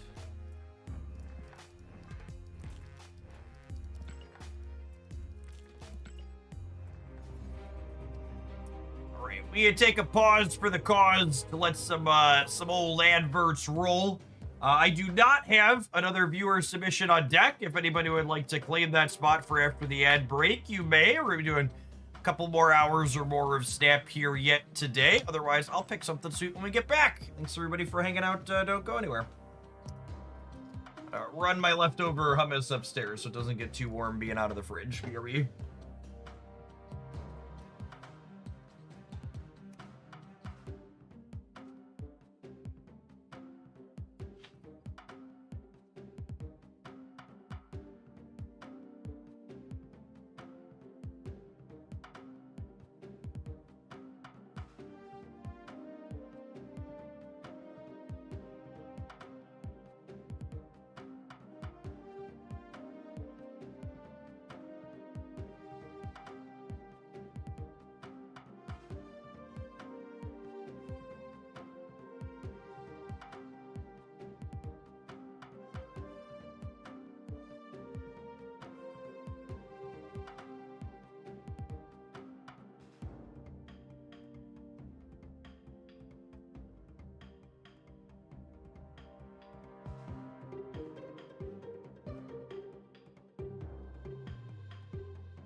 I think Cerebro 2 has so much more success than Cerebro 5 or others. I suspect it's the inclusion of Luke. Well, C2 and C3 have both been pretty competitive after its most recent buff.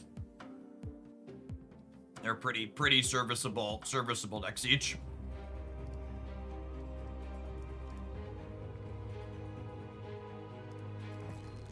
I think part of it is because of their disruptive game plans, like Cerebro 2 has a lot of location disruption between Storm and Goose and stuff, and even Echo's a location controlling card, and then Cerebro 3 also plays Luke, but has like direct tech cards too. Let's do a little Cerebroing, speaking of. Do I do some Cerebroing? It's been a minute since we've done this, actually. Let's do some Metrock. This deck's super fun.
You have priority. I probably want to save. I don't really have any honor meals. I was gonna Cosmo over here. I don't know that Cosmo is gonna impact either of us that much.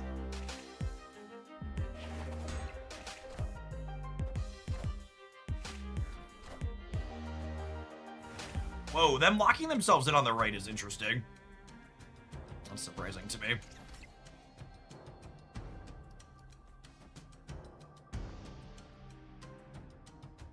I just do this and lock the Hydra Stomper up in the center.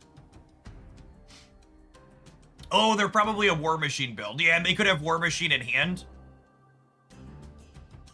That's a good take.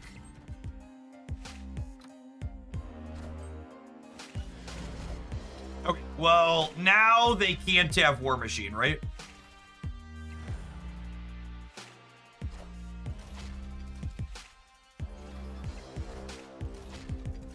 It's impossible. If it was in their deck, it's gone. If it was in their hand, it's gone.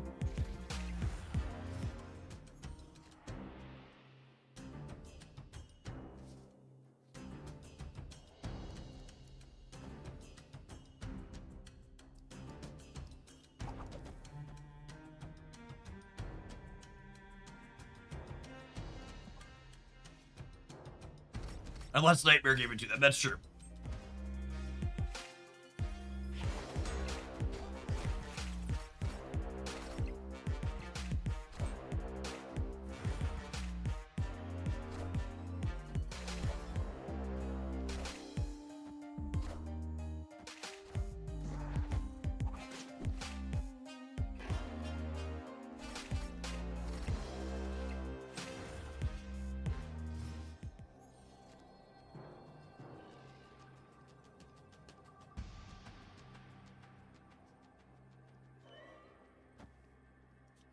Opponent snapped.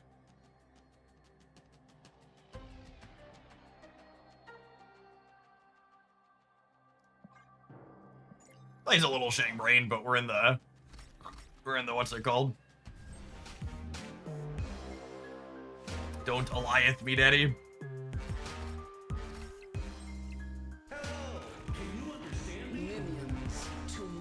Okay. Actually, just boomer snapping the dead to Shang line.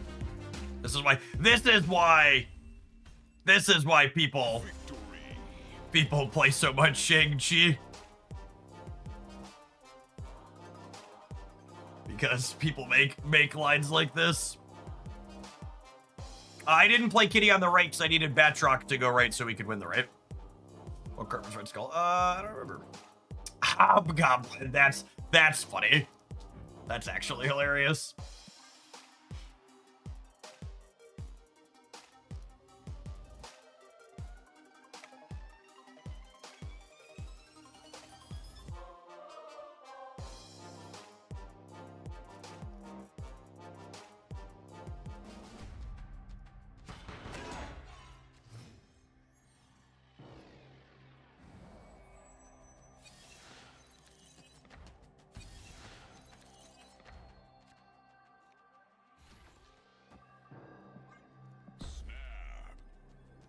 Sweat, baby, sweat. Something about a Texas drought. Do do do do do do do do do do do.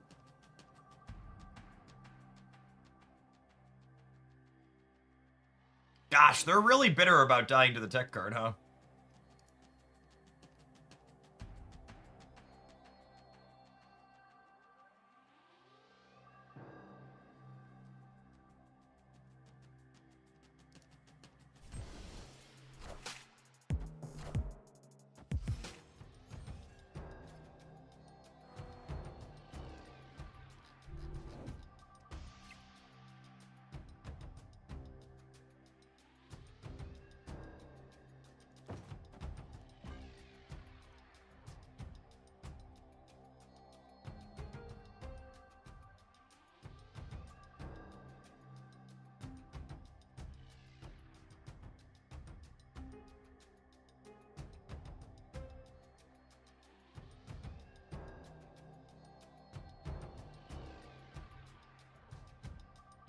Damn was a great pickup here with the Hydro Stomper. Scar Grand Prix is probably a tough one to contest. I probably want to drop Nocturne to give myself the option to opt out of Scar Grand Prix.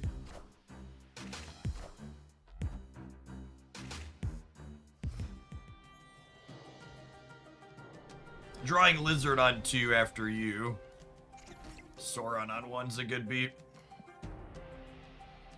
Yes, our opponent lives in the mines for the time being. Just the worst sort of human being.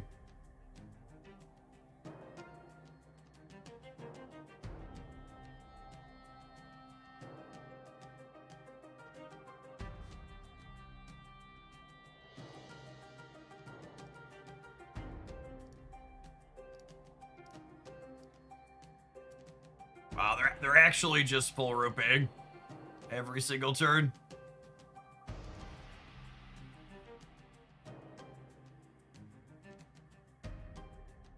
What a miserable person.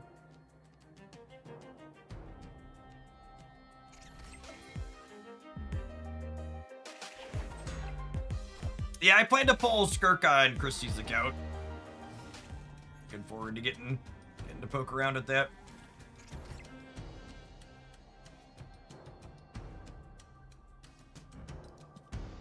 Do I ever just play their crossbows here? I think I'm kind of into it.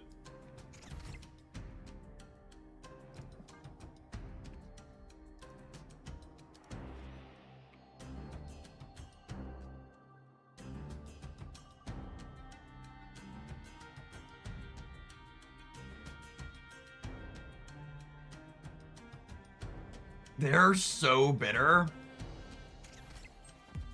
Come on, gamer. Be like Elsa. Let it go.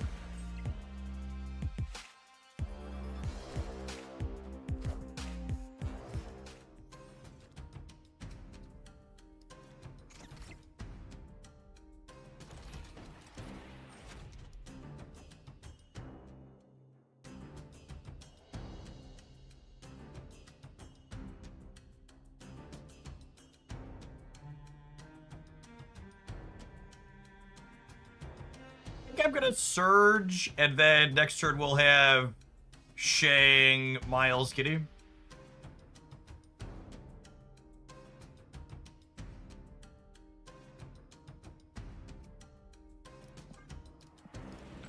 Actually, do I need to put the Hydro Stomper here?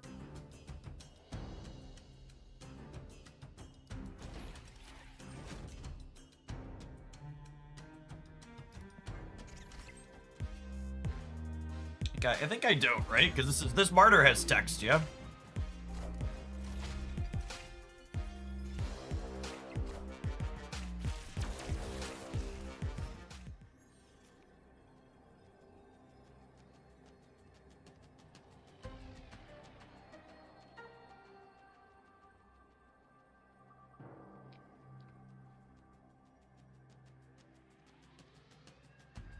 They do have my Shang. That's a good call out.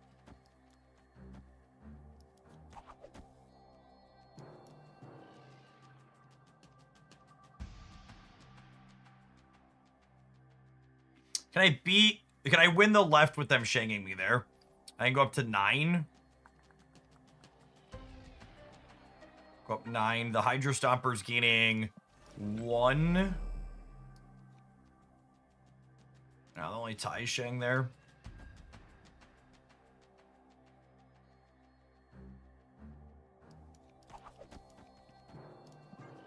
I think we're dead. I should have put Stomper in the center. Oh my goodness, this is why this person just endlessly ropes against Shang-Chi. Because there's not a brain in their skull and they've never played against the card before. Imagine being this bitter while playing this awful.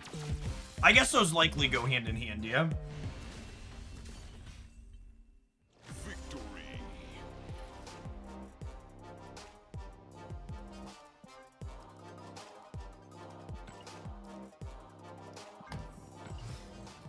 What a miserable human being.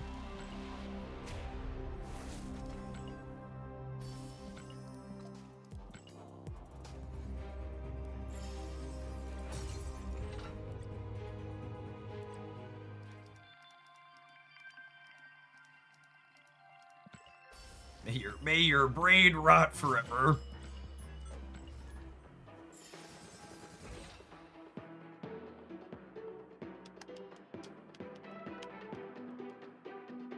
That silver ticket was a pretty serious deal, to be fair. I don't know how they're ever gonna financially recover from that loss.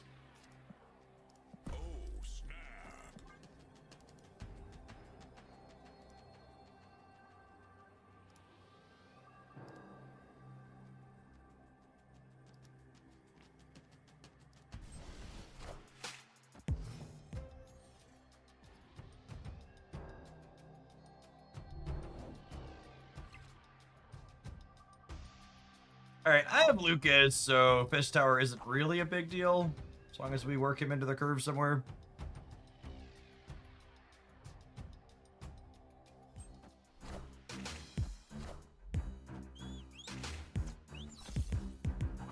Losing Matrock is sad.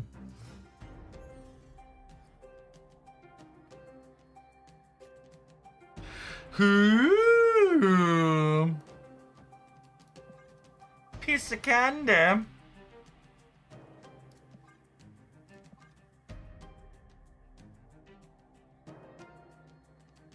They are... The typical Yondu deck is a Shang... It's a Shang plus Killmonger deck, so...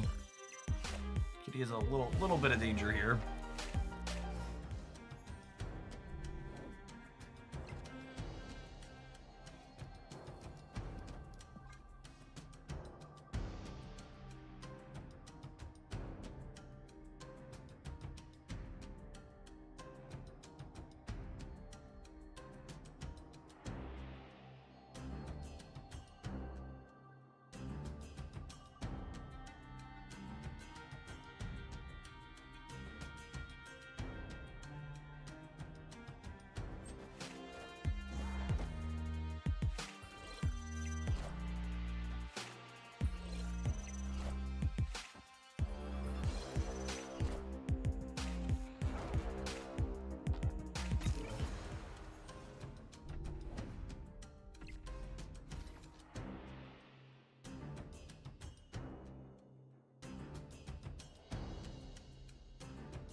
Okay, and they took priority.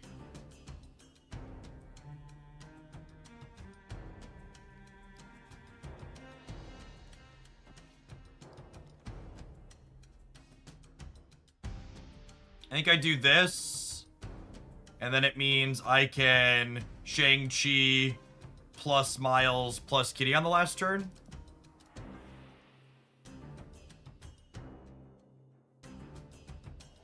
Silk's gonna move to trigger Miles.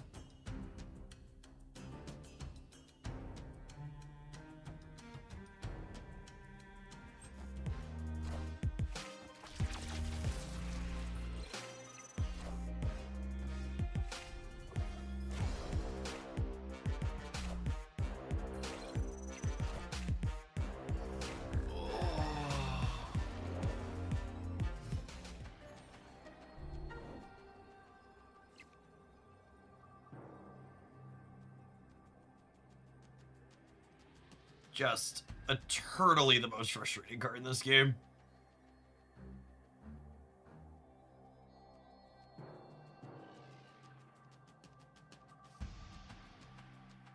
In range.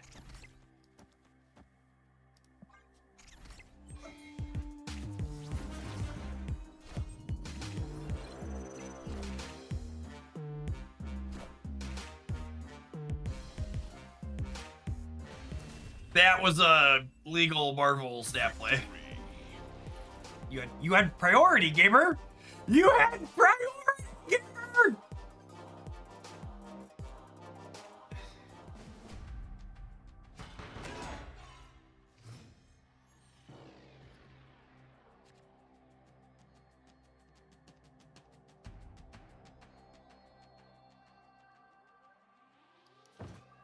Freaking gamers. Priority, never heard of her.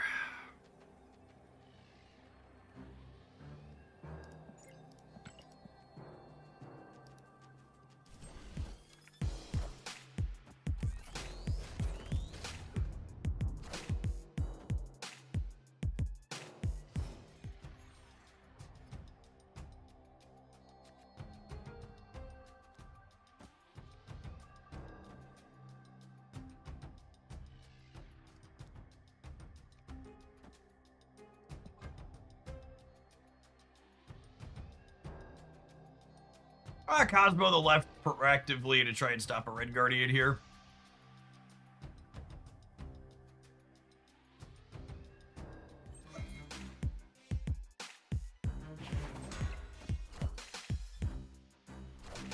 I am so smart. SMRT. Do do do do do do. Beep beep beep beep beep beep.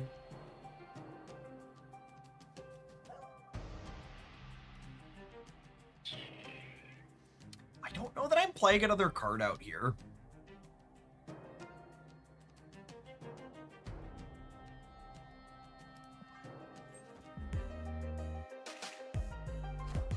We aren't supposed to because of Gambit.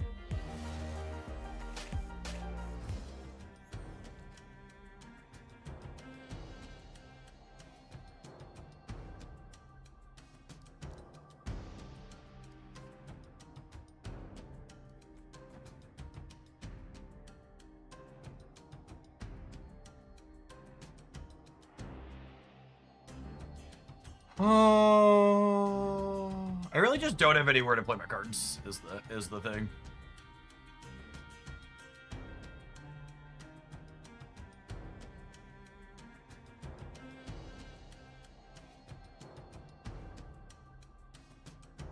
Yeah, I needed Nocturne this turn to reset Crimson Cosmos. Is what I needed.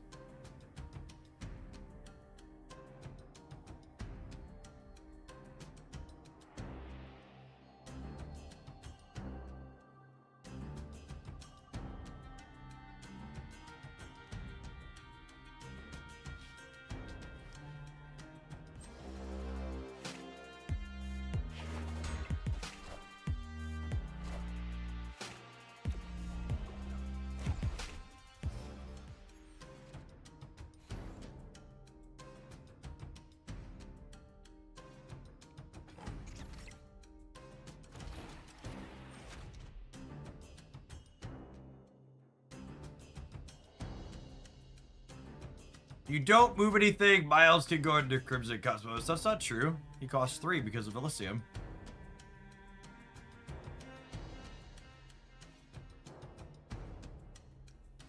Gosh, Hydro Stomp would have been such an insane draw if Batroc hadn't died.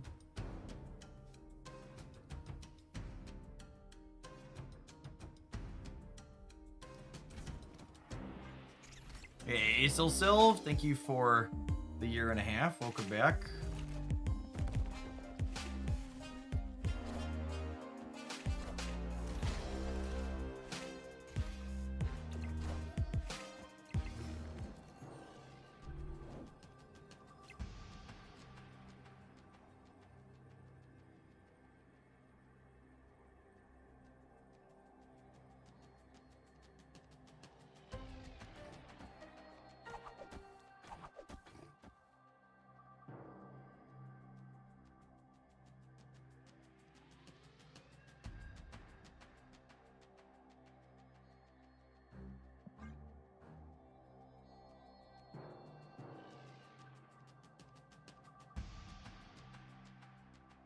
Watch out for Shang. How?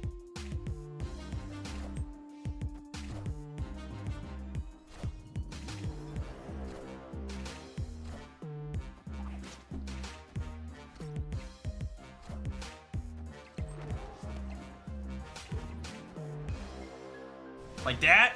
Does that count as watching out for him? Watch him flip up and do jack shit for the second game in a row.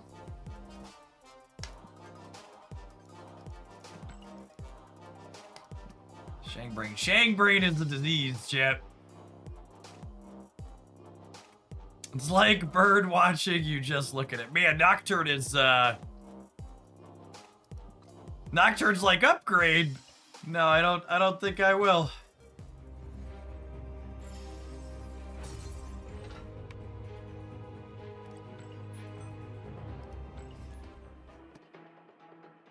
And while obviously in that moment I'm being a little bit sarcastic, I think there's a teachable thing to walk away from here, which is that's a generic statement people make a lot, which is watch out for particular card. But just thinking card exists isn't helpful. The thing you need to be doing and taking action about is what should you be doing to take specific action towards accomplishing that watch out, right?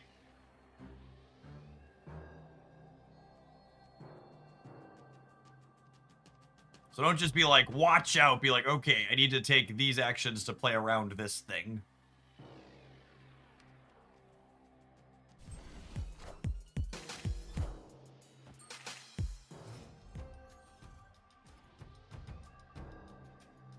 Yes, that's usually what it means. Lose priority to Shake so you can be dead to Eliath.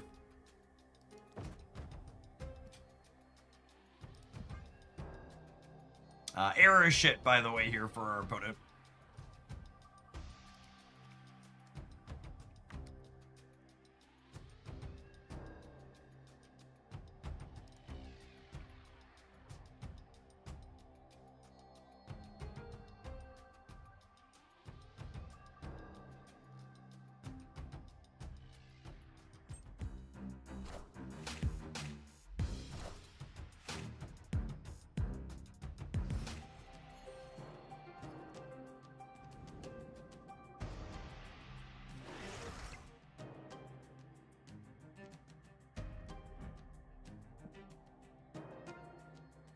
That's just a copy of Scream that's in their actual deck for some reason.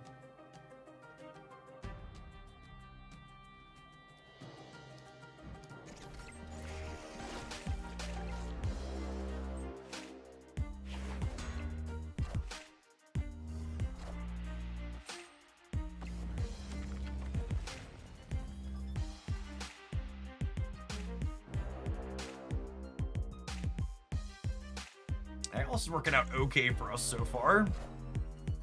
Didn't get got by the RNG Quake.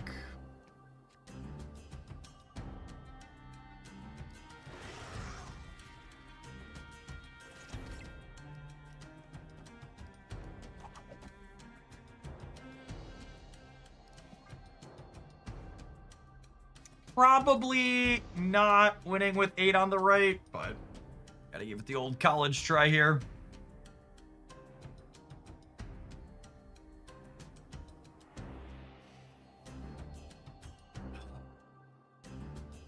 Dear second dinner, all I want for Christmas is a more reasonable timer.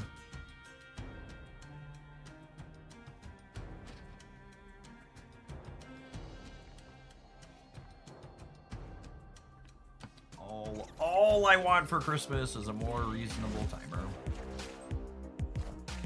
Oh my goodness, we won Asgard. That's so good for us. Whoo, and we hit Batroc too. Killer.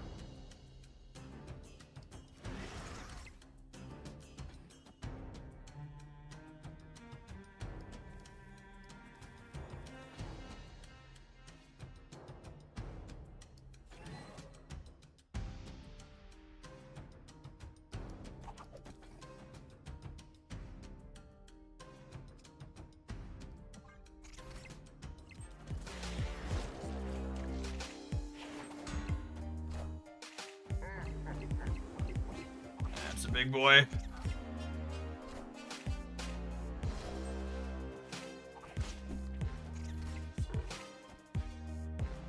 Well, this all worked out okay. Need top deck Shang-Chi here though, yeah?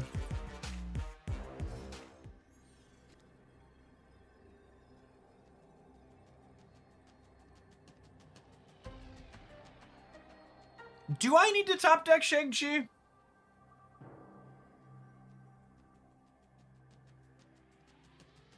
Is that better than Hydro Stomper?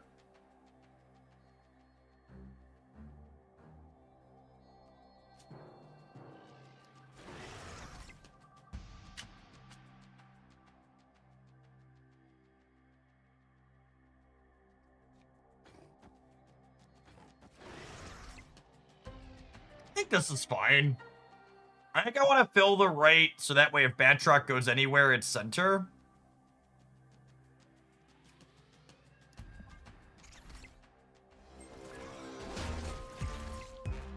Oh, he's guaranteed to go center because of Nocturne. Yeah. Okay, cool. And then Shang absolutely destroys them on the right. Power must be controlled.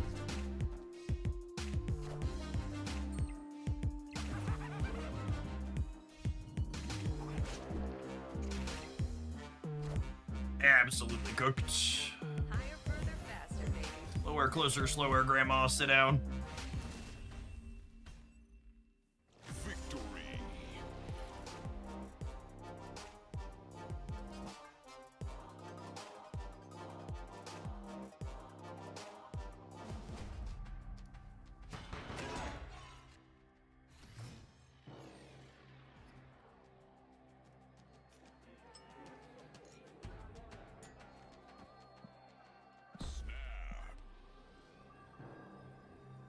Batroc into Sam is a easy sneaker keeper here, says local man about to be screamed.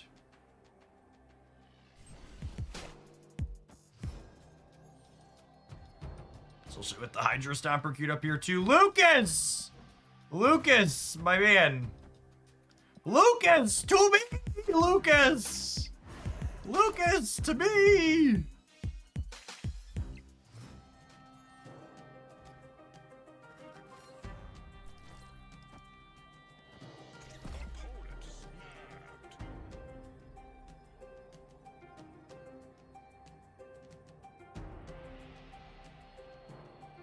Hey Jeff, I haven't watched in a little while. Did you lose weight or start working out? You look good. I did a little bit of both. I dropped almost 60 pounds in 2024, and I started a regular powerlifting program at the end of the year with a buddy of mine. I've been consistently at for about 8 months now.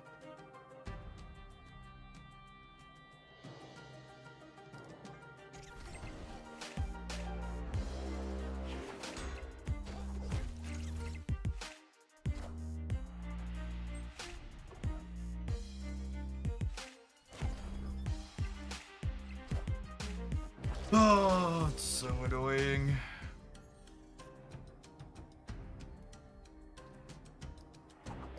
It's so frustrating when they get rewarded for snapping into choices like that. Just like such a awful play.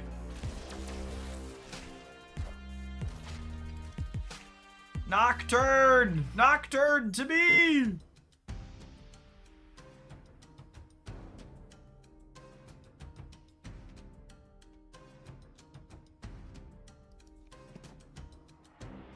Hey, Valkyrie, thank you for the 2 months. Appreciate you re-upping. Lord Odin, thanks for hanging out for almost 3 years.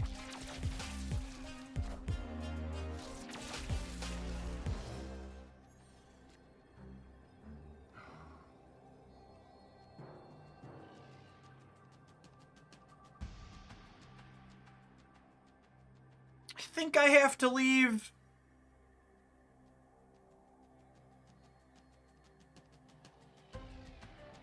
I'm only up 8.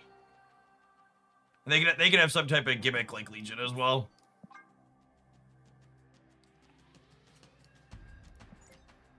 If we lose this 4 here, we'll be 6-6 and can play the last one from a better spot. I mean, Legion left actually loses them the game, yeah? They'd lose, I'd win left in negative zone. It's more so that like a big thing like Blob, I think, gets me. I'm only up by 8. I'm only adding 1 point to the board. So they would need to play 2 cards here and only add 9 points of power or 10 points of power to win.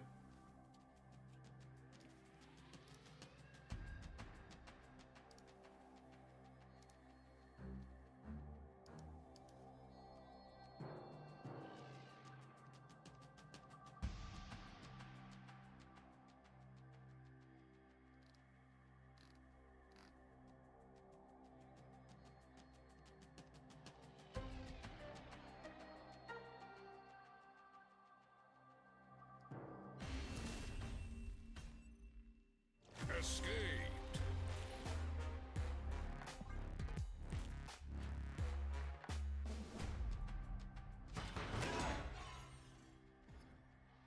Where were you last game, Lucas? Oh, snap. We were waiting for you.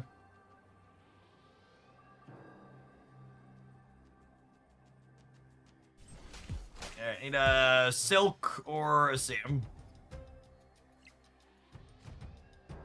Alright, alright. I accept, Lucas. You're here for the sewer system.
Well, I was going to say, so we're definitely getting rid of this. However, Shang-Chi makes that maybe a little bit less certain.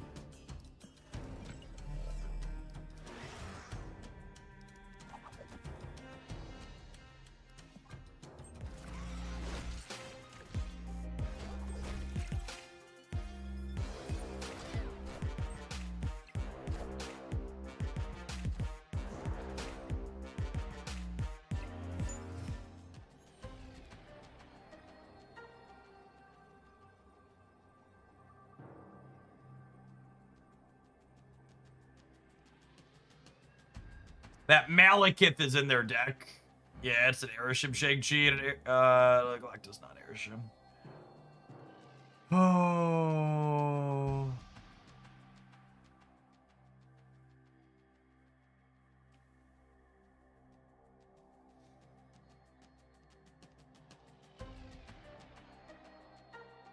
I think we're dead again.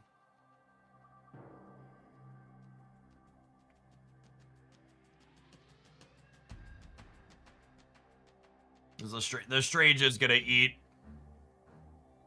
I don't think the Shang would. The Shang doesn't win the game most of the time here, chat. Like this adds 8, 11 over here. But that still only gets me to 15, and then Strange Supreme eats something after the Shang happens. And if I Nocturne the Nexus, I don't think I can reasonably contest the other two.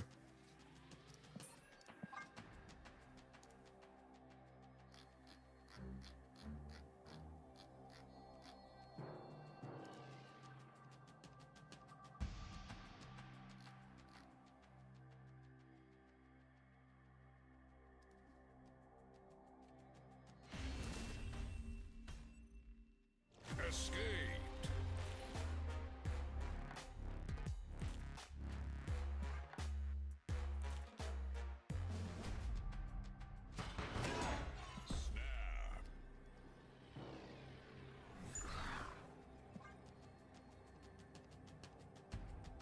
Honestly, I should probably just leave.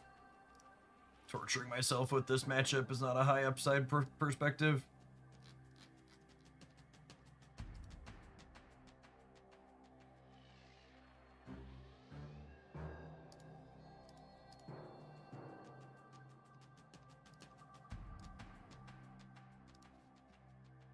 Especially considering how god-awful slow they're playing.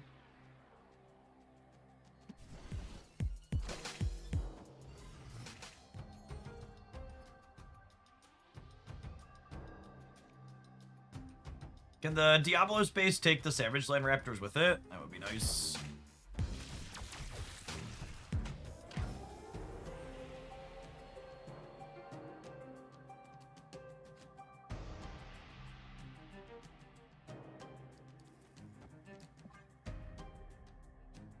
Our hand's pretty bad. I was gonna call it a match. We're gonna play some more of this because I enjoy this deck in general. We're not being constantly roped by someone who's also playing the most obnoxious deck in the game.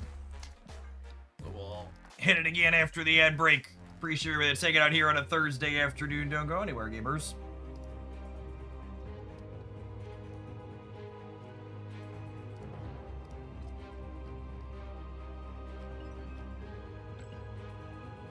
Oh, we're done. Good job. Good job, Hoaglandians. Stop claiming those for the week.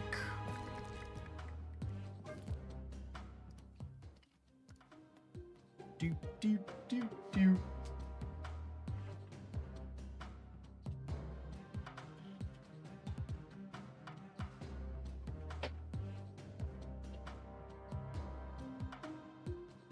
Oh, how many Ludio gamers have we acquired for the giveaway?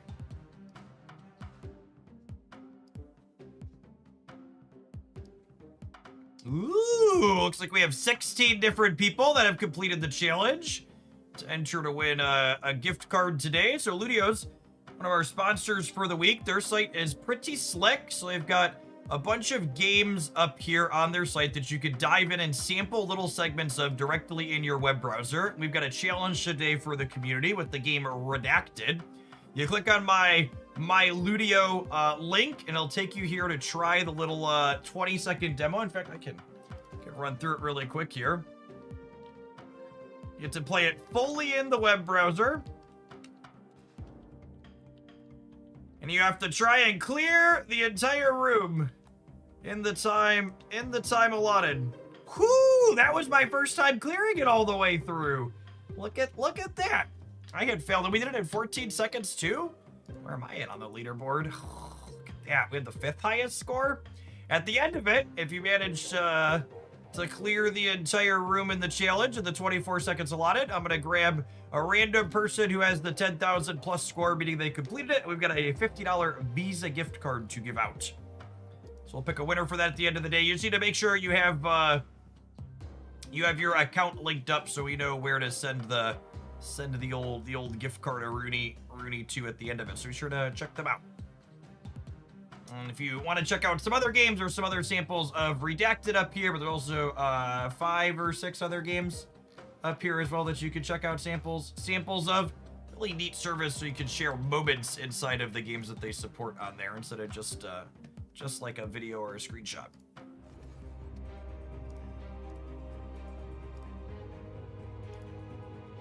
Ooh, back to the backtracking.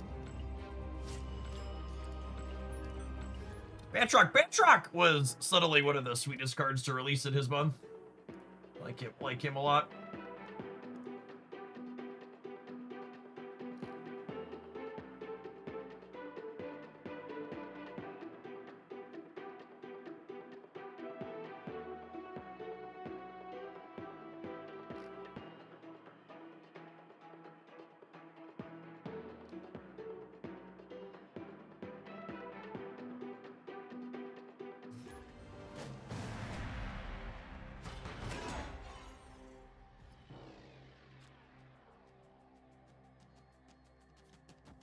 All right, we got Batroc and we got Silk.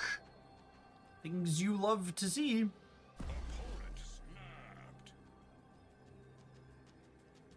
You typically want to put Batroc into the same lane as the shields. That way, when we put Sam here, we can have them both jump.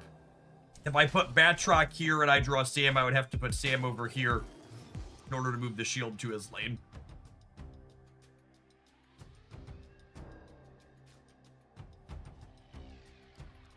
Although now I guess it's a downside since I have Silk. Maybe we are supposed to go here because of Silk. Hopefully we just win the Silk 50-50 to send Batroc over to here. This is not resource efficient, but getting Craven down ASAP has a lot of upside. Oh, Silk.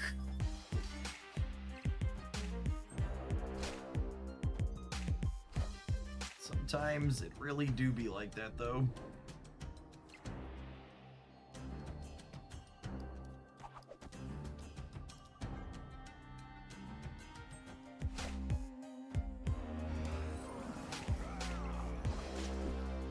You know what? Could be worse. We take those.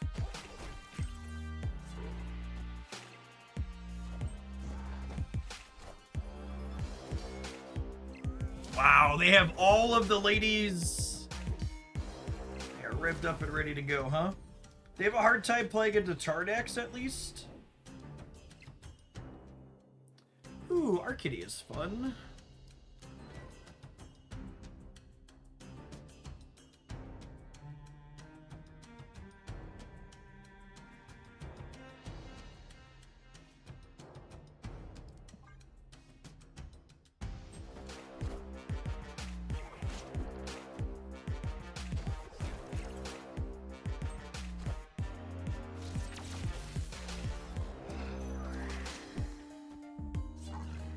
Wow, that's some BS in the middle.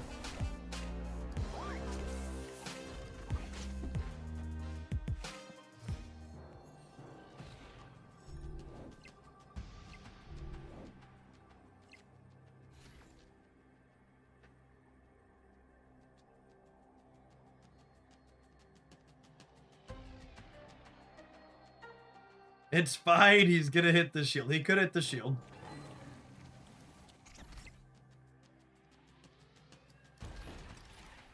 That is true.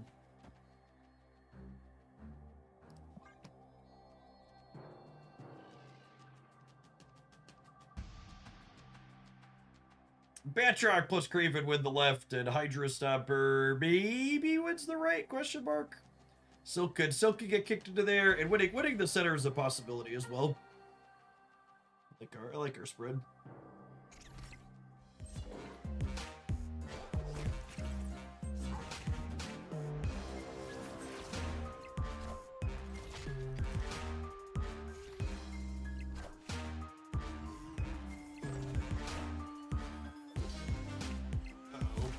Uh-oh.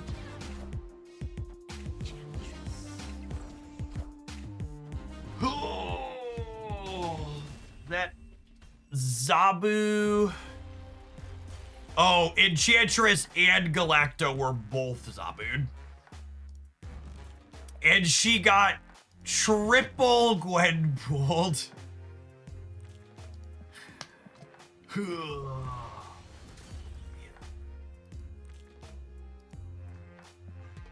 Triple Gwenpool Galactus after drawing both of them post Zabu. It's a hard knock life.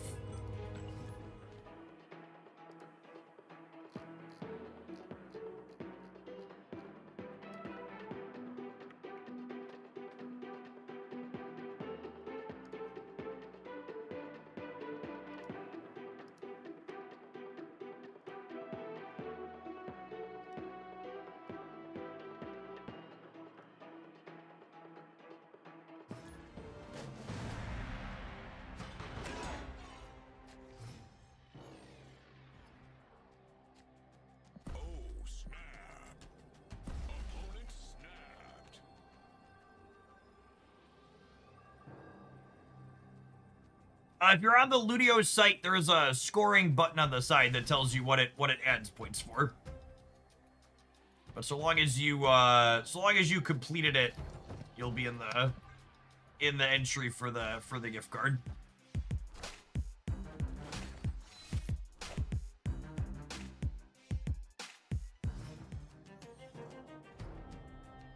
You know, it's funny. I mentioned it had been a minute since we played Batroc. Cool.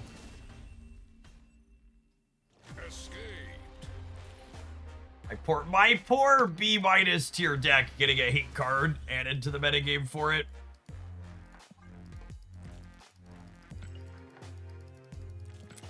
That's a tough beat. Oh, they left before we could, and that's funny.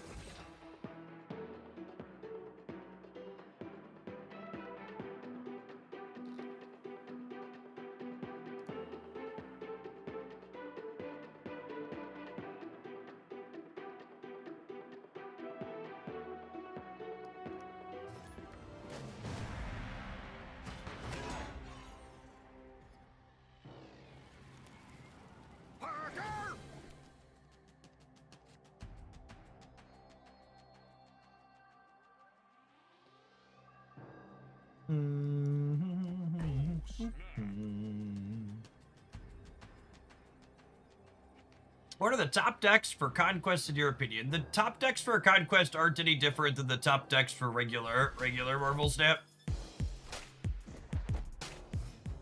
We've never had a metagame where Conquest and regular Snap diverged in terms of which decks are good. And yeah, I would say the best deck right now is likely the 34 card Erishim. Erishim bullshit, unfortunately.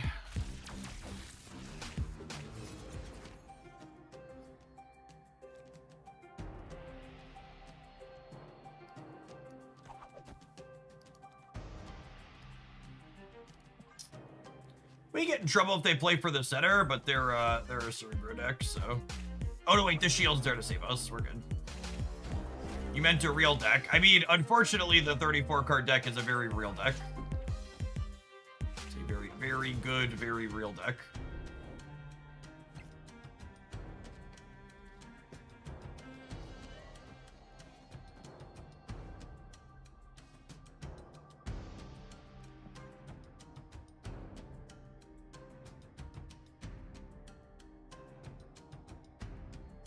Otherwise, past that, if you want other good suggestions, I do a weekly Dex Roundup on the Hoaglandia Snap YouTube channel. You can check out the one from last week.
Oh, Hydra Stomper wins the left.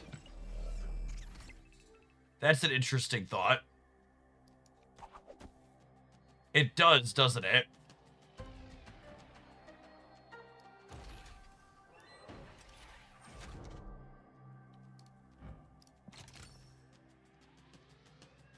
And then we have a shot to win the right as well because we could hit one of their 8s. This is 8. Yeah, okay. Oh, you know what I should do? I should put Miles here. Is what I should do. Yeah, I messed this up. If I put Miles on the right, I'm guaranteed, yeah? Now I have to win a 50-50.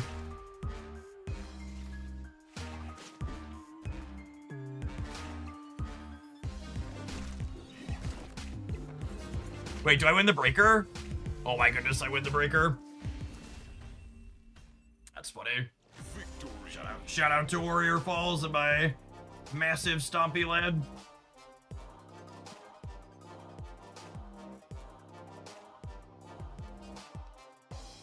Batroc also lifting with his legs there. 11.1 drop.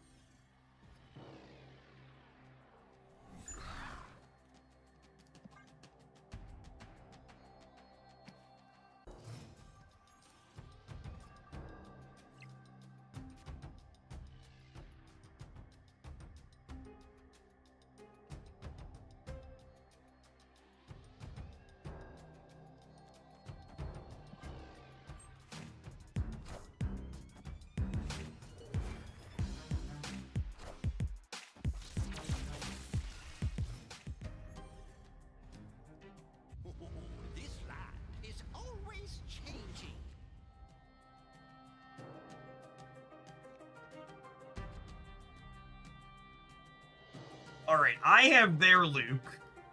And statistically, they don't have mine.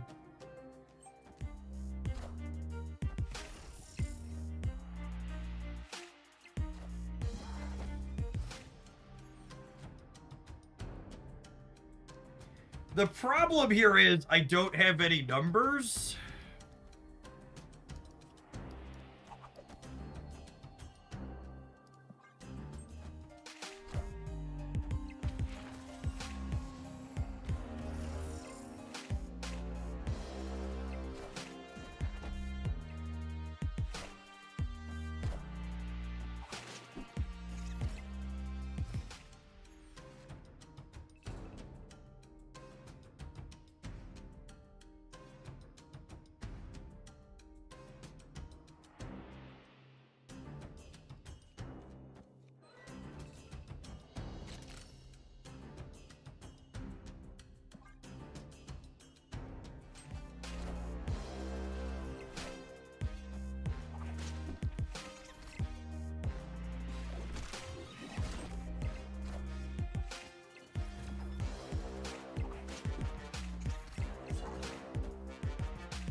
Yeah, I think we're actually dead here.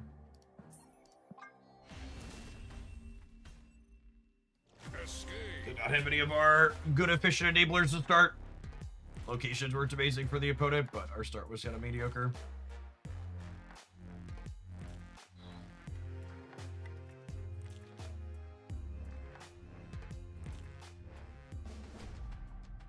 Why isn't it through clone 0? Because I lashed it. Batroc? Batroc? Nocturne's actually a fun bit of RNG against Cerebro.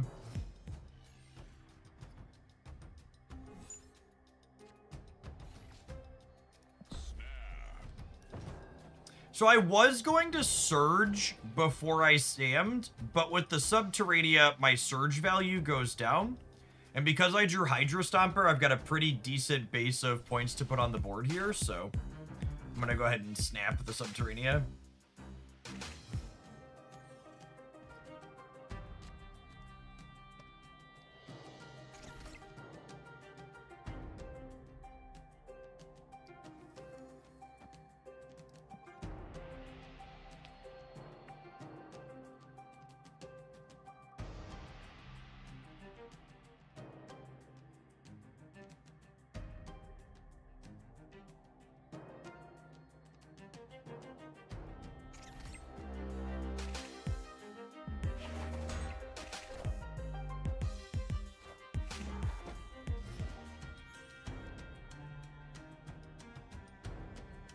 So let's roll this location to get something that could possibly disrupt Cerebro, and then we'll go Silk Surge here to get the Hydro Stomper ticking up.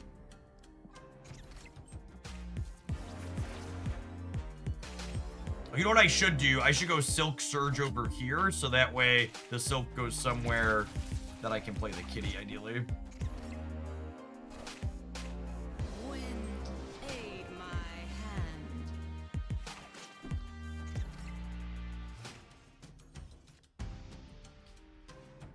Hey, that works out.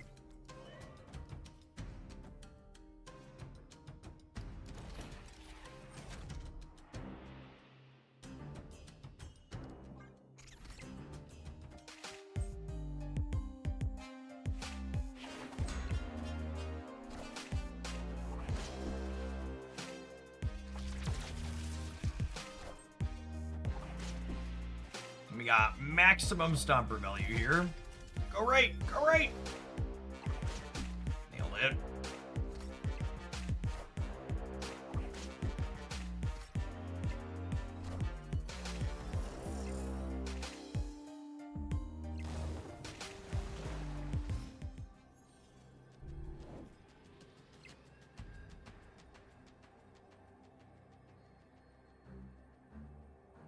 That's a little less ideal.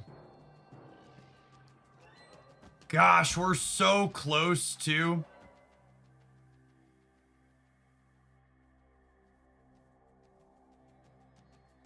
With the Batroc draw here, I could get what an awful snap. With the Batroc draw here, I could get to 11 on the right. I guess they have Lasher though, so it's not really that close. This is kind of a textbook example of what we call a boomer snap, which is to say my opponent snapping from an incredible position of strength. Very easy and obvious to leave. Their ideal snapping moment would be before what's it called flipped up, before the Cerebro flipped up, not after.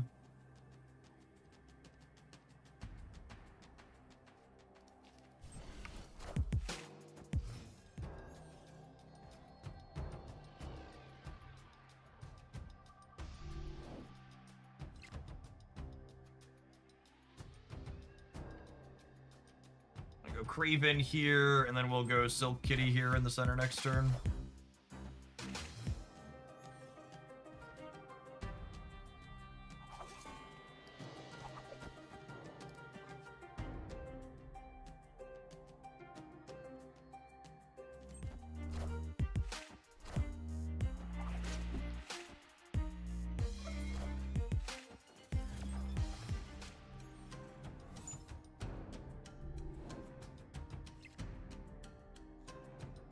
Well then.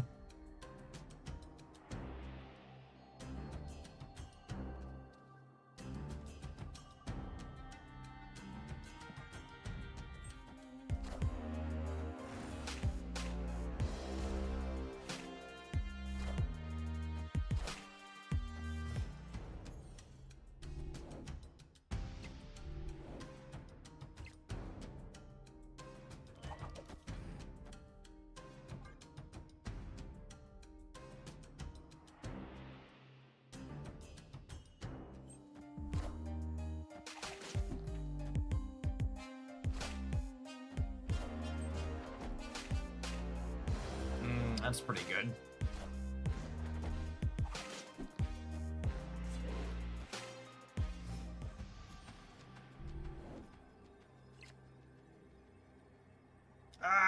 You're a turn late, girl. Oh,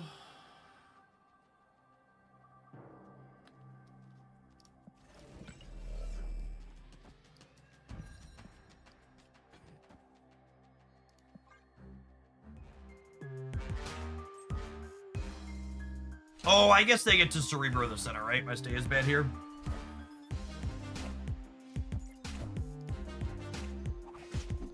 I was thinking they had to play on the right. They were only going to get one Cerebro, but they move on to the center. Yeah.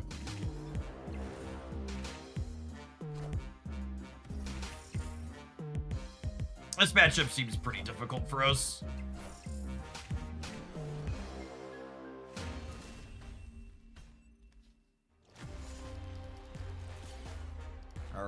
Our three tech cards that we're playing, Shang-Chi, Luke Cage, and Cosmo, are all basically textless here.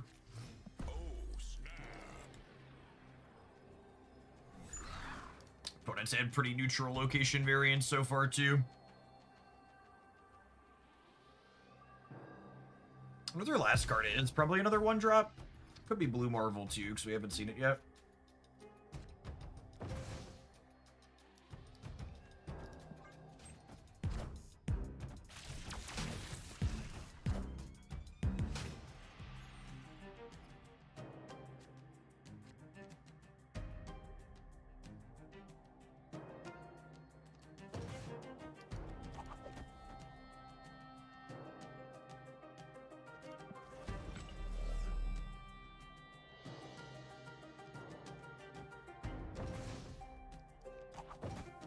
This final answer.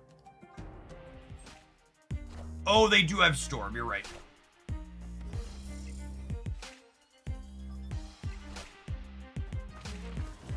Yeah, I think that'll be all she wrote.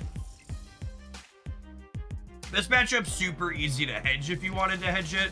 You just, like, swap Cosmo or Shang-Chi for Red Guardian.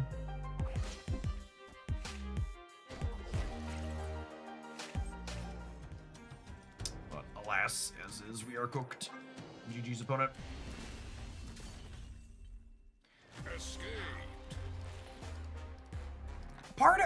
I really wish, and I hope that with Marvel Snap doing some more official competitive stuff, maybe we'll get it, but I really wish they had a better competitive game mode than Conquest.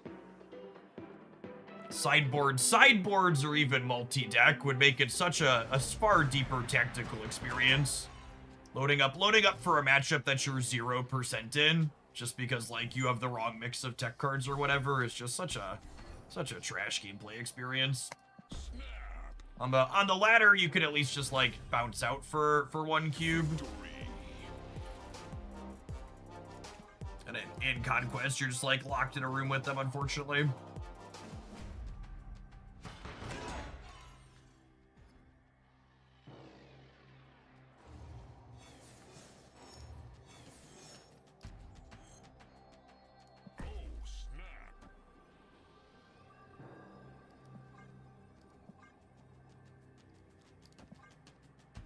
Is Nightmare collection friendly? What does collection friendly mean?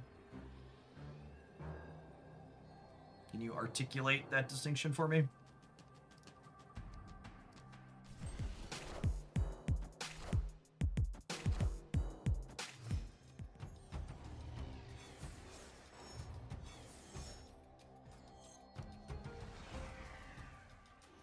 It has beers with the other cards.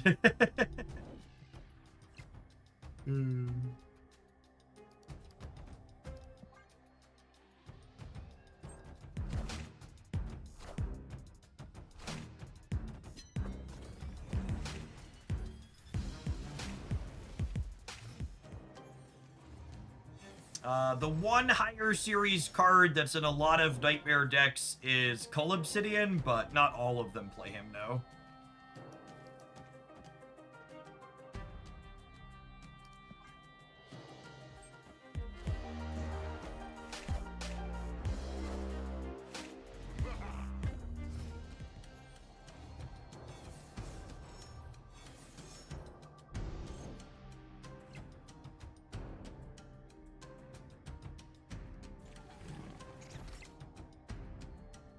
Oh, sorry, I said call. I meant Starbrand. The three drop. I said call. I meant Starbrand.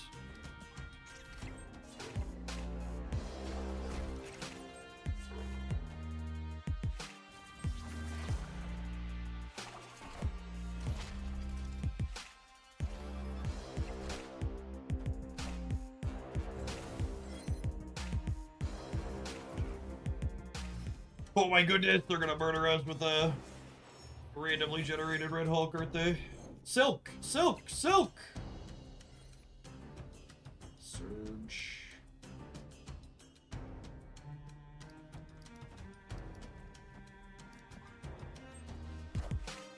Hopefully they play Red Hulk center this turn so I can shing his ass.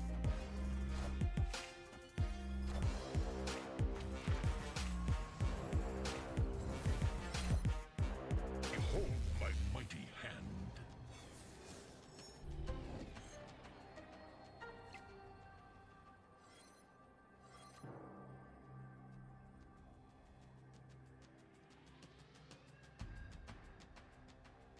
All of their cards cost 4 less. Hey, do your thing, opponent. Have fun. As you will.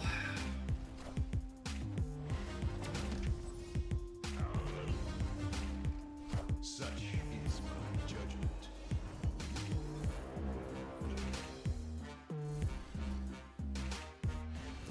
Alrighty, I think, unfortunately, I'm gonna delete the old Batroc pile from our deck editor after this one. It's always sad when you start out with one is like, oh, maybe we'll get a highlight out of this, and then the finish is like, actually, I'm just gonna go delete this now. That was a tough set. Do I need to delete it? Maybe I don't. I guess I could have just played a different tech card. I don't know. I'm over it either way.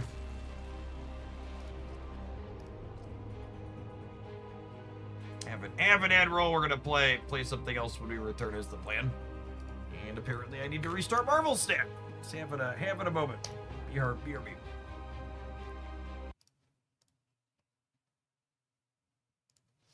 Whoop. How's our Ludio leaderboard going? How many gamers we got competing for the gift card? 1,300. They did so many damages, chat. We have 20 gamers who have completed the challenge and entered to win a $50 Visa gift card. I'm only rank 8. We'll have to see if we can get my number up at the end of the stream.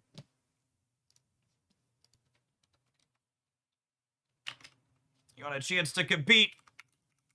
Check it out, Ludio. Use my link to enter into the challenge automatically. Make sure you log in with Steam or I think it's Google or whatever other account, so we know who to send the winner to at the end once we pick them. Let's complete the challenge to be entered. You'll have a 10,000 plus point score for it.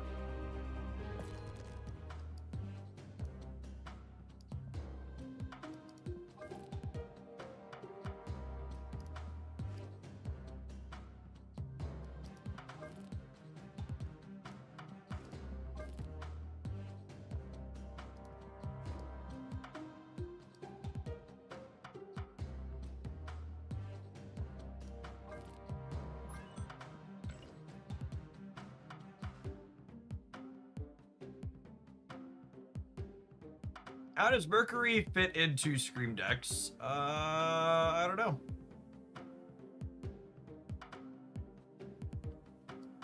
It's not really an archetype I've played much with. It's fallen off a little bit in recent memory. Hasn't been one that's seen a ton of play.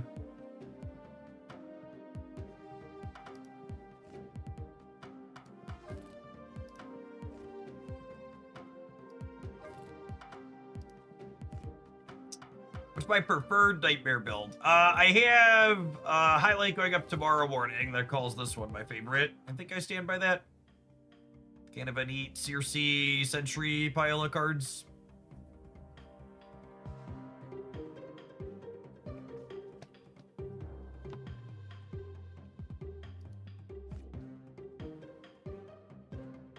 Just one J, thank you for the 17 months. I appreciate it. Welcome back.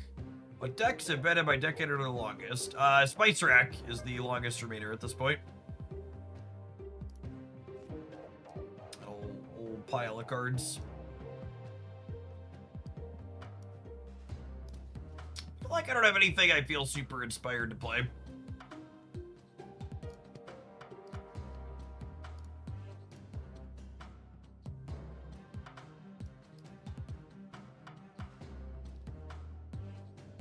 Something spicy up here.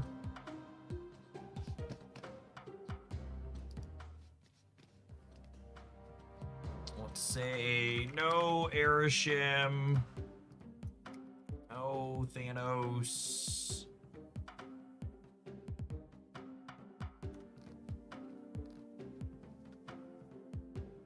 Can be talked into some Esme Surge.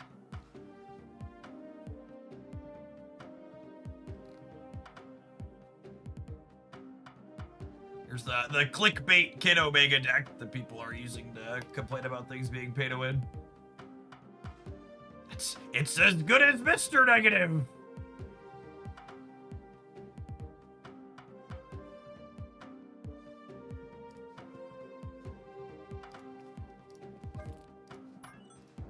And I'm instantly done Sarah Surfer. Could be a winner. Scroll a little bit here.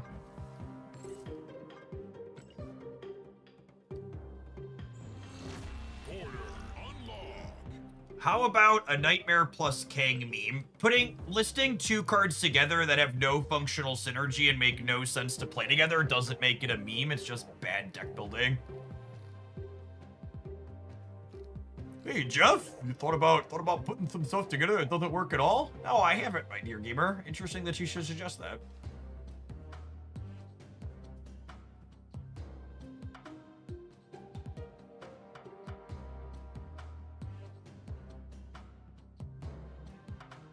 Bruce Banner, Moon Girl stuff. I wonder if this must predate. I put it to last 30 days. This must predate Jennifer Kale. It's a cute build. In fairness, nothing works with Kang. That's true. Kang's just trash.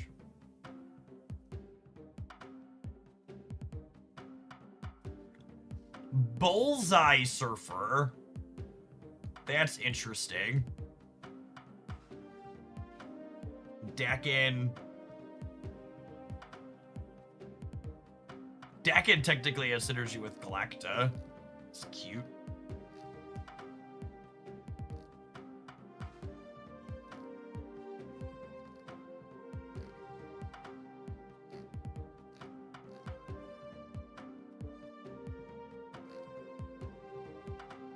Yeah, I need to take on Bullseye.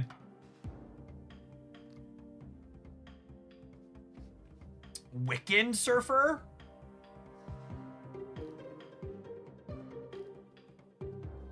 It's gonna be a surfer kind of day.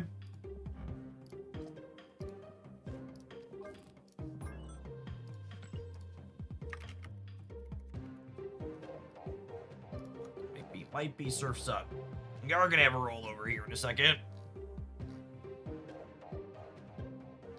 Swing low, sweet rover. Do do do do do do do do. This is your reminder to get your 200 free credits. Well, I didn't have to log back in today on the web shop. That's nice. That's nice. You have the technology.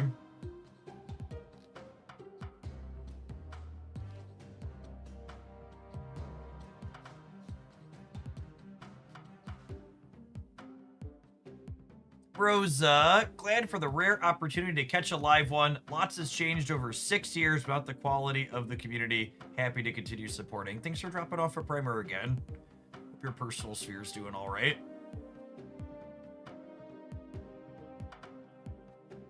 Gosh, what do we think of this? Scream Diamondback? This is a wild mix of cards.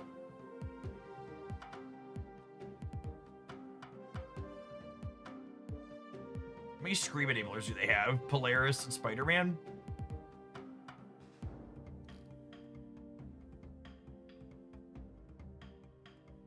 Celine as a Diamondback enabler is cute. I guess they get to choose. Oh, Cannonball enables Scream as well. Yeah, that's true.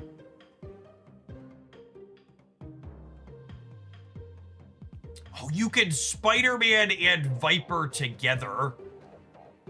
All right, fine. This is probably terrible, but that's adorable enough that I'm in.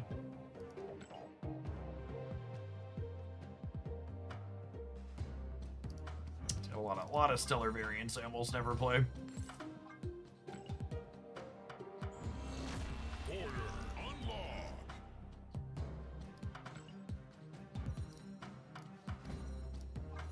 Haven't played Celine since we started putting borders on all the cards, huh? Is there a Jennifer Kale deck that doesn't have Infinity Ultron? Jennifer Kale's reasonable with She-Hulk stuff. You know, I don't know if this is a Hobgoblin deck, though. I don't think I believe that. I do like the idea of Green Goblin plus Spider-Man in the same turn, though. That sounds fine. Laufey, I don't think I have a split on, so no, I can't black border him. Scroll here a little bit more. We'll check the shop. We'll play some games.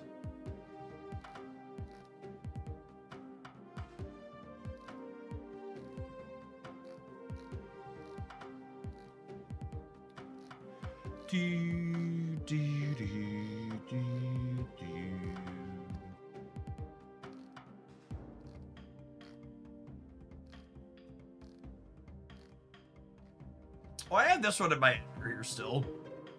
Play a little bit of that, perhaps, too. All right, let's check the shop and we'll play one of these. We'll play one of these Surfer Piles, I think is the plan.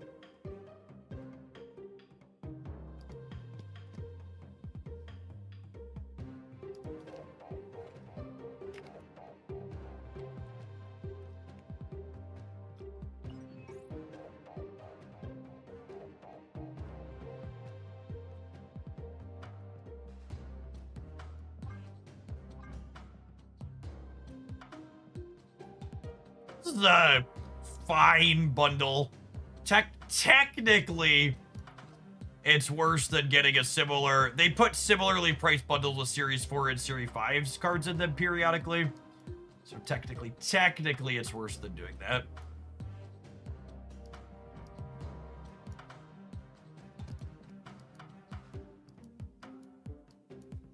Ooh, Kahori split. Or not. Or not. JK.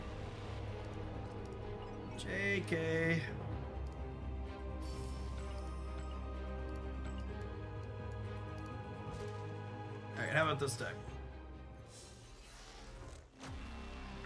No split for you. For reference, that's the bug that happens when you claim the free credits on the shop on the web shop while you're logged in, because it goes to spend it. It's like, oh, the amount of credits it says you have is out of sync with what you actually have because you got them from the outside source.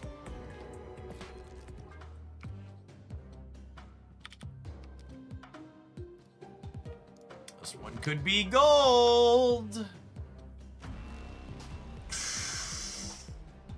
Look at that. I don't mind the border either. The neon trails are not bad. Lovely, lovely Kahori. Welcome to the party.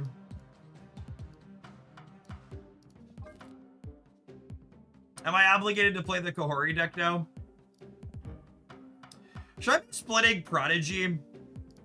I feel like I've been playing more Prodigy and I've been enjoying him. I don't think I'm gonna spend money on boosters, but I think I'm gonna go ahead and spend the boosters I have, and we'll work up towards it.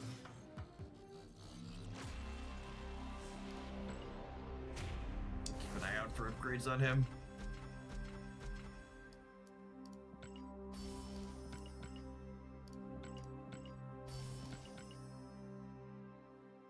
Alright, I know I said we were going to play Surfer, but I think gold on Kahori means we need to play Kahori. And hey, there's not a feature location anymore, right? So I can play this on the ladder?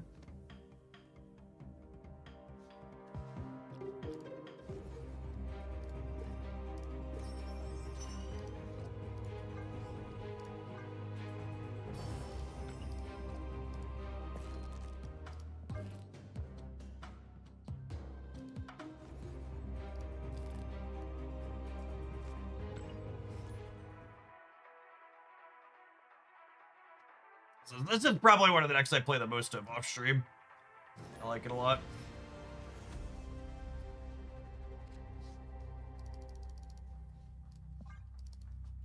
Has fun play patterns.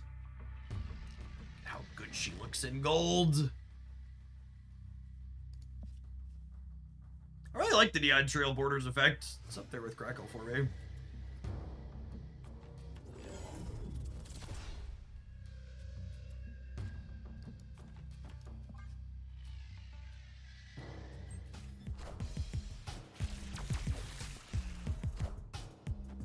Yeah, you definitely don't have to have Prodigy for this deck. He's good here, and I like him, but not a must-have by any means. Oh, snap.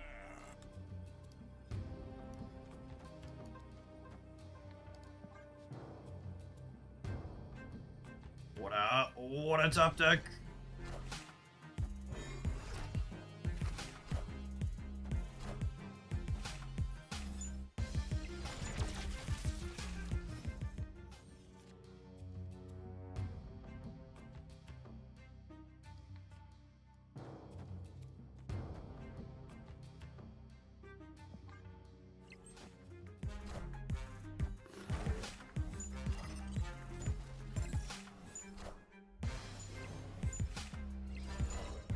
For an acid arrow. Nice. Nice.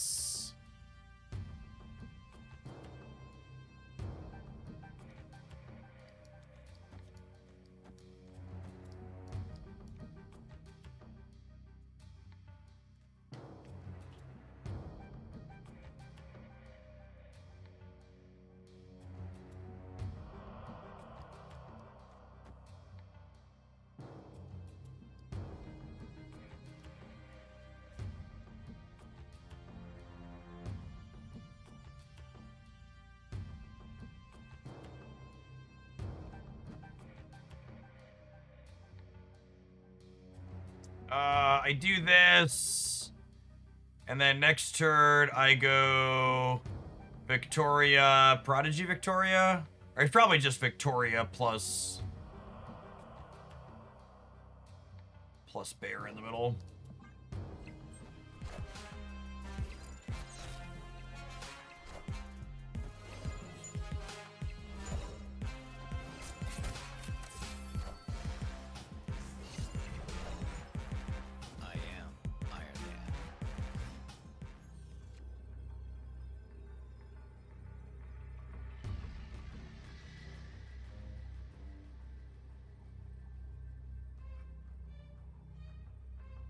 So they have a 7-power Sage, but like, this is getting +3, and then all of these are the same, right?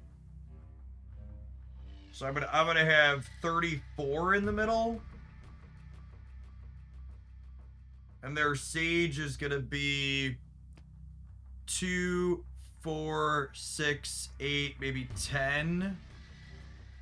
So it'll be 17. Yeah, it could be a lose the Nexus win the game angle, maybe. It could also just die. Mystique Sage will get us here. Yeah, rip. I am Iron Man. Good, Nutstra.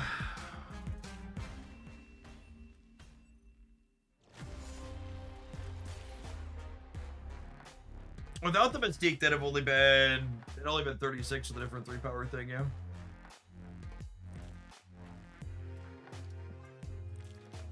Sedge. We had an impressive run stacking points there, but generally speaking, this deck wins games by playing to all 3. I have a bad time against people that want to make one lane really big.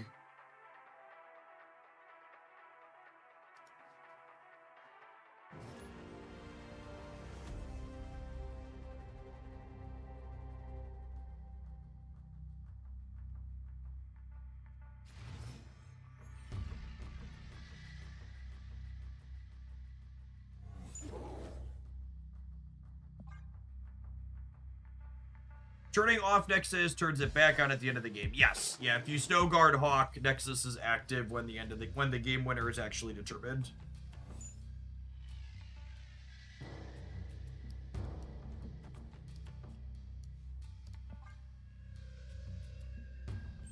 Type Theater makes their Zabu a little bit worse in theory. Zabu Mercury, so Cannonball's on our radar. Well then.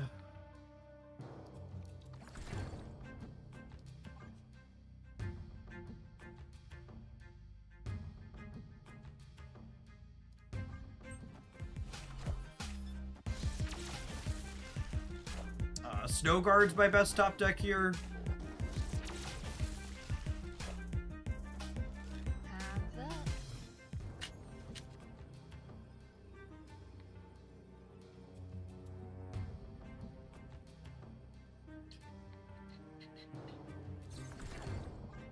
This is a high enough shot to win that we stay. It's close though. They have a 4-drop roll off the top. It only costs them 1. Power must be controlled. How big is their card in the right that they didn't move Mercury? Oh, for fuck's sake. What a fiesta. Oh.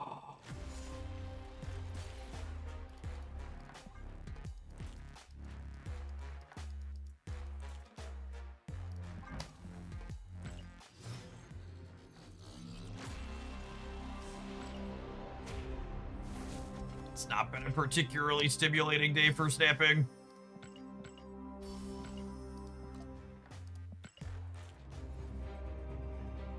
It's funny to me how often people comment that we're almost to 100,000, and I guess I'm closer to 100,000 than most, but you only get like 600-ish collection levels a month for free, so unless I like started spending piles of money again, I'm like half a year off of hitting it.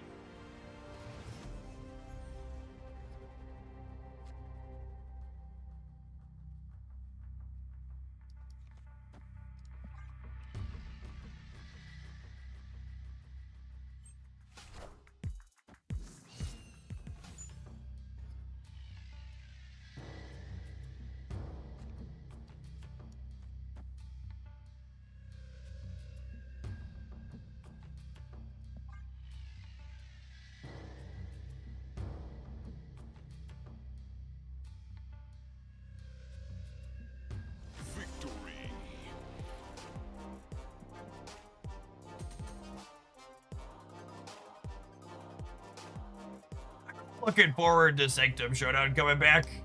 On a day like today, it's always so deflating. I'm just like, I really just want to play a good game where my opponents just like keep retreating on 1 and 2.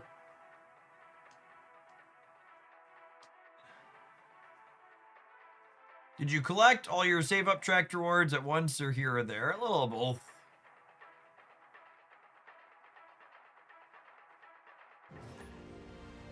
Once you stop spending, you stop being 700 gold variant complete real quick, and I'd always collect them when I was missing 700 gold variants.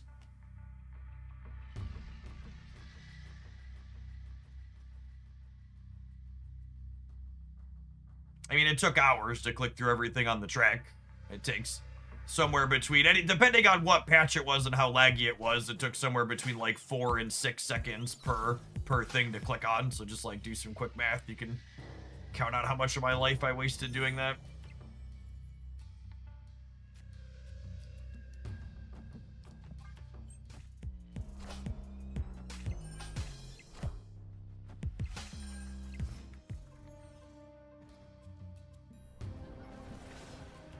Ooh, Feast is fun. Don't think I'm playing this. I wanna try and set up Moon Girling Victoria, and I don't want to overfill my hand if I'm aiming for that.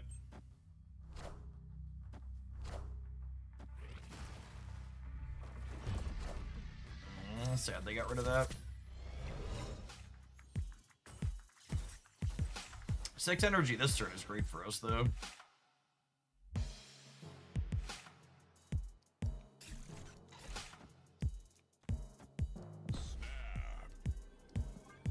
They're probably a Killmonger deck, which means this isn't a sure thing, but we're definitely in a good spot here.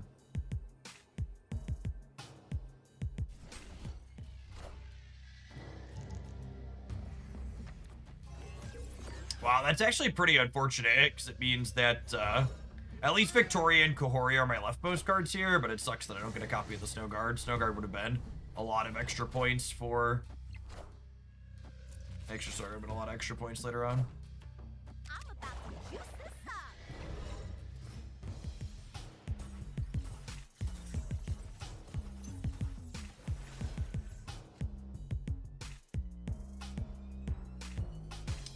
I guess with all the extra energy, maybe it's fine.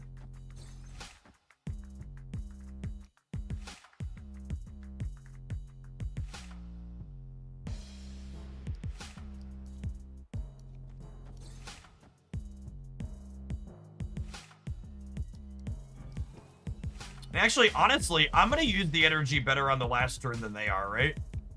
So I think it's actually this. Just max stack here.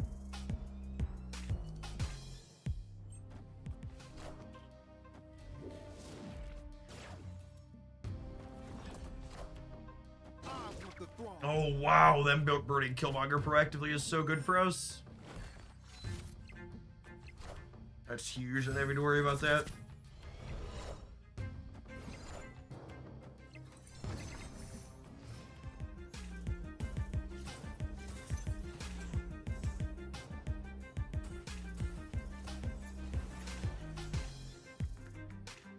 Was Prodigy my best draw here? Close to it, yeah.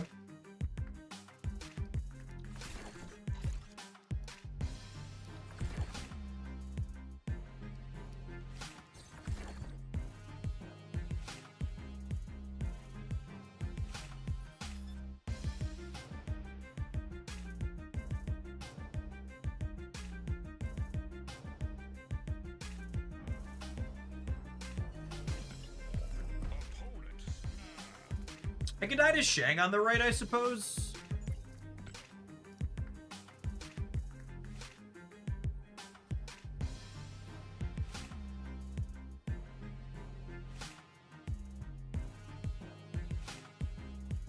Oh, they could have Cannonball and Shang, yeah?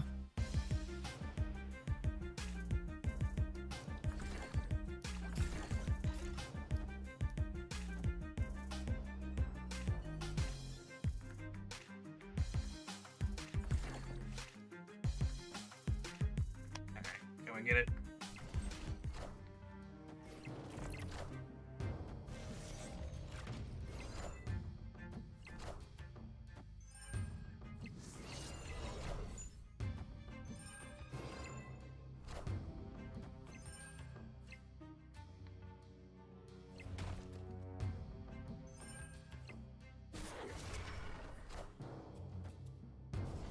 Wow.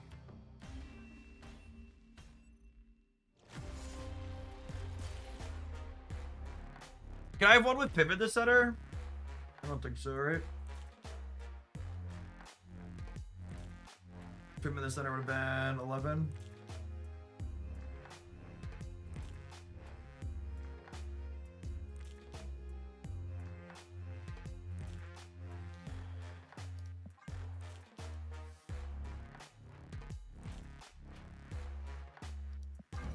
Still missing Gold Crackle on Frigo.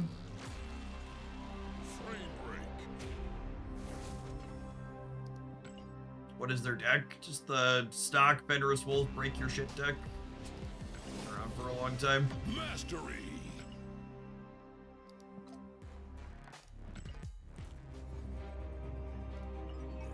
A copy of Death being the extra kicker on the right. I thought we could overpower the Collector. Could I have? I could have. Instead of Snow Guarding, I could have Kahori'd to get extra points into the right in addition to the Prodigy and the what's it called, and then the Collector would have been slightly smaller, and then maybe we win. So it would have been 2 less from the Collector.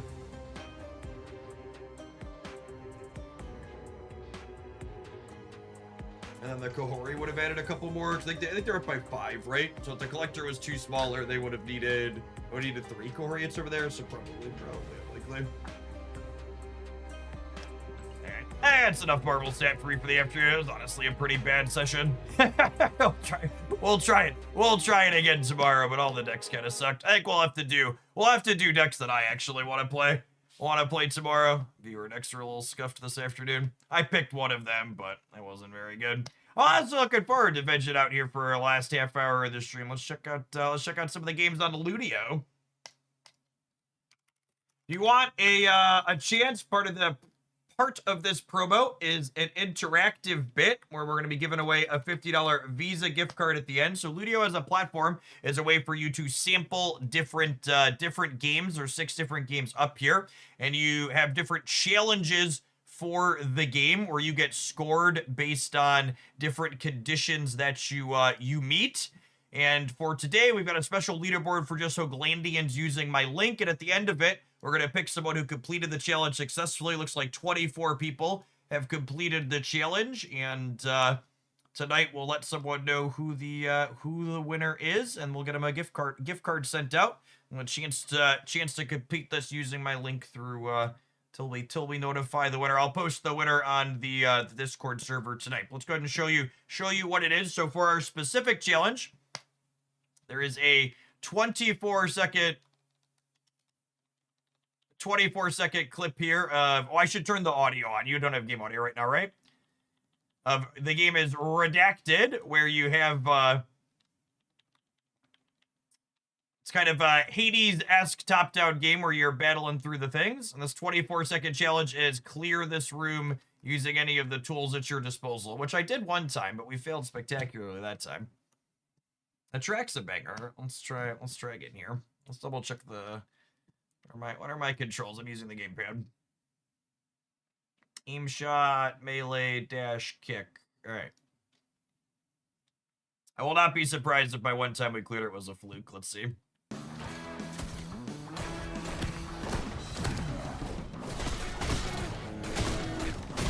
I probably need to group them. Probably need to group them up is what I need to do.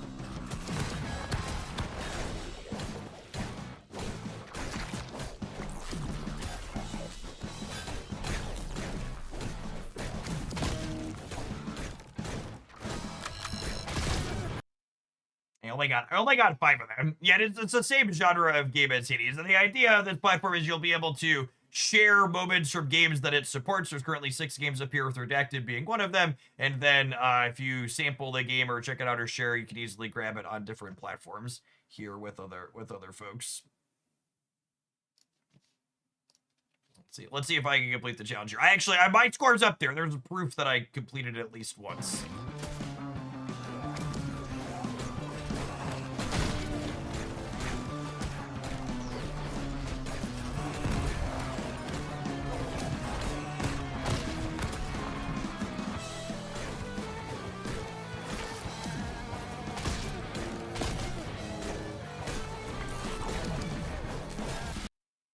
Look at that. We did it in 22 seconds. I think that score was actually worse than my other one. I have a 12,000 point score. We're currently 9th up there. So if you want to crush my score, you can jump in there and try and crush my score. You only got to clear all 7 in 24 seconds on the challenge. Looks like we have 25 folks that are up there now. So you don't got to be first. You just got to clear the 10K points at least, what you get if you get to clear the 7 in.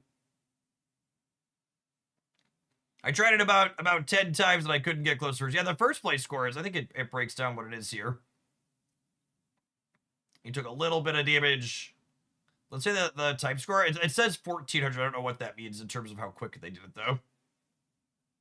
What was mine? My time score is 1089, and I think this run was in 14 seconds, so they did it in close to 10, probably, or less, to get up to that high.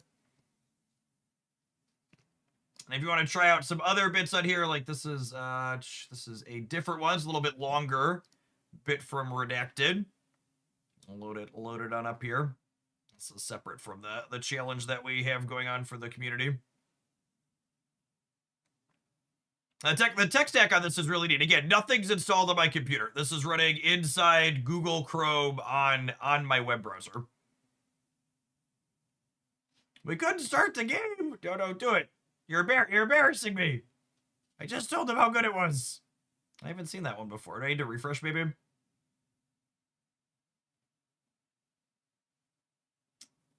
We have buggers on me again. We'll give it the old F5. The old F5. All right.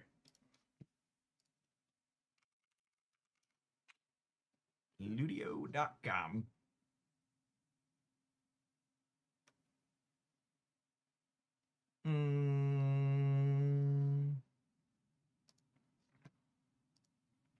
Let's try the shooter.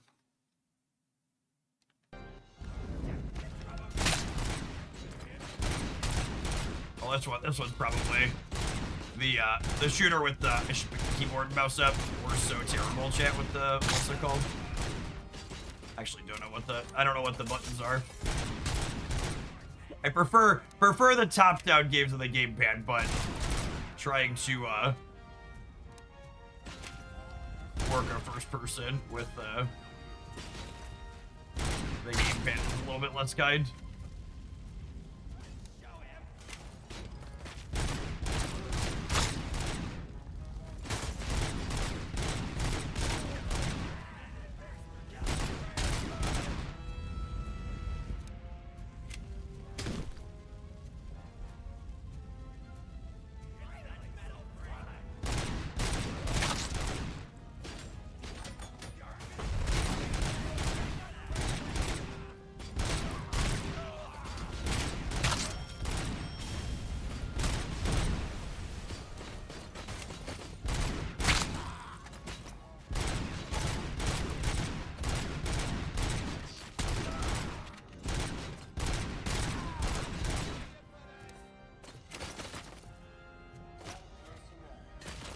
One of these buttons is supposed to heal. I think we're about to die, though. And look at the controls for on the gamepad before we started. I almost said enough, though. Controls. Long press to heal. Okay, I pushed it. I didn't long press it. Got it. All right. I'm going to do it with the keyboard and mouse so it looks less embarrassing now.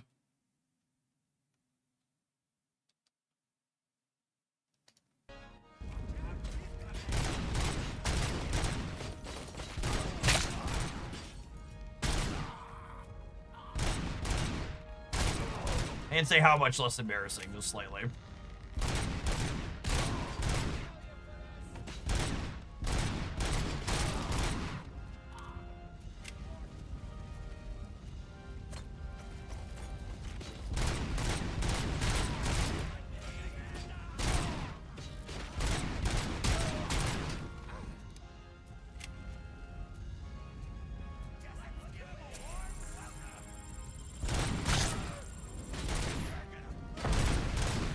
You know, it's appropriate, chat. They're offering me a warm welcome and there's lots of fires going on.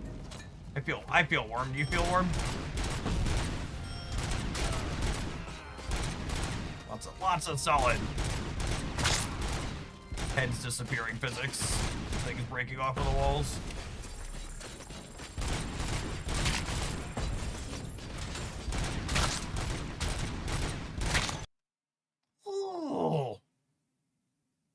What else do we got?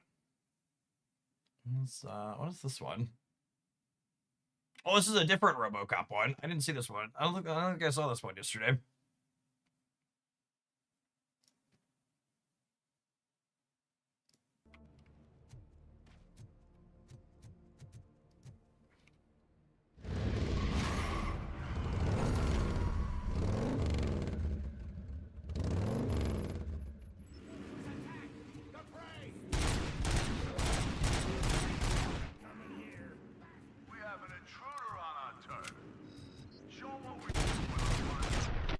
Ooh!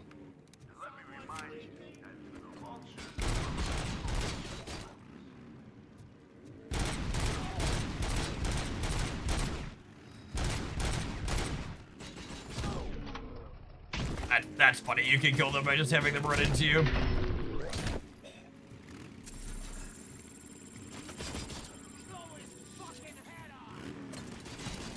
You're so mean, chat. I'll blow my head off.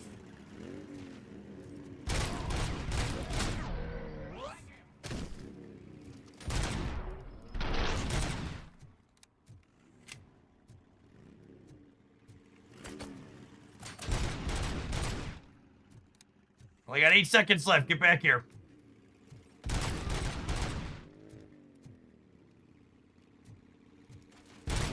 Oh, I almost had him. All right, I'm gonna try again. You can grab him off the bike. Is that an option? Oh, melees are F. Okay.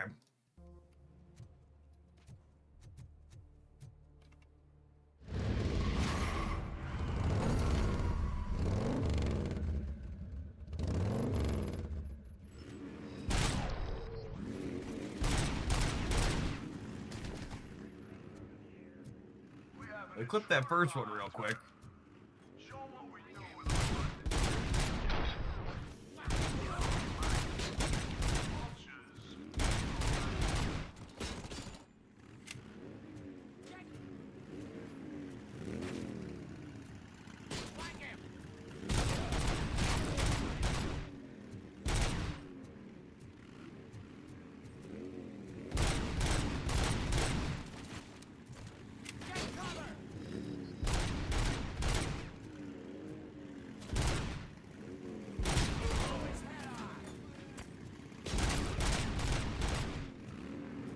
My getting to 5 the first time might have been a fluke, gamers.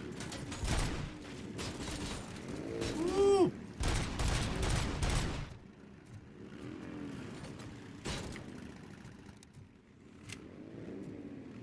Ancient optical mouse letting us down. Wow. Clearly I just need a better, need a higher, what's it called? That's relatively sensitive. Need to spin it around some more. This move deck seems OP, accurate.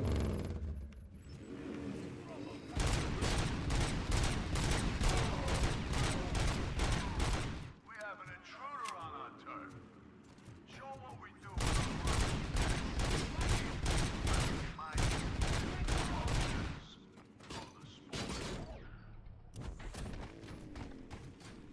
All right.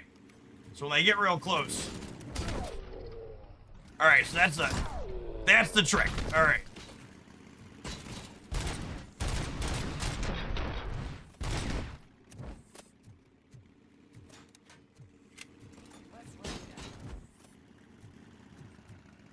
Come on, ride past me again.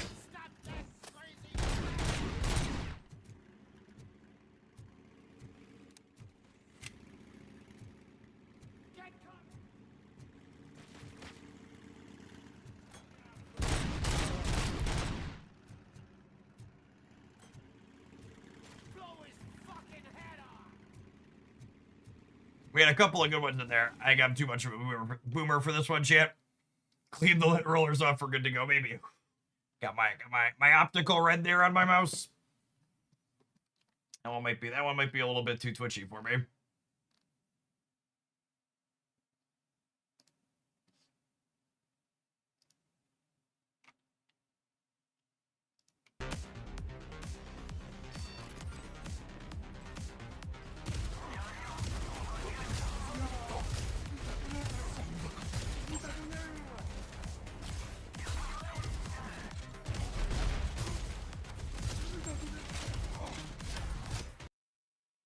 Ooh, look at that. That's more my speed. There were a lot of people. We can spray and pray a little bit.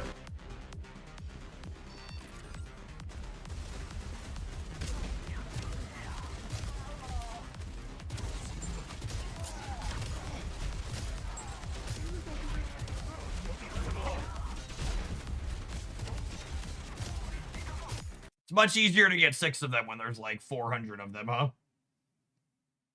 Well, there's a few RoboCop ones up here now.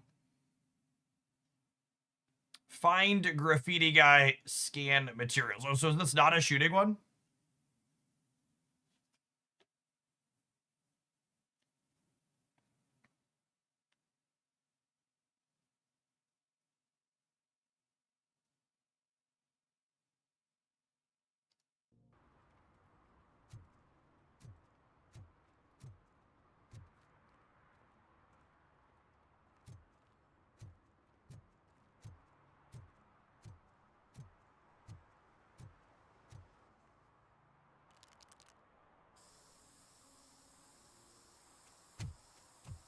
citizen, I'm ordering you to discontinue this deliberate act of vandalism. Screw you, man!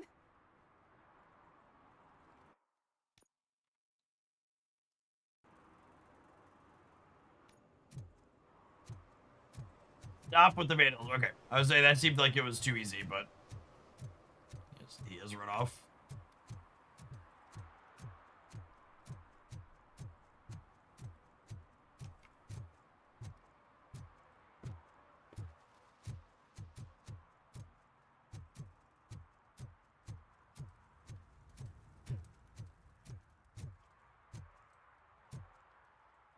Who's there? Oh, it's only you. Only you. I don't think we're gonna find him in time, chip. What type of game is this? Is like a single player, is it open world or level based? The visuals on it look very nice. All right, I'm gonna click on the Steam page. Based on the way things exploded, I am not surprised it's asking me for an age.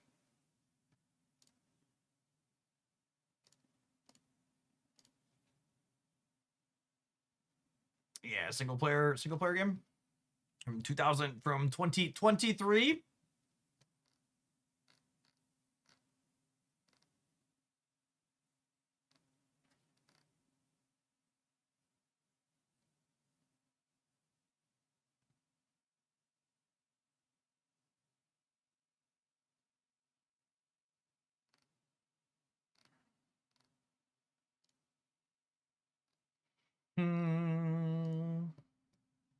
Let's try. This was a side battling one, yeah.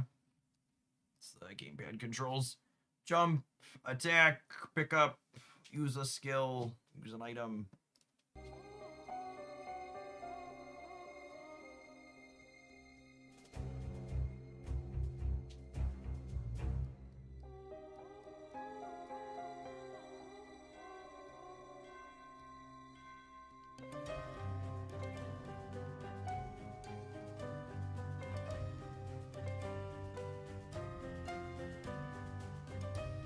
Well, I have lovely music.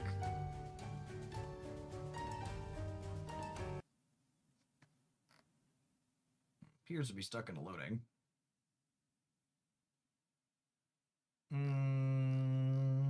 How's our giveaway contest going? Let's take a look at the leaderboard here. Any other gamers get on up there? To 2026 have successfully completed. Lovely, lovely. 48 have attempted.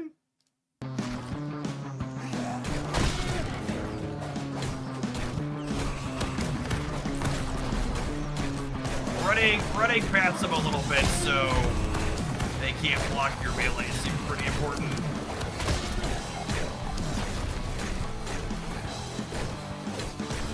Otherwise he says dodge melee a bunch. It's in your time. Of course I also didn't group them enough there. I shot them back into the wall. You gotta run. I think you gotta knock them. You gotta like knock them this way. Like aggro a bunch of them up so you can get them at the same time.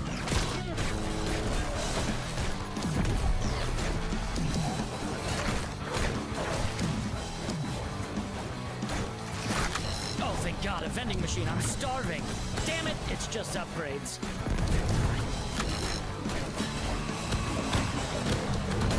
Ah, I only had 6 that time. Completed it like twice. Gotta get them grouped right.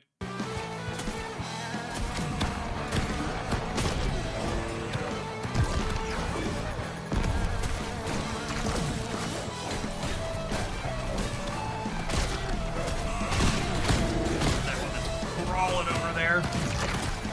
Could really go for a refreshing potion right now. Upgrade. Nice. All right. My highest score is 12,000, but we've completed it. We've completed it a few times.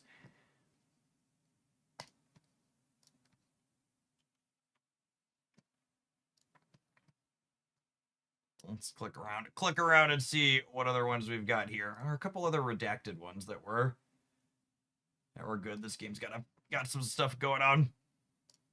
This is,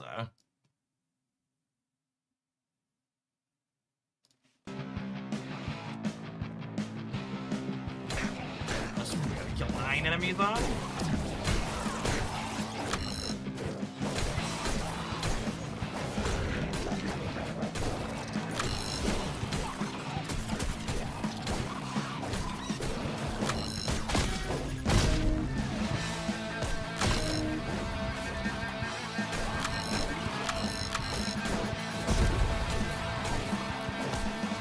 Oh, you get a bonus for getting a kill with an explosion.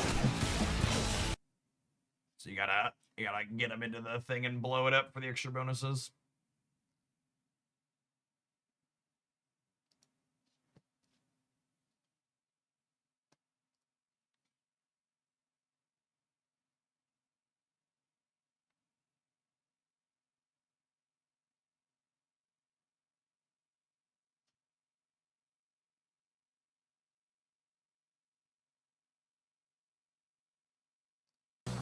I'm breaking away from the pack. Well, we've got a different weapon in this one.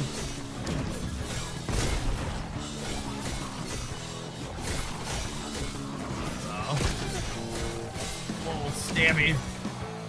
Ooh, blasted that one off right there.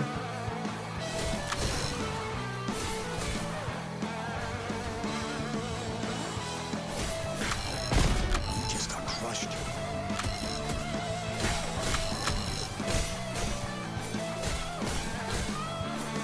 Well, those little things don't count as kills, so where's the last one? There it is.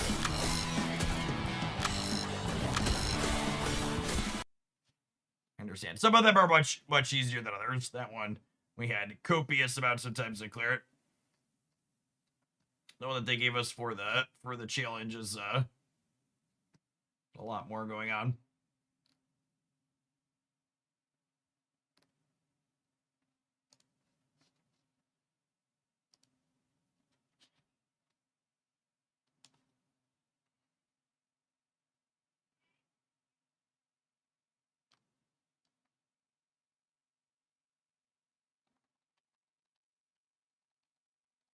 Oh, this one not have sound.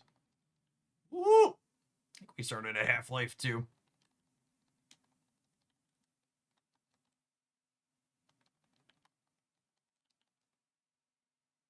Ooh, the hitbox is wide on that one.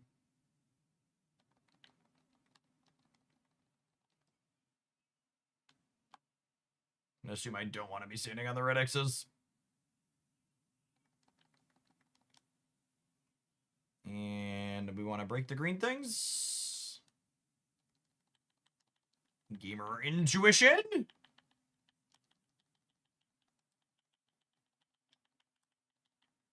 Also can't take too long though because we're timed. No. We're close. We're close. All right, I believe. Oh, there's the audio. Cool. Oh yeah, we are 168 out of 250 to start.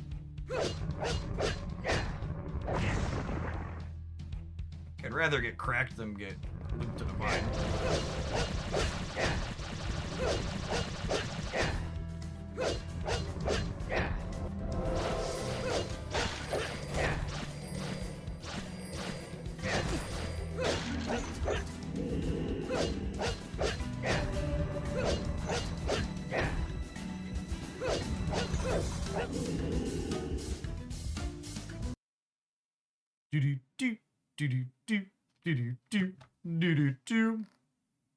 A little bit of a boppy soundtrack.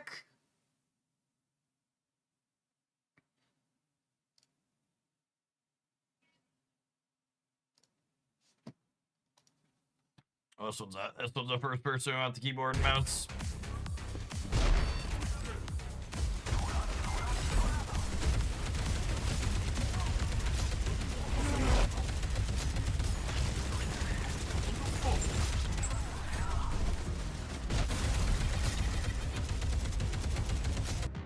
This shooter is much twitchier than the RoboCop one. I think someone said this one was a roguelike game, yeah.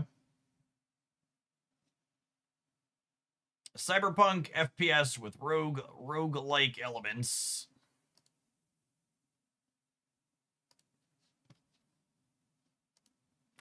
Quick and shooty.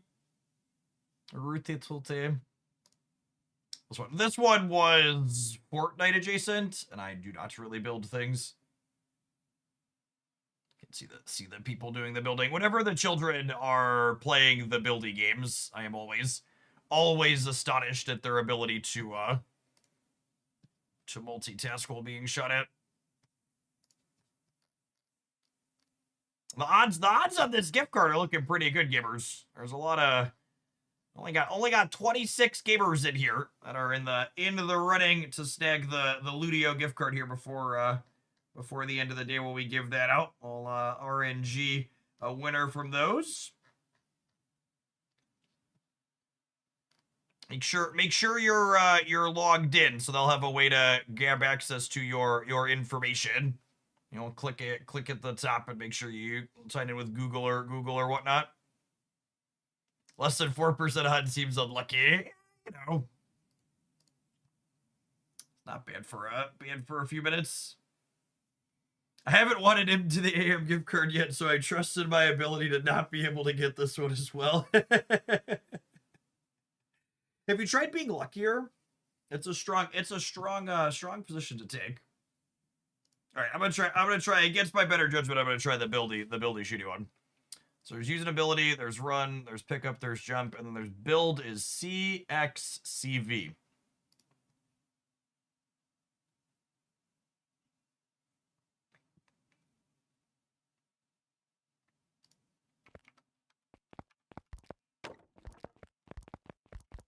Oh, I see.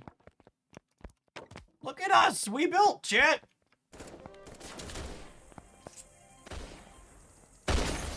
Woo!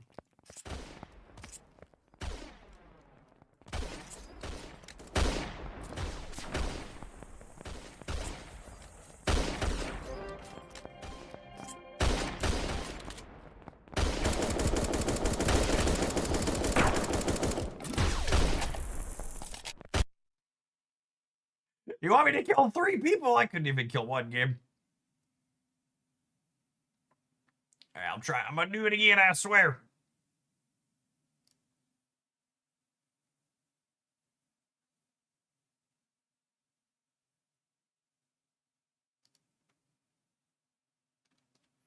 Load it up.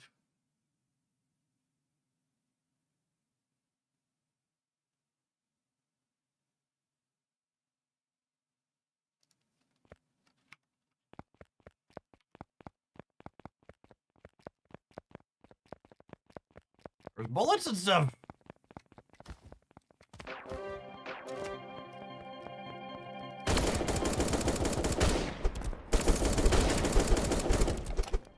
I don't think the spear throwing things are people. They're murdering me though. Alright, no. Initial assessment accurate.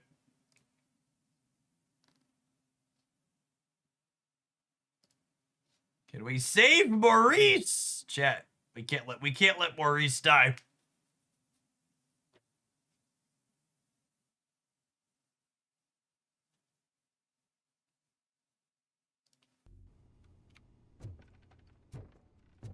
I hear footsteps. If someone starts shooting again, make sure the kids hide under the bed.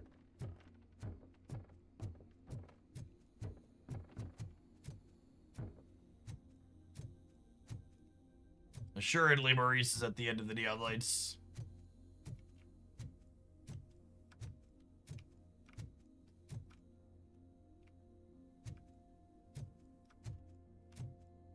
It's a lot of, look at that, chat. They're weighing their powdered sugar.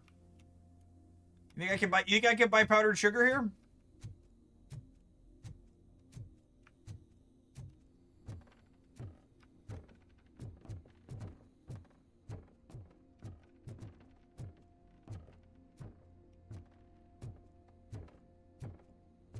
They're baking in the science. Probably I wouldn't eat those pancakes. There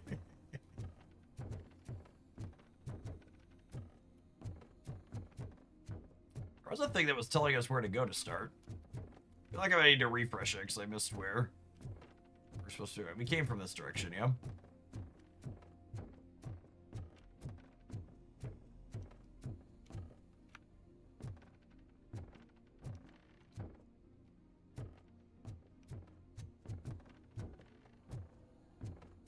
There's so much lovely wall art in this world.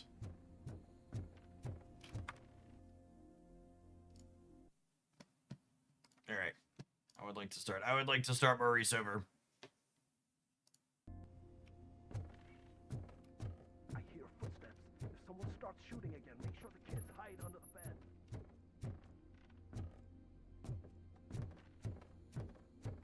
It's gotta be in the direction of the big giant arrow, yes? I don't think that toilet flushes anymore. Did I miss something in here?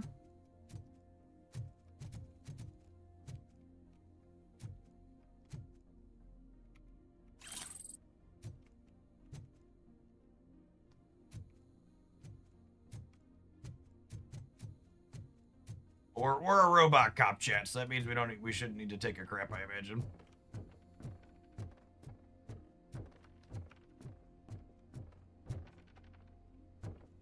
The door opens.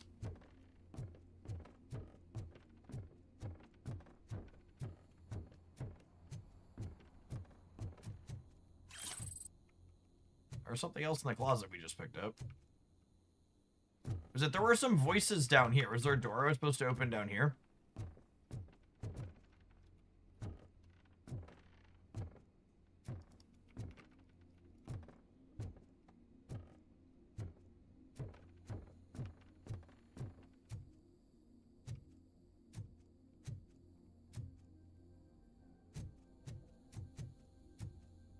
Yeah, weird. I feel like I'm missing the point.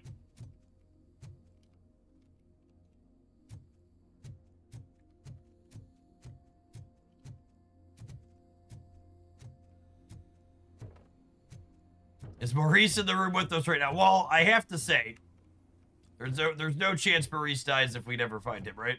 Watch it just say Maurice dies at the end. I think we would if the timer runs out. It's the only natural conclusion I can come to.